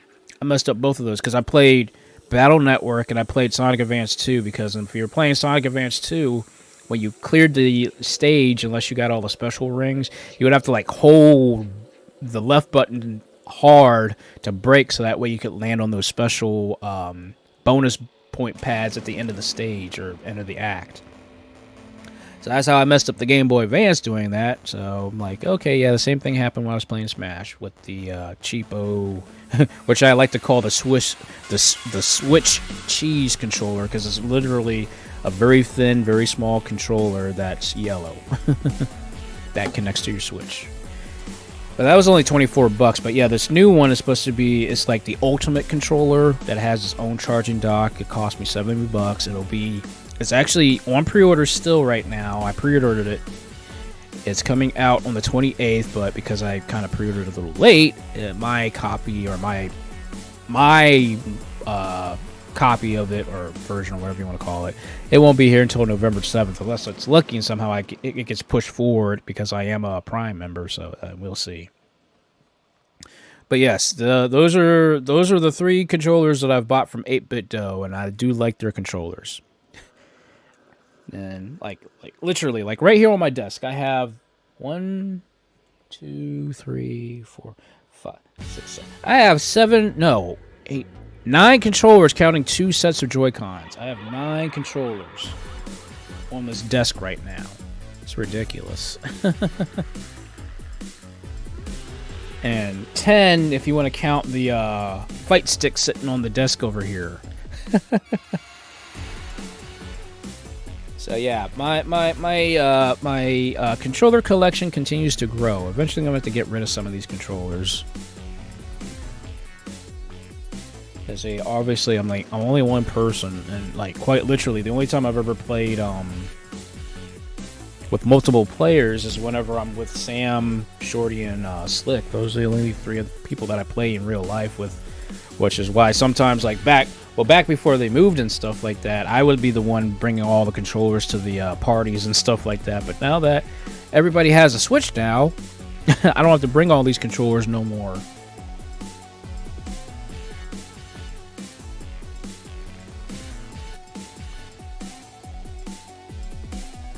Yeah, I know. I need to break out the stick a lot more often. I really do, because I haven't played it with a lot. Because ever since originally I had like messed around with it and stuff, but then it's like, why am I not playing with this thing? And I got it for Christmas here last year. I went as far as even replacing the square gate with an octagon gate because I'm a Shoto. Since I play Shoto characters, I'm like, it's better to have an octagon gate than a square gate for certain situations, anyways. So I was like, okay, I'll get an octagon gate for it, which only cost me like $5. Took the thing apart because I can take things apart very easily. If I can replace a kitchen receptacle and basically replace my entire hard drive on a computer, and even to a greater extent replacing the thermal paste inside of my old PlayStation 4, that was a simple fix. So that's all I did, was just pop in the octagon gate. Now I can actually play fighting games with no issues. Now, if I was playing charge characters like Guile or Bison, then yes, I would have to use a square gate. A square gate is much more reasonable for a charge character than a Shoto character.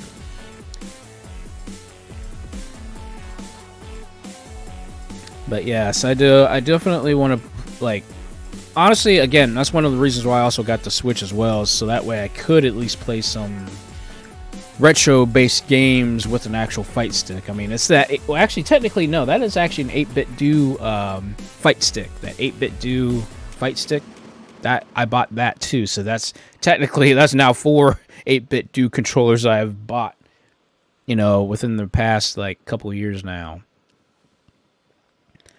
So it's like, again, gaming habits, people. You spend money on gaming stuff, and you don't even realize that. Like, even with my core controller, my core Xbox Elite controller that I got one of those, the new version, those dongles that have Wi-Fi direct built in, so that way you don't have to worry about, like, any kind of, like, input lag or anything like that. So I bought one of those, too, for my computer. So... Gaming is an expensive hobby.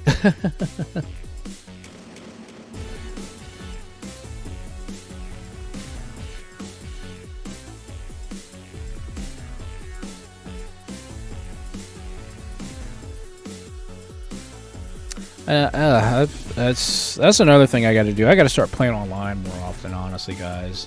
I get scared of playing online because I don't have that confidence like I used to playing games. So like that's why I don't really play online very much. At least when it comes to versus fighters. And then No, this is actually, yeah, Cadillacs and Dinosaurs is actually a comic book series. It's a very, very old comic book series. They made a TV show out of it, and they made a game out of it, which is from Capcom. So it has a lot more of a Final Fight feel to it. But yeah, yep. It was a good series though. It was a good series. Something I would definitely say, because I actually got into that series because of the game. So it was really cool. I liked the concept of the game, and then I followed the actual comics and then the TV show, which I thought the TV show was pretty awesome, the cartoon show, but it only lasted like a couple seasons, or actually no, it only lasted one season, I think. I knew it played on CBS in the morning on Saturdays. That's all I remember about it. So yeah. It was fun watching the Attack one, and nice to see Castlevania, but I must be off to sleep, so talk to you later. So Sam's got to go to bed, guys, so give her a good night from you guys, alright? I know, I'm glad. That's why I'm glad I started early. I was like, you know what, I wanted to start early, so that way it gave me enough time to, do X, Y, and Z, and have some fun. So, but I'm still happy that this turned out very nice. Like, again, it's been a couple months since I did the last Attack one, and I was like, okay, you know what, I have to make something for at least Halloween, for Red Moon Nights, because apparently this is going to be a thing for I don't know how long. every time a Halloween time comes around, or just randomly, like, okay, it's Red Moon Night, I can be edgy, I can play some scary games, I can do this, can do that, blah blah blah blah blah blah blah. Yes, but this was a challenge, but you know what? I'm glad I managed to do it, It was a lot of fun. It was truly a lot of fun,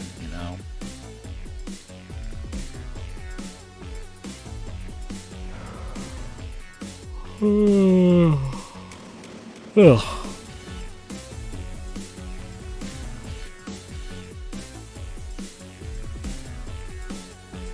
Oh, that's right. You did show me that thing.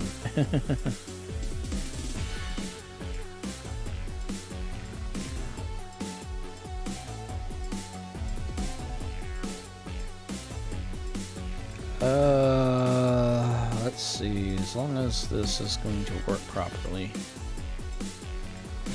because sometimes it's like.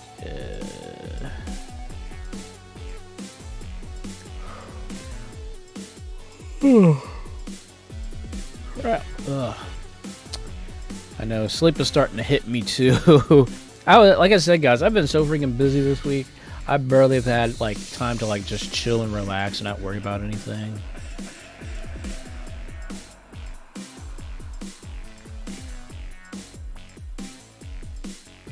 But again, this is the kind of stuff that I gotta, it's life. You got responsibilities, and you gotta do stuff. Okay, let's see what this thing is all about here. Give me a second while I get everything squared away here.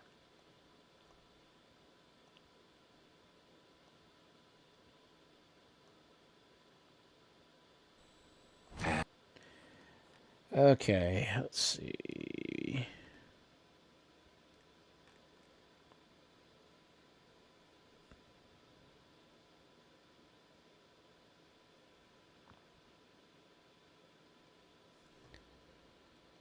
Sorry, I'm just turning off everything. So I don't want anything. Okay, we'll give this a shot here.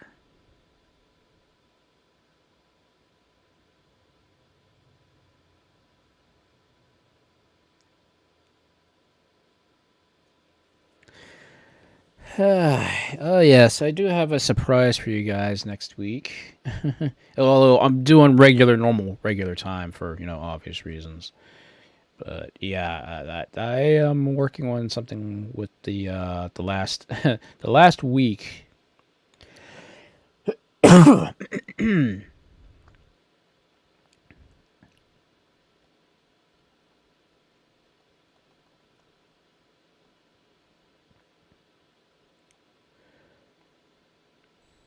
And here we go.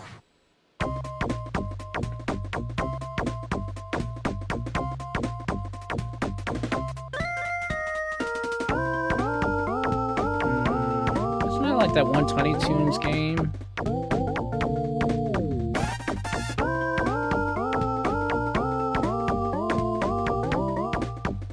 Yeah, Tiny Toons All Stars, that's right.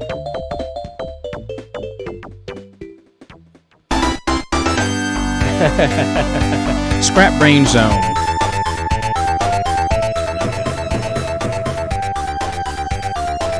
Yep, Scrap Brain Zone from the original Sonic.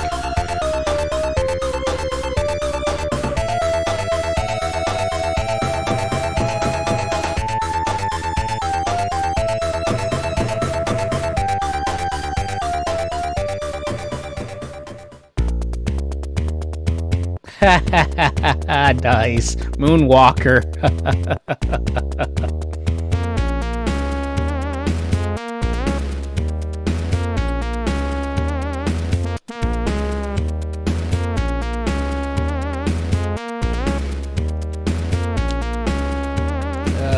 That's a lot of old school stuff there.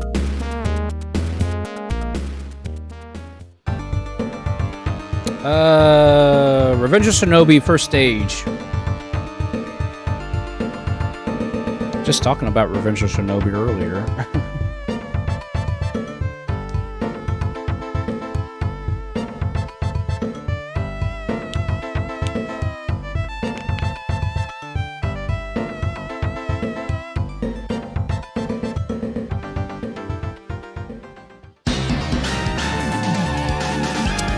Castlevania, the Rebirth version. Reincarnate Soul, I believe. First stage. They need to bring back the Rebirth games for the Switch. Come on, Konami. Stop pulling out on us. I want to see the Rebirth games come back.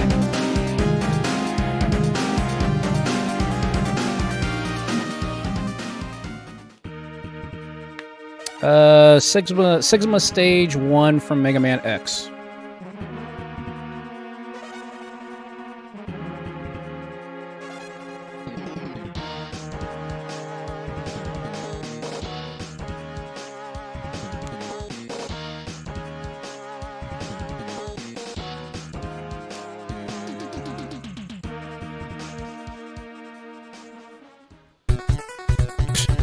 Okay, thank you for bringing back the feels. Thank you so much for bringing back my PTSD. Ninja Gaiden Stage 1.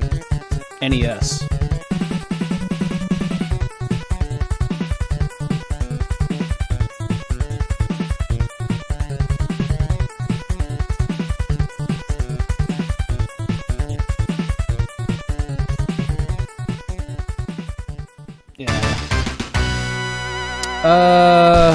That is Contra Hard Corpse, the fight against that fake-looking Simon Belmont.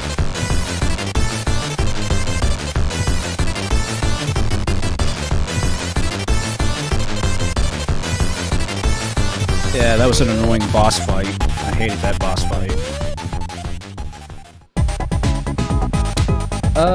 Streets of Rage 2, Stage 6, The Beach.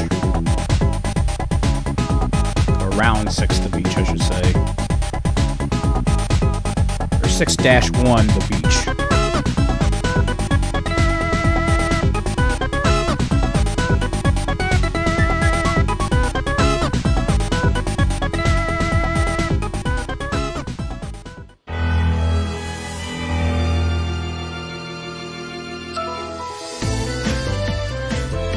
Oh, this one's escaping me. I know this one. Oh, what is that one? Oh, dang it. Oh, that one escapes me. Dang it. King of Fighters. Dang it. I was gonna say King of Fighters 97, but no, that 97 didn't even have any like actual stuff. Guile stage from Street Fighter Alpha 3 Max, or also the console editions.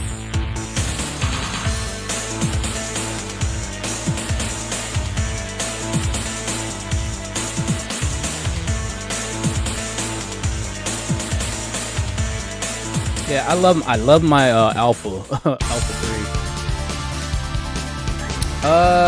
Virtual Cop 2, or no, Virtual Cop 1, the fight again at the second stage boss fight.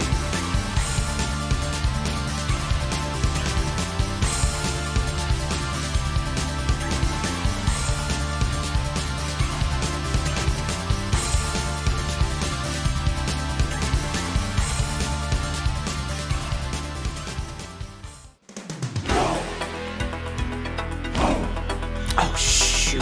Oh. Dang it.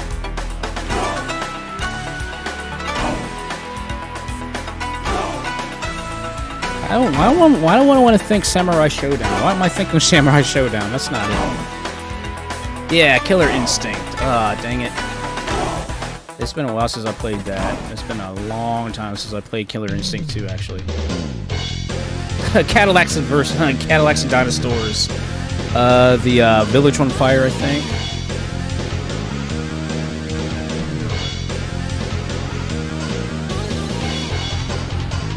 Yes, because I do have the soundtrack for that game, because that game is very nice.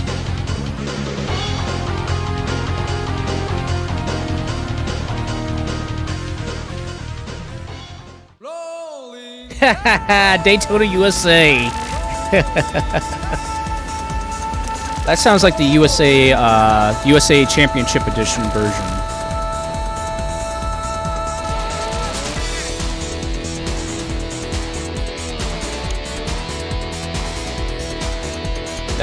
That's my jam. Daytona USA. When you go into an arcade and you hear that, you know you've found a good arcade. Oh, I know this one. Isn't this Dead or Alive? The original Dead or Alive?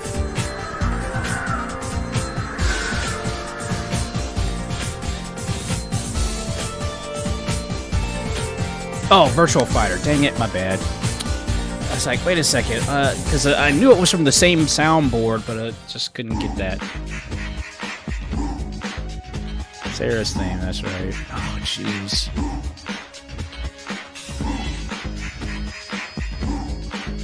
Oh, I'm blanking on this one. I'm blanking on this one. Hang Time. Oh my god, I have not played Hang Time in forever. I played NBA Jam, but I have not played Hang Time in like so long. Metal Slug. Is it 3 or is it 4?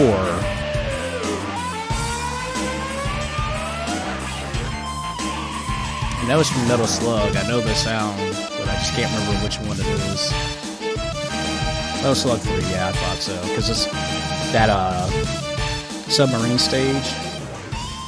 Yeah.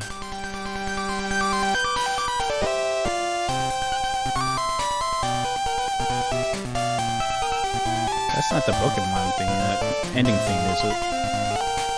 Red and blue.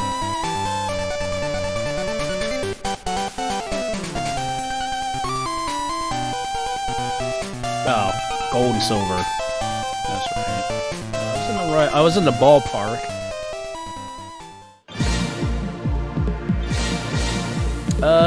Checking the stadium stage.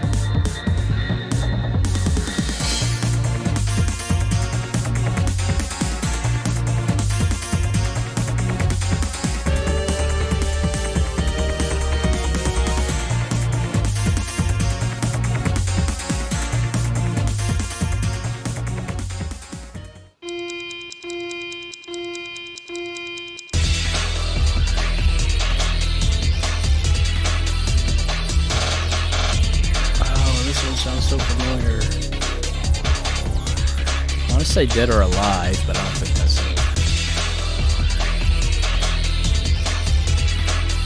Oh, the original SNK. Dang it. It's been a while since I played the original Capcom vs. SNK game.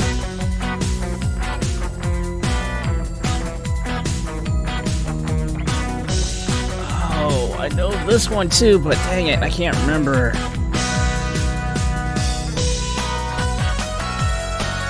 Yep, I can't remember this one.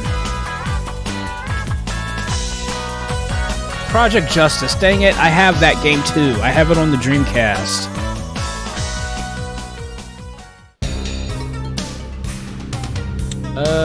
Mortal Kombat 2. Listen to the Armory stage.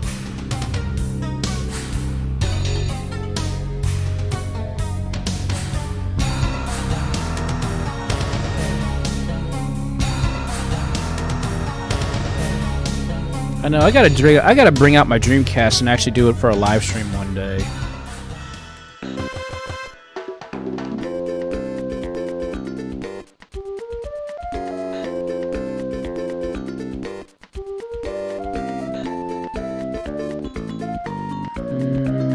This one is not it's not clicking. Oh, Super Circuit. Actually, I did not get Super Circuit when I had my Game Boy Advance. Kirby... Is it Kirby's Dream Land 3?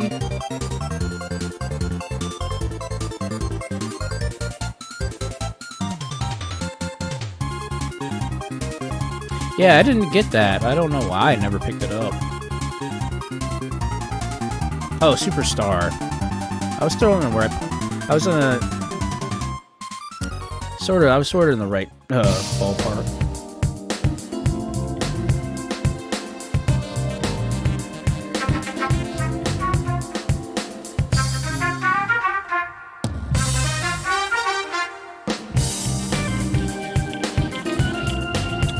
Oh, shoot.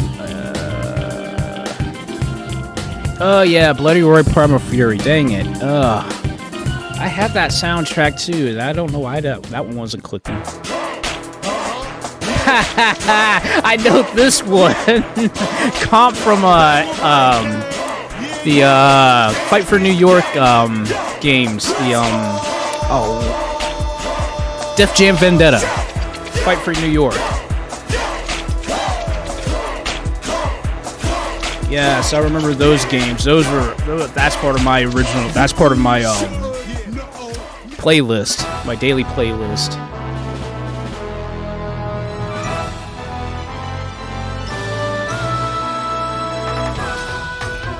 Isn't that Soul Blade or Soul Edge?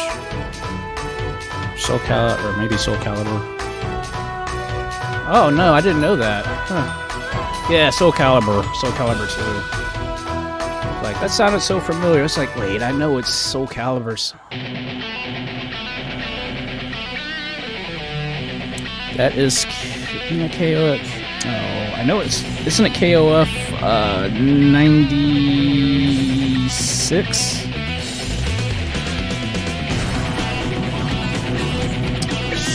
That's escaping me. Oh, the Bouncer. It's been forever since I played that one. I think I gave that to my friend, actually, as a birthday gift. Ah, yes. Timid Hyperstone Heist, Stage 3. Shredder's Hideout. Love that one.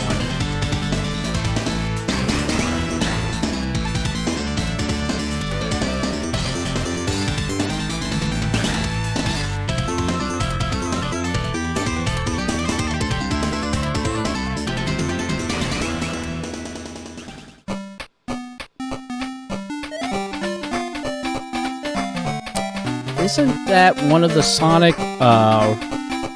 Drift songs?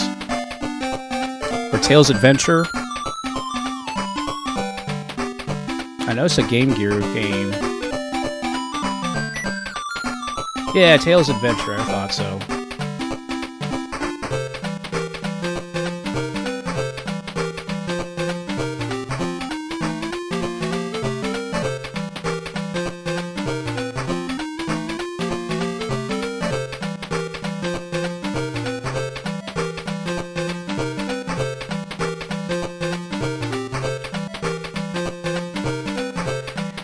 Yeah, I still have I have a good memory. I got a good memory when it comes to these old games. Yeah, good list, good list.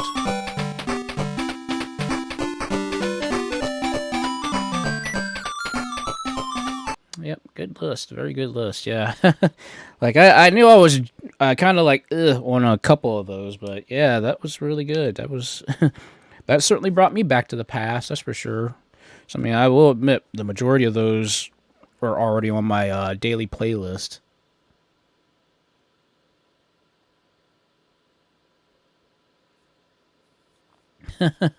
As I've stated, guys, I was 2 years late to party, but when I got my Sega Genesis for my 7th birthday, man, I was in '93.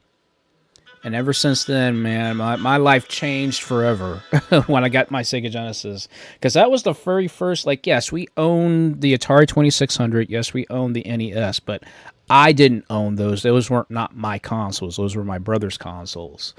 When I got my Sega Genesis, that was my first actual true home console. Yes, I had the Game Boy, but I'm talking about an actual console to hook up to the TV. That was my first console.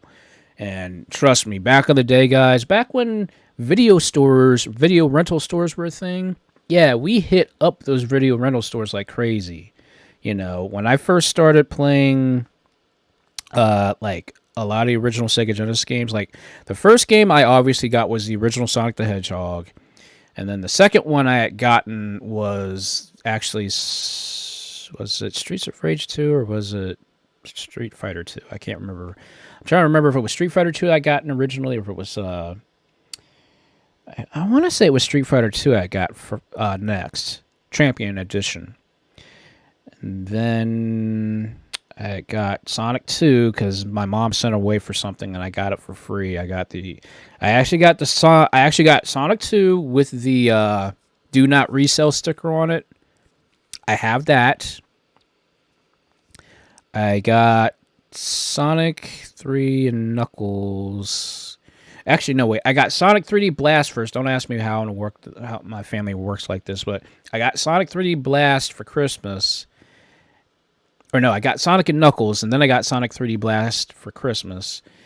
And then later down the road, I got Streets of Rage 2, and then I got Revenge of Shinobi, and then I got Sonic 3 then. Then I got Golden Axe, I think. And then Sonic Spinball.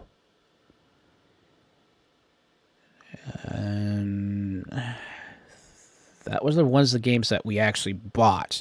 But we rented a lot of the other ones. So, like, yeah, we did get, we rented, like, you know, Streets of Rage, the original Streets of Rage, because we had Streets of Rage 2 at the time. I rented Streets of Rage 3.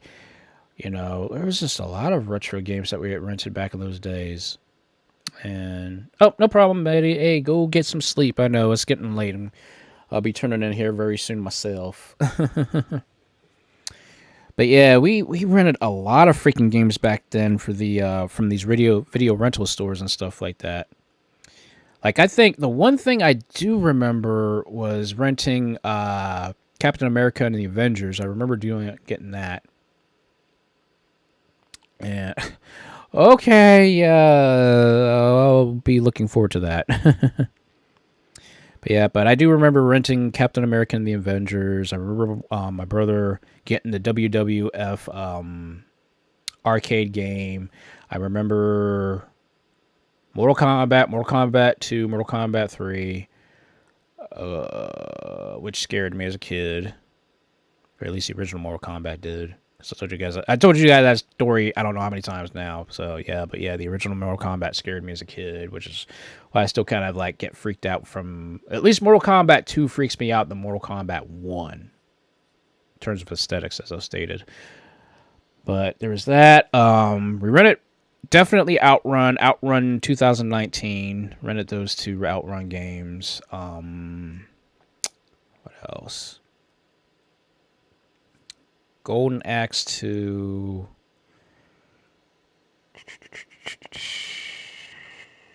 Shinobi 3. Dang, it's just there's just so many games we rented, because the games were like $3 per 2 nights essentially. So like we were constantly renting stuff from that video store, because quite literally the video store was right across the street, or at least like down the block from where my cousin used to live at in these apartments. My aunt, my cousin, or my 2 cousins, they used to live in this apartment complex. Well, not apartment complex, it was just an apartment. But literally right down the road was the rental store. So like they literally could rent anything they want at any time they want for like $3 for 2 nights, you know. I mean, you can't complain. You like back in the day, and especially back in the day when games are still like, you know, $50, $60. I mean, even though those games are still the same price, but I mean, $3 for a couple of days, you know. That's why they made certain games harder, because they knew that people wouldn't be able to actually afford the games. So, like, purposely, like, games like Ninja Gaiden was purposely made for those who couldn't, you know, sit there and beat the game. They made those games perfectly harder because of the rental services they had back in the day. So, yeah. I mean, I know GameFly is still a thing. People can still go. Like, I've done it a couple times. Like, I've rented, well, back when I didn't really have funds, you know. I actually got a good paying job now. But yeah, back in the day, like, I used to, you know, go to, like, maybe a couple years ago, I used to get games from GameFly. So I know GameFly is still a thing. I just don't know what kind of games they have now. But if you guys want to rent a game or something, you just don't have the cash for it, go to GameFly. I guarantee you they have at least some of the new school games and stuff like that. At least the ones that are, you know, obviously they have actual physical copy games and stuff.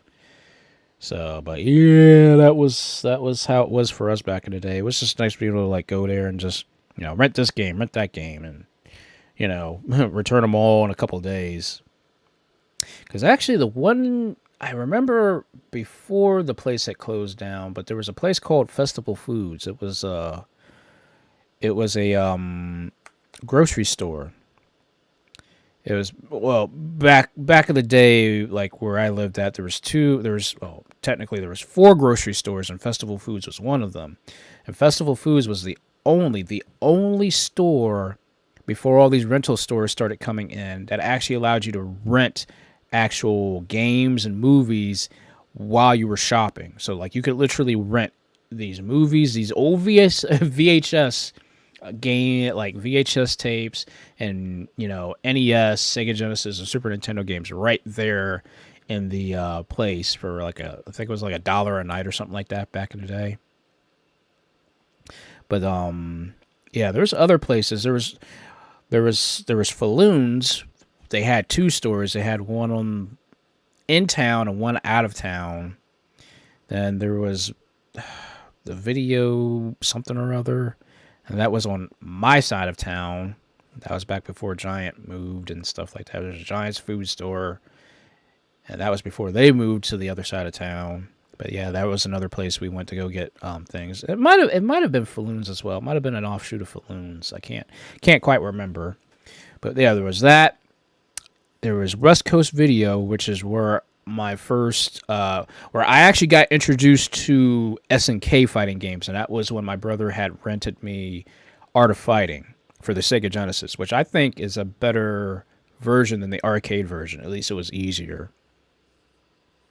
So yeah, my first taste of SNK games weren't from KOF, but it was actually from Art of Fighting. So Art of Fighting is what I started at playing these games, SNK games anyway. And I liked Art of Fighting because the music was so good. Like, I love the music for Art of Fighting on the Sega Genesis. So, yep. So that's why I play the Art of Fighting game. So if you guys ever see me play as Ryo, Yuri, or Robert, you know, that more or less is why I play, because of that. So, yeah. Yeah, I like Lee's theme. I like them all. Like, I loved Toto's theme. I like Jack's theme. I like Lee's theme. I liked King's theme. And then John Crawley, I liked his theme. Mr. Big, I could take or leave it. And oh wait, I'm missing somebody. The boxer. Damn dang it, what is his name? I can't. His theme is pretty cool too. Mickey Rogers, yeah, that's it. And then, of course, then you had Mr. Karate's theme, which was just Creepsville. That was Nightmare Fuel. Yeah, I do remember that. Toto's theme did get sent over to KOF 98. So yeah, that I do remember. But I like King's theme. Just had a beat to it. I like King's theme. I loved her theme. But yeah, the definitely Art of Fighting was like my first.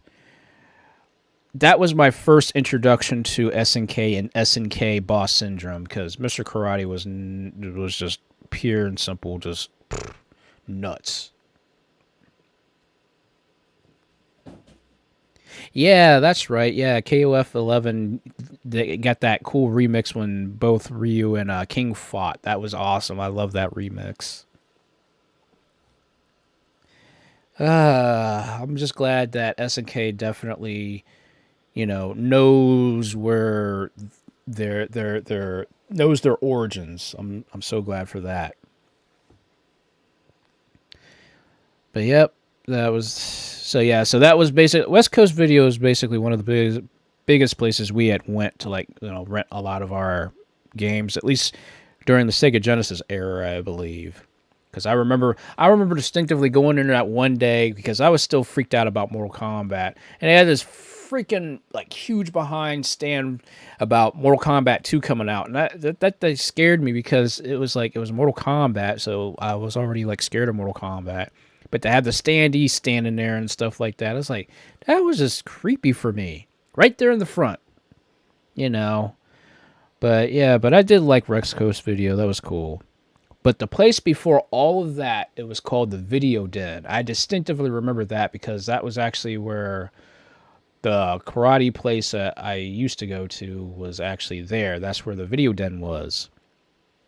And I remember distinctively they had this whole wall dedicated, and the wall went up at least a good 15 feet. And it had nothing but NES games. I swear it had at least 70 NES games that you could just rent at any time that you want. And I'm like, man, and it was huge because it took up at least where all the stores are now, it took up at least 3 stores. I remember that place distinctively because it was so big. But yeah, the Video Den was awesome. I remember that place. But man, that just, again, that brings back so many memories. I'm like, man, but yeah, I remember distinctively playing Art of Fighting on the Sega Genesis. My brother had rented one of the it wasn't WWF, it wasn't the arcade game, but rather it was that Royal Rumble game, I think it was. He rented that. And something else. I can't remember what else he rented. But I also know that's where I got exposed to Outrun 2019. I think that's where I got that at. And something else. Because I know I rented those 3 religiously. I rented Art of Fighting, Outrun 2019, and I think Sonic 3 if I'm not mistaken, because I didn't have Sonic 3 at the time. I know I rented Streets of Rage 2 a lot from Falloons, and Streets of Rage 3 also from Falloons, and Sonic 3 from Falloons as well. When West Coast went out of business. Because West Coast went out of business because of that big flood we had in 96, because it washed out the entire place down there. So I was like, oh man. So when that flood hit, yeah, West Coast went out of business because of that. They didn't reopen after the flood went through. So Falloons kind of took over from there, and that's where most of the stuff that I went to from there for a lot of my game rentals anyway back then. But yep, that's that's my walk down memory lane as far as retro games and what we used to do for video rentals and stuff like that. So I know my cousins and they would always be renting nothing but horror flicks. So like they love Friday the 13th. They love Nightmare on Elm Street. They love like all these horror flicks, like the original It, and all this other stuff, like just crazy stuff. My cousin was probably the worst. She was the one that had always like got like all these Richard King novels and all this stuff, and just loved horror. And thank God she grew out of that. She grew out of that quick.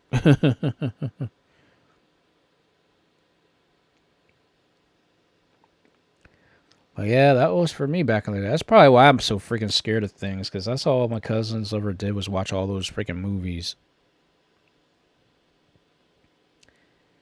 And it doesn't help, and it didn't exactly help that they lived in an apartment complex that was originally a Civil War house. So yeah, that didn't exactly swing good with me, especially at night around this time of night, anyways. But you live and learn, But I mean, honestly, like a lot of the gaming I did was at my cousin's and my aunt's house back in the day. That's where I grew up playing like the original Nintendo. That's where I grew up playing Sega Genesis, until eventually I got my Sega Genesis and stuff like that. Because my cousin had a ton of games on his NES. Like he had Renegade, he had Punch-Out, he had Contra, he had Wrecking Crew, all like Mario Brothers 1 and 3, I think. What else? DuckTales, Double Dragon, something else. I can't remember. Oh, that baseball game, Tecmo Bowl, something else. He had a good bit of games. Track and Field, that was the other one. Yeah, Track and Field. So yeah, I was constantly borrowing games from him because my brother, when we got our Nintendo, the only thing that we ever got and owned was just the original Super Mario Brothers Duck Hunt game.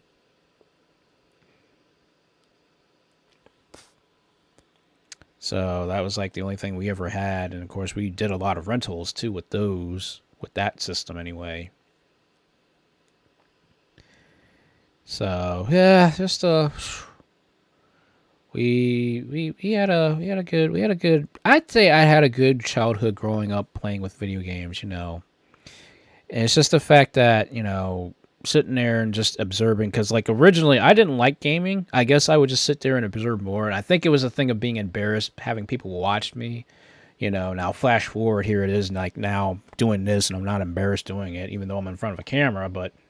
I tell anybody, like, look, whenever I go to an arcade, like me and Shorty, we see a DDR machine, me and Shorty will tear up a DDR machine like that. We don't care. I don't care how bad I am. I love that. But yeah, I'm not afraid to get in front of the camera anymore, and I guess partially due to like just stuff I had to do as a kid. Like I was always had to be in front of somebody doing stuff, so I basically eventually grew out of it. I'm like, now I'm just doing this now, which I appreciate doing. So yeah. So yeah, yeah. Trust me, back in the day, my cousins they like horror stuff. They love that stuff.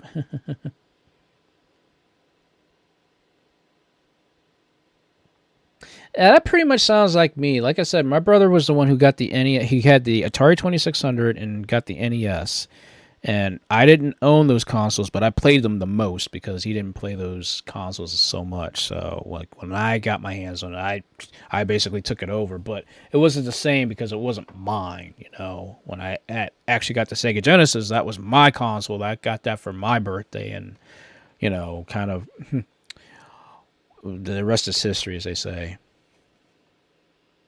But yeah, I try my best, sitting here reminiscing about retro stuff, it's one of the things that I do like doing as a retro VTuber, just sitting here and just bringing you guys back to like my days, back when, I grew up playing a lot of these retro-based games, watching cartoons on Saturday mornings. Like, you guys don't realize, like, Saturday mornings was like our mini, like, summer break, You woke up, it was like maybe 6:30, 7 o'clock in the morning. As soon as you woke up, boom, there was cartoons on. And cartoons lasted on at least 5 or 6 different channels from 7 o'clock all the way to about noon.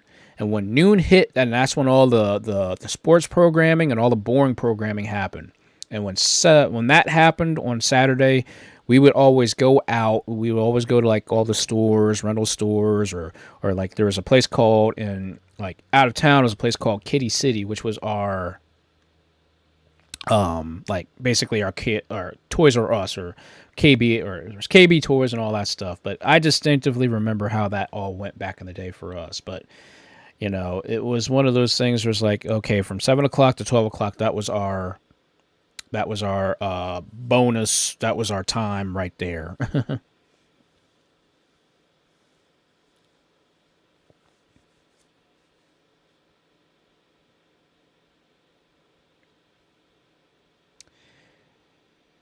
Oh yeah, that's right. They also had American Gladiators too and stuff like that. But I guess for because we didn't have like all these crazy channels also, like I know with where our station was, it was like they cut a lot of stuff like right around 12 o'clock. Like everything went to like local programming on like right around 12 o'clock. So like we missed out on a lot of that other stuff.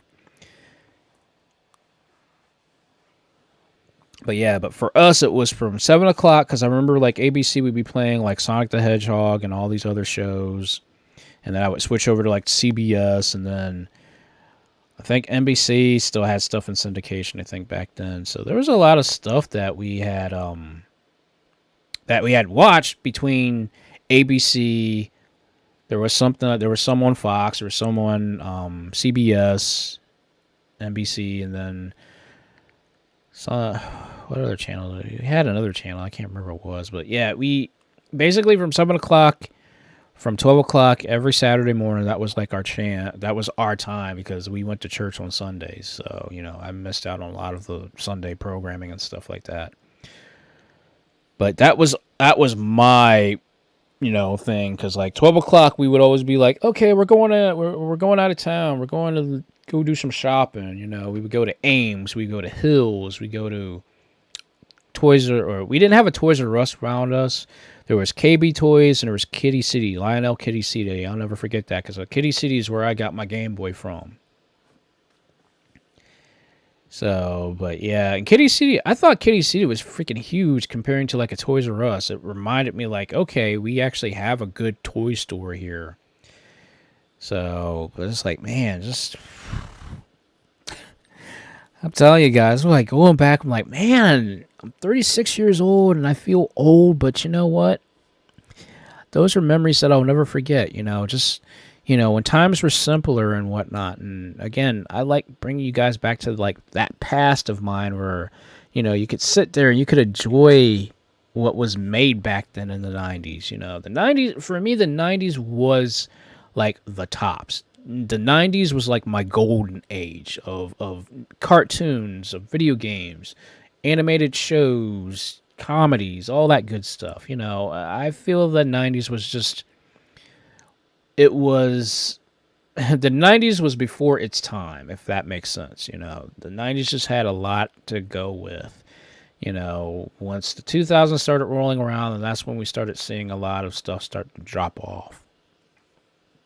But yep, I'll never forget, because back in the day, just, you know, having access to watching cartoons around the clock. Yes, we have streaming channels. Yes, we have the abilities of watching anything we want and anytime we want right now, right? I mean, I get that. But the thing of it is like when you were in school, you know, what you watched was the same thing some other kids were watching at the same exact time. So like when Monday, like, okay, brand new show comes on, brand new like cartoon show, something like that, right? Would come on. And, you know, obviously you and your schoolyard buddies, your chums, your pals, whatever, may not be friends, but acquaintances, because you see them every freaking day, right? So a brand new cartoon comes on. This was the stuff that you talked around the play yard around. You would talk about, dude, you see that new show that came on? Like, yes, that was such an awesome show. Like, we talked about like one of the shows I know we definitely talked about was Reboot. We because it was the first like 3D like animated show we actually like sat down to actually see. Like, I think there was Beast Wars, but like when we saw 3D like animated shows, it blew our minds. So like on a Saturday morning, and we would be sitting and watching these shows and stuff like that. And Monday morning comes around, and that's when we do the playground talk or the water cooler talk at the playground, talking about, man, that was such an awesome show. Like, yeah, did you see this? I'm like, that's how it was for us back in the day, because we all could get on the same page because we all watched it at the same exact time, because we could not watch it any other time unless you were rich enough to have a VCR recorder and record the VCR, to shows to VCR tapes and stuff like that. You could only watch what was on at that time. There was no saving, no DVR, no nothing like that. It was like you watched it then, and if you couldn't watch it then, you would have to catch the recap of it like sometime throughout the week, or if they would show a rerun like that next Saturday or something like that if you missed that episode. But once you missed that second time episode, you weren't going to see it again until like the season was over with and they started, doing reruns. So, but that's how it was for us back in the day. We'd have to sit there, wait for the show to show up, watch it. If you were lucky, be able to be there and record it, because sometimes you couldn't rely on the VCR thing, and God forbid if some kind of special came on that jacked up the entire the schedule, so your VCR recording would be messed up because obviously no internet back then. You didn't get your timing down just right because they wouldn't tell you that there was a special coming on or something like that, some kind of caveat that you had to deal with. So, but literally, if you did not see that show at that time, you were screwed and not be able to see it again until they reran it later down, like after the first season or the first half of the season was over with, and they started rerunning it for those who missed it. So that way you catch up whenever the next season or the next half of the season came around. So that's how it was for us back then, But yeah, that's how it was for us, At least I remember distinctively, like, waking up in the morning. Now, we're talking a regular weekday morning, like, because they didn't show any of the new shows, they didn't show any of the new episodes until the weekends. So, like, throughout the weekdays, they would show and re-show, like, all the, like, I guess rerun stuff, or like they would show like cartoon shows and stuff like that, like in the past, and would play those like right before you go on the school bus. Like I remember distinctively like waking up at 6 o'clock in the morning before I go on the school bus, right? You would wake up and you would watch like, Transformers, and then you would watch something like Garfield and Friends or something like that, Yeah, weekdays were basically your syndication stuff. So those were the shows that showed constantly through like reruns and other things like that. So basically those were like your basic days. You didn't get to see any new cartoons until the weekend. That's like Friday nights, you were lucky if there was like a new like fall lineup things. That's when they would give you like a fall preview of like what was coming on the next day on Saturday. But yeah, throughout the week, all your cartoons were in syndication, so you got to see like anything that was in like reruns or anything like that. What was already kind of established. So like Garfield and Friends, Beast Wars, Transformers, G.I. Joe, basically all the shows that you saw as a kid. Like even like, oh, what else? Like there was a lot of other shows that played in the morning time, but like for me, because the bus ran early, I couldn't see all the other shows. Like I literally had to record Sonic. Like I wanted to see Sonic, right? But I couldn't see Sonic because I jumped on the bus before Sonic came on, so that's how, like, okay, we thank God we actually got a VCR so I could record Sonic and actually watch Sonic while I was away at school. Then I get home, and then, boom, there's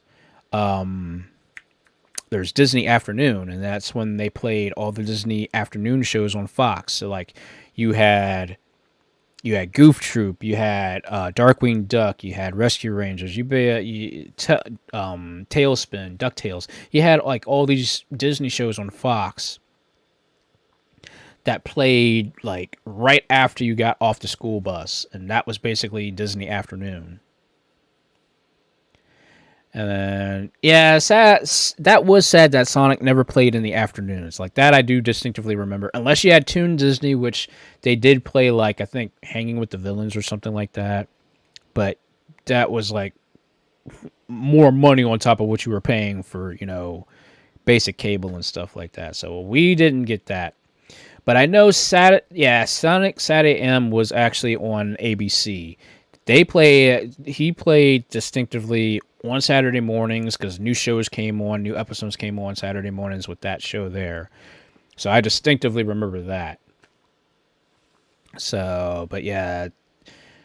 And then eventually, now, again, I'm going deep for you guys, for those who remember this, but after basically, like, the Saturday morning stuff kind of like, or the syndicated stuff started ending, and then eventually it started going to specific channels, and as such, Sonic, Mario, Street Fighter, Mortal Kombat, they went over to USA, which was the USA Extreme Team.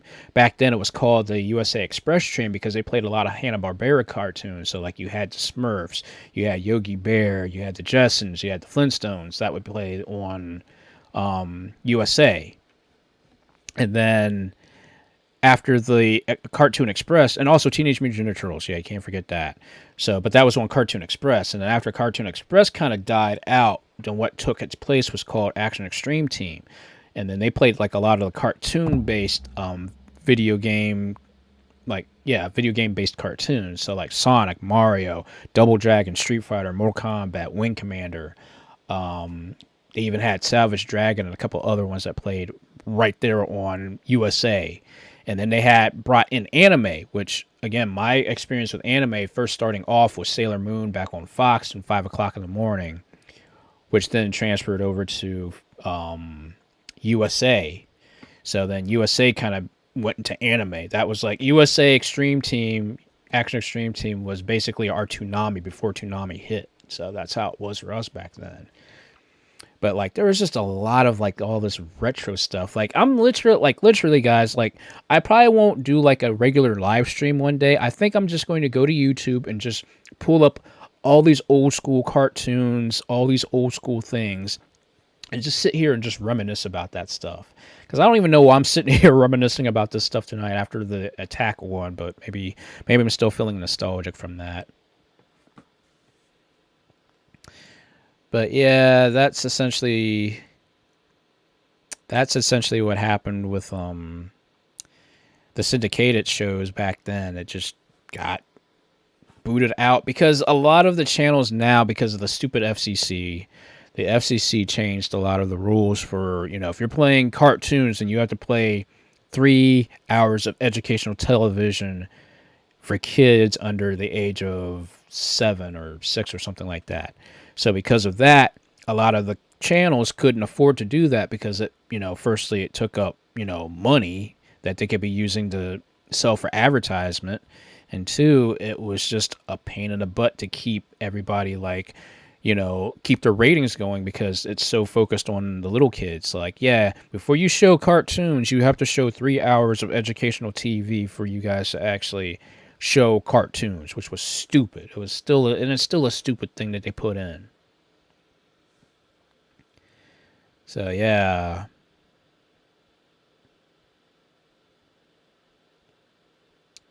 Oh geez, wow, yeah.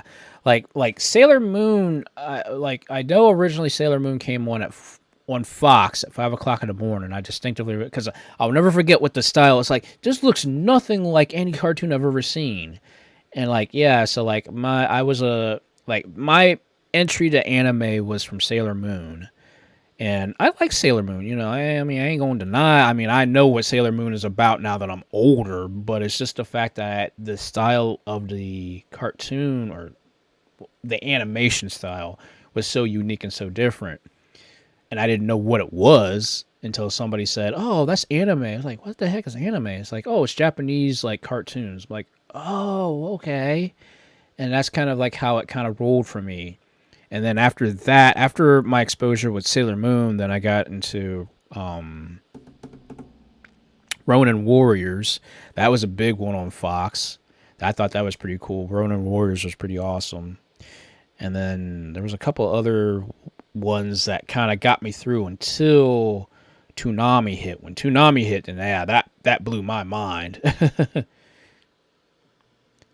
But yeah, my first exposure to anime was on Fox and USA. After that, kind of like went to Cartoon Network when Cartoon Network started playing anime with Toonami and stuff. And then of course ABC Family got on the belt with that with Hyper Team Monkey Force Go or something like that. I can't remember the name and title of that. And there was a couple other ones too. So yeah, it was just man.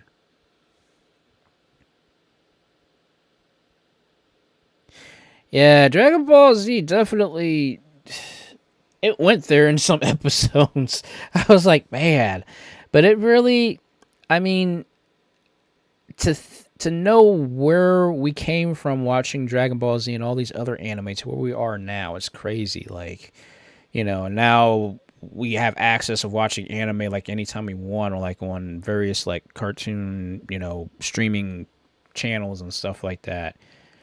You know, it's crazy. It's mind-boggling, like how, like the other day I'm sitting here because I got, you know, Disney Plus and Paramount Plus, and I'm sitting there, I'm like wait a second, because I told you guys like we used to watch Inspector Gadget's Field Trip at school, right? Well, now I can watch that anytime I want on Paramount Plus. Some of the Sonic cartoons made it on Paramount Plus. Mario, I think, made it on Paramount Plus, and a couple other ones too. Like, there's just a lot of stuff that's on Paramount Plus now. And then, like, Disney Plus, obviously, like all the Disney afternoon shows. Like, here he is, going to sit here and watch Rescue Rangers, DuckTales, you know, all this other stuff that I used to watch. Just like, I'm glad we are in the age we are now where we have complete and total access to these shows that we used to watch as kids and just reminisce about these things and just indulge back in the day. I'm like sitting here, like today I'm sitting there eating pizza and stuff and watching Goof Troop and still cracking up at Goofy all these years. I'm like, that was true comedy. That was true cartoon comedic genius back then that they threw out, you know. But yeah, Super Robot Monkey Team Hyperforce Go, yeah, that show, that was part of Jetix, and that I remember that. Because, like, what else? There's, like, Yin Yang Yo and a couple of other shows on that, too. Get Ed and Alpha Teams on Machines or something like that. Something else. Jeez, man. I'm sorry, guys. I'm sitting here reminiscing about all this stuff. I'm sure I'm just, like, opening up a wormhole of, like, wow, I can't believe you remember that stuff. I'm like, yeah, this... Literally what I'm doing right now, guys, is my childhood. I'm basically bringing you back to that childhood-esque thing that I used to do. Waking up in the morning time before I went to school, watching religiously watching cartoons before I went to school, coming home, religiously watching Disney Afternoon before I did my homework or while I was doing my homework, and watching Rugrats at 6:30 because it came on like right after the news went off because we only had one TV in the house at the time. So, Nickelodeon, that's a whole other rabbit hole in and of itself. So, yeah, you know what? I'm thinking about doing that maybe one day. You know, just, you know, maybe I'm gonna get lucky and like all of a sudden just sit here and just start watching like all these old retro-based cartoons like right here on the channel. I don't care if I don't care if I get demonetized for it. It's just I want to bring you guys back to, you know, boom, get your bowl of cereal, get comfortable, and get ready to watch some old school cartoons with me. You know, do something like that.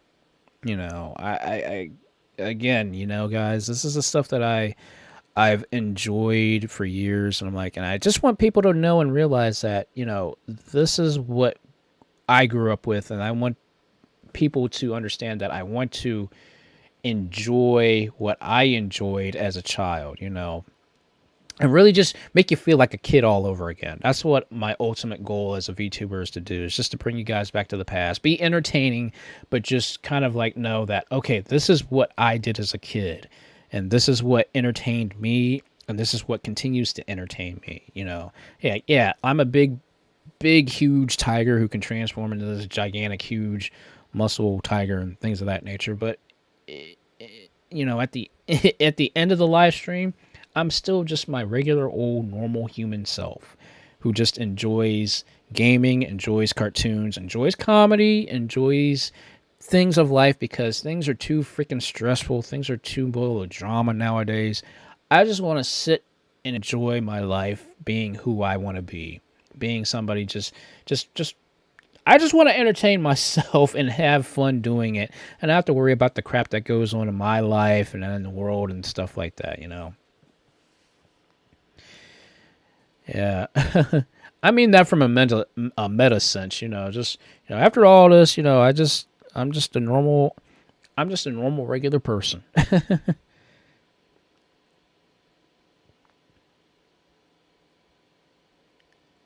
But yeah, I mean, in some way, shape, or form, yeah, I do. Like, like once the facade is over with, like the live stream is over with, and I go back to my normal, regular daily life as a normal person working for a living and stuff like that.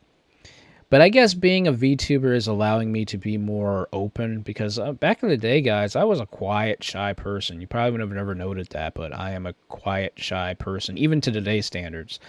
But once you start getting me to talk about retro stuff, video games, electronics, computers, all that stuff, I become a loudmouth and I can't shut up.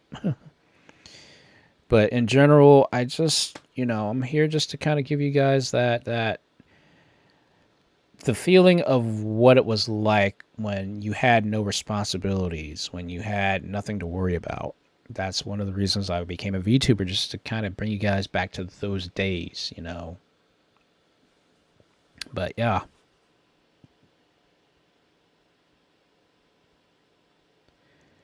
Yeah, you know, it's just maybe if once things kind of like, I guess, evolve more with Disney Plus and stuff like that, we might see, like, I'd like to see like a continuation of Goof Troop. I'd like to see a continue, like, since they did it with DuckTales, the reboot of DuckTales, I'd love to see like Rescue Rangers. I'd like to see Goof Troop. I'd like to see Tailspin. I'd like to see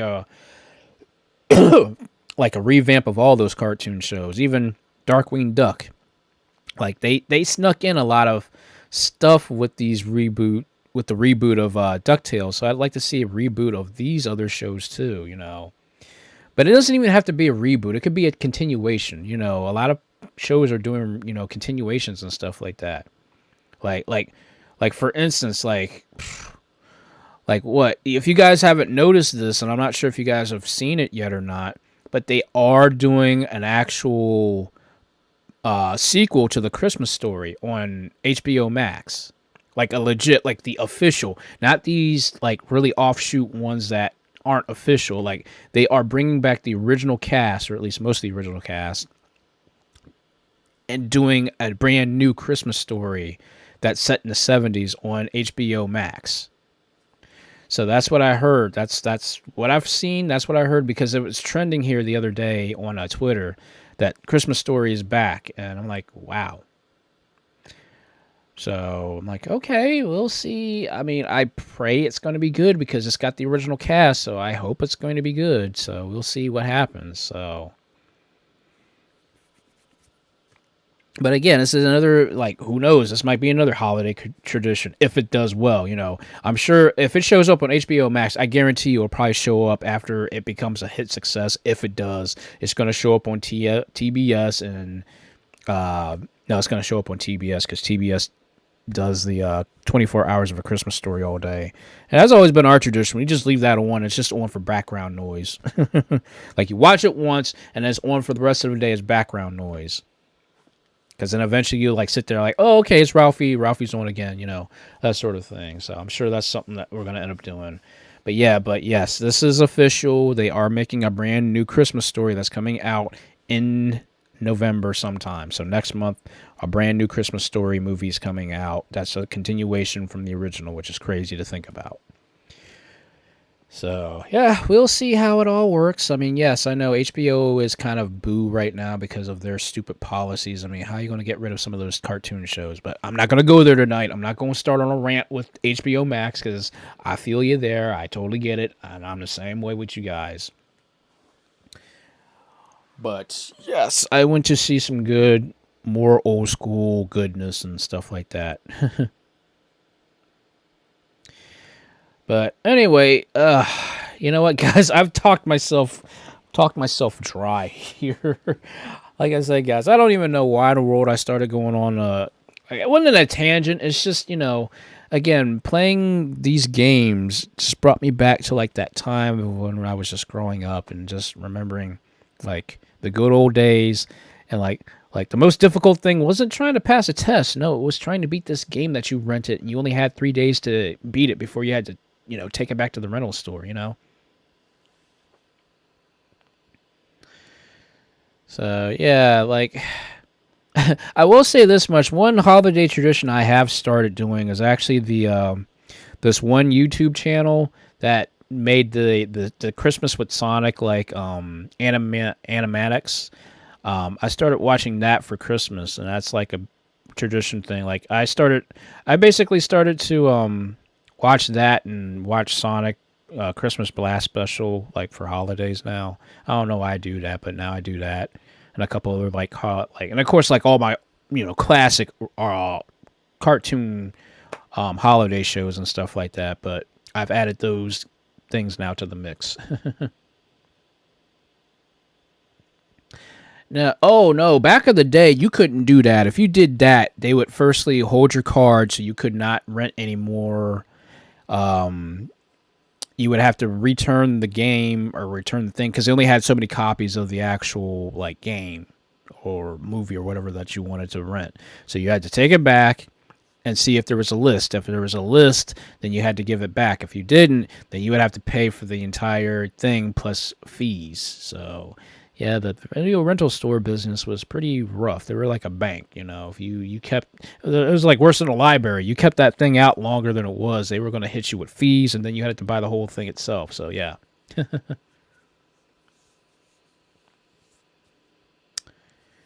So yeah, it was a lot of stuff. Yeah, Adventures of Sonic the Hedgehog. Yeah, the Christmas Blast special, which kind of like tried to combine both Sat AM and Adventures of Sonic the Hedgehog. I'll be honest with you. That show is so bad, it's so good. Makes absolutely no sense, but you know what? It is what it is.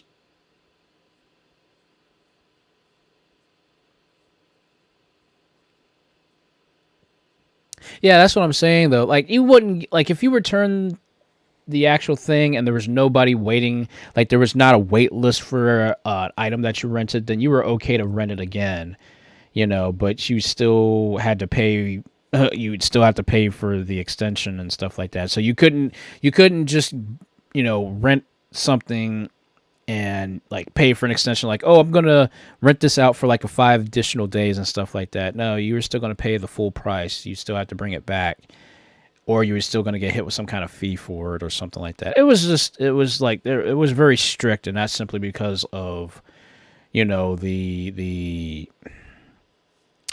I guess it was just to make sure that you weren't going to like show it to public because obviously you ever see those FBI warnings at the beginning of any videotape and DVD now and stuff like that. I was basically saying if you show this in public, you're gonna get busted for it, and that's essentially what a video rental store allows you to do is basically bypass that law per se. So yeah.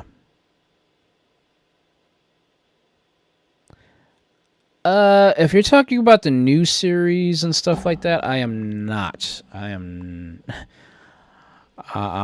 not that great.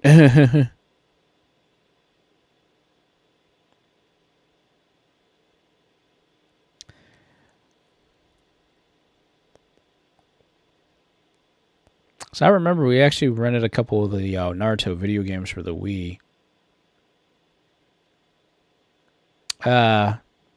I'll be honest with you, like I think I watched like maybe the first couple seasons of Naruto and then I kind of dropped off. I mean, don't get me wrong, it's not a bad show. It's just I guess something else caught my attention and stuff, and I kind of moved on from Naruto at an early time.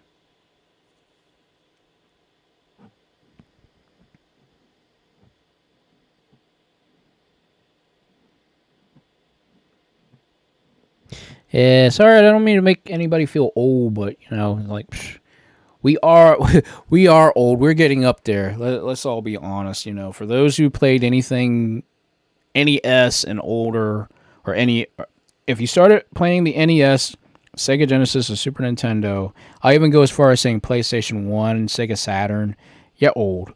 You're old. It's like we're getting older, but we're not we're not old enough to say that we're like that old, you know. We have a lot of nostalgia for what we did when we grew up. You know, like I said, if you were part of the the Nintendo versus Sega console wars, you're definitely up there. You know, you're not old, but you're up there.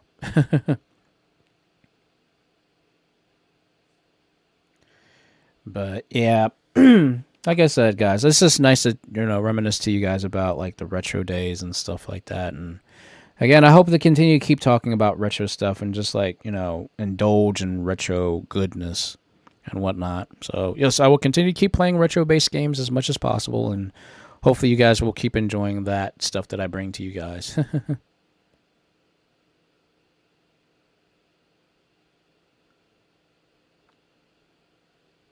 And hey, I mean, you came in, you came in at a good time. I mean, don't get me wrong.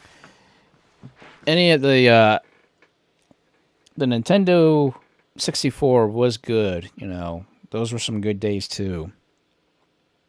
Yeah, that was back back when Sony and Nintendo were going at it strong, because the Sega Saturn kind of dropped off, sadly, and of course the Dreamcast just didn't last. It was so ahead of its time. Dreamcast was, but anyway, before I start reminiscing more, because I'm starting to sound like an old man now, just reminiscing about the good old days and everything like that. But I hope I did give you guys some entertainment tonight. I hope you guys did enjoy the Attack On series as I continue to keep making these and stuff like that. I hope you guys really enjoy these live streams. I hope that you guys enjoy what I do.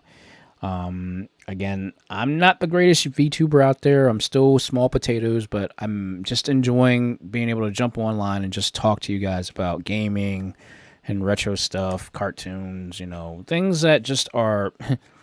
Again, this is a show about nothing, and I hope you guys enjoy a show about nothing, essentially. That's my ultimate goal, is just to make sure you guys don't, think about, your week, your past weeks, or your upcoming weeks. I hope I just managed to get something out of your mind, so that way you can enjoy, this present time, It's like that. It's like that saying, if I can remember how it goes. It's like, it's like yesterday is history, tomorrow's a mystery, but today is a gift. That's why it's called the present. So I hope I enlightened you guys in that way when I do these live streams.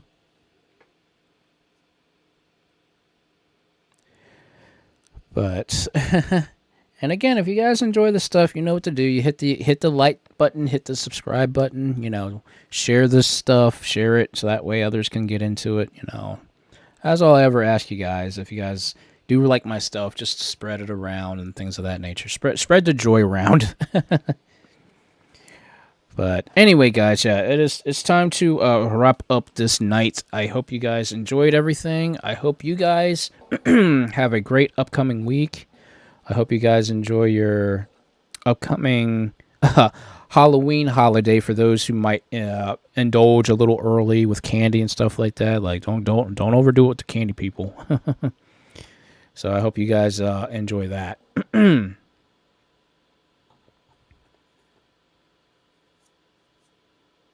Yes, I did. I actually did. But something like that. But yes, I again, thank you guys so much for joining in. I really appreciate each and every one of you guys joining in and just enjoying what I do. I really appreciate each and every one of you guys from doing that. I really do. Thank you so much, guys. And hey, you're welcome. You know, again, it's like it's kind of like a give and take thing, sort of thing here. It's like I give, you guys take, and you guys enjoy it, and that's all that matters to me. So you know, but yes, guys. So please, everybody, I hope you have a great night. I hope you guys have a great upcoming week. I hope you guys enjoy whatever is coming this way this week for you guys. And well, for those who do watch me on Wednesday nights, yes, will do the live stream, my Picarto live stream on Wednesday, again, as normal. And, well, all I can say is get ready for next week, because next week is the final night of the Red Moon Nights, and then we're going to be shifting into holiday mode and stuff like that. So I hope you guys are ready for that. So thank you all once again so much. Thank you for the support. Thank you that, you know, you guys are here for me, and I appreciate you guys so much. Thank you, thank you, thank you, thank you, thank you, each and every one of you cool cats. Thank you. So with all that out of the way, thank you guys so much. Yes, I will see you guys on Discord, on various art sites, wherever you guys chat with me and stuff like that. And then one last thing. Yes, I know I did say a couple weeks ago I wanted to open up the Discord stuff, but I've decided not to open up the Discord thing just yet. Not until I do some revamping and stuff like that to like allow new people, or I might do something completely different. I don't know yet. So just for those who want to join in, I have to kind of like say, okay, we can't do anything just yet, not until I get some things straightened out and whatnot, and I got the time to do it. So heads up on that. So, but yes, guys, please all have a good night. Have a great upcoming week, guys, and I will catch you all on fire later. Have a great night, everybody, and thanks again.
SHAKUNETSU Tiger here, otherwise known as Eric the Tiger, here to say thank you for checking out this video.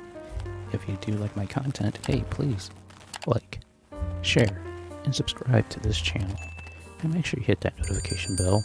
It'll definitely let you know when I make a brand new video, or of course when I live stream. Just to give you a heads up, I do live stream video games and a lot of old school stuff every Sunday, 8 p.m. Eastern Time. If you have nothing else to do, check out these videos on the side here. Who knows, you might find something you might like. Until next video or next live stream, I hope you guys take it easy, take care of yourselves, and I'll catch you all on fire later.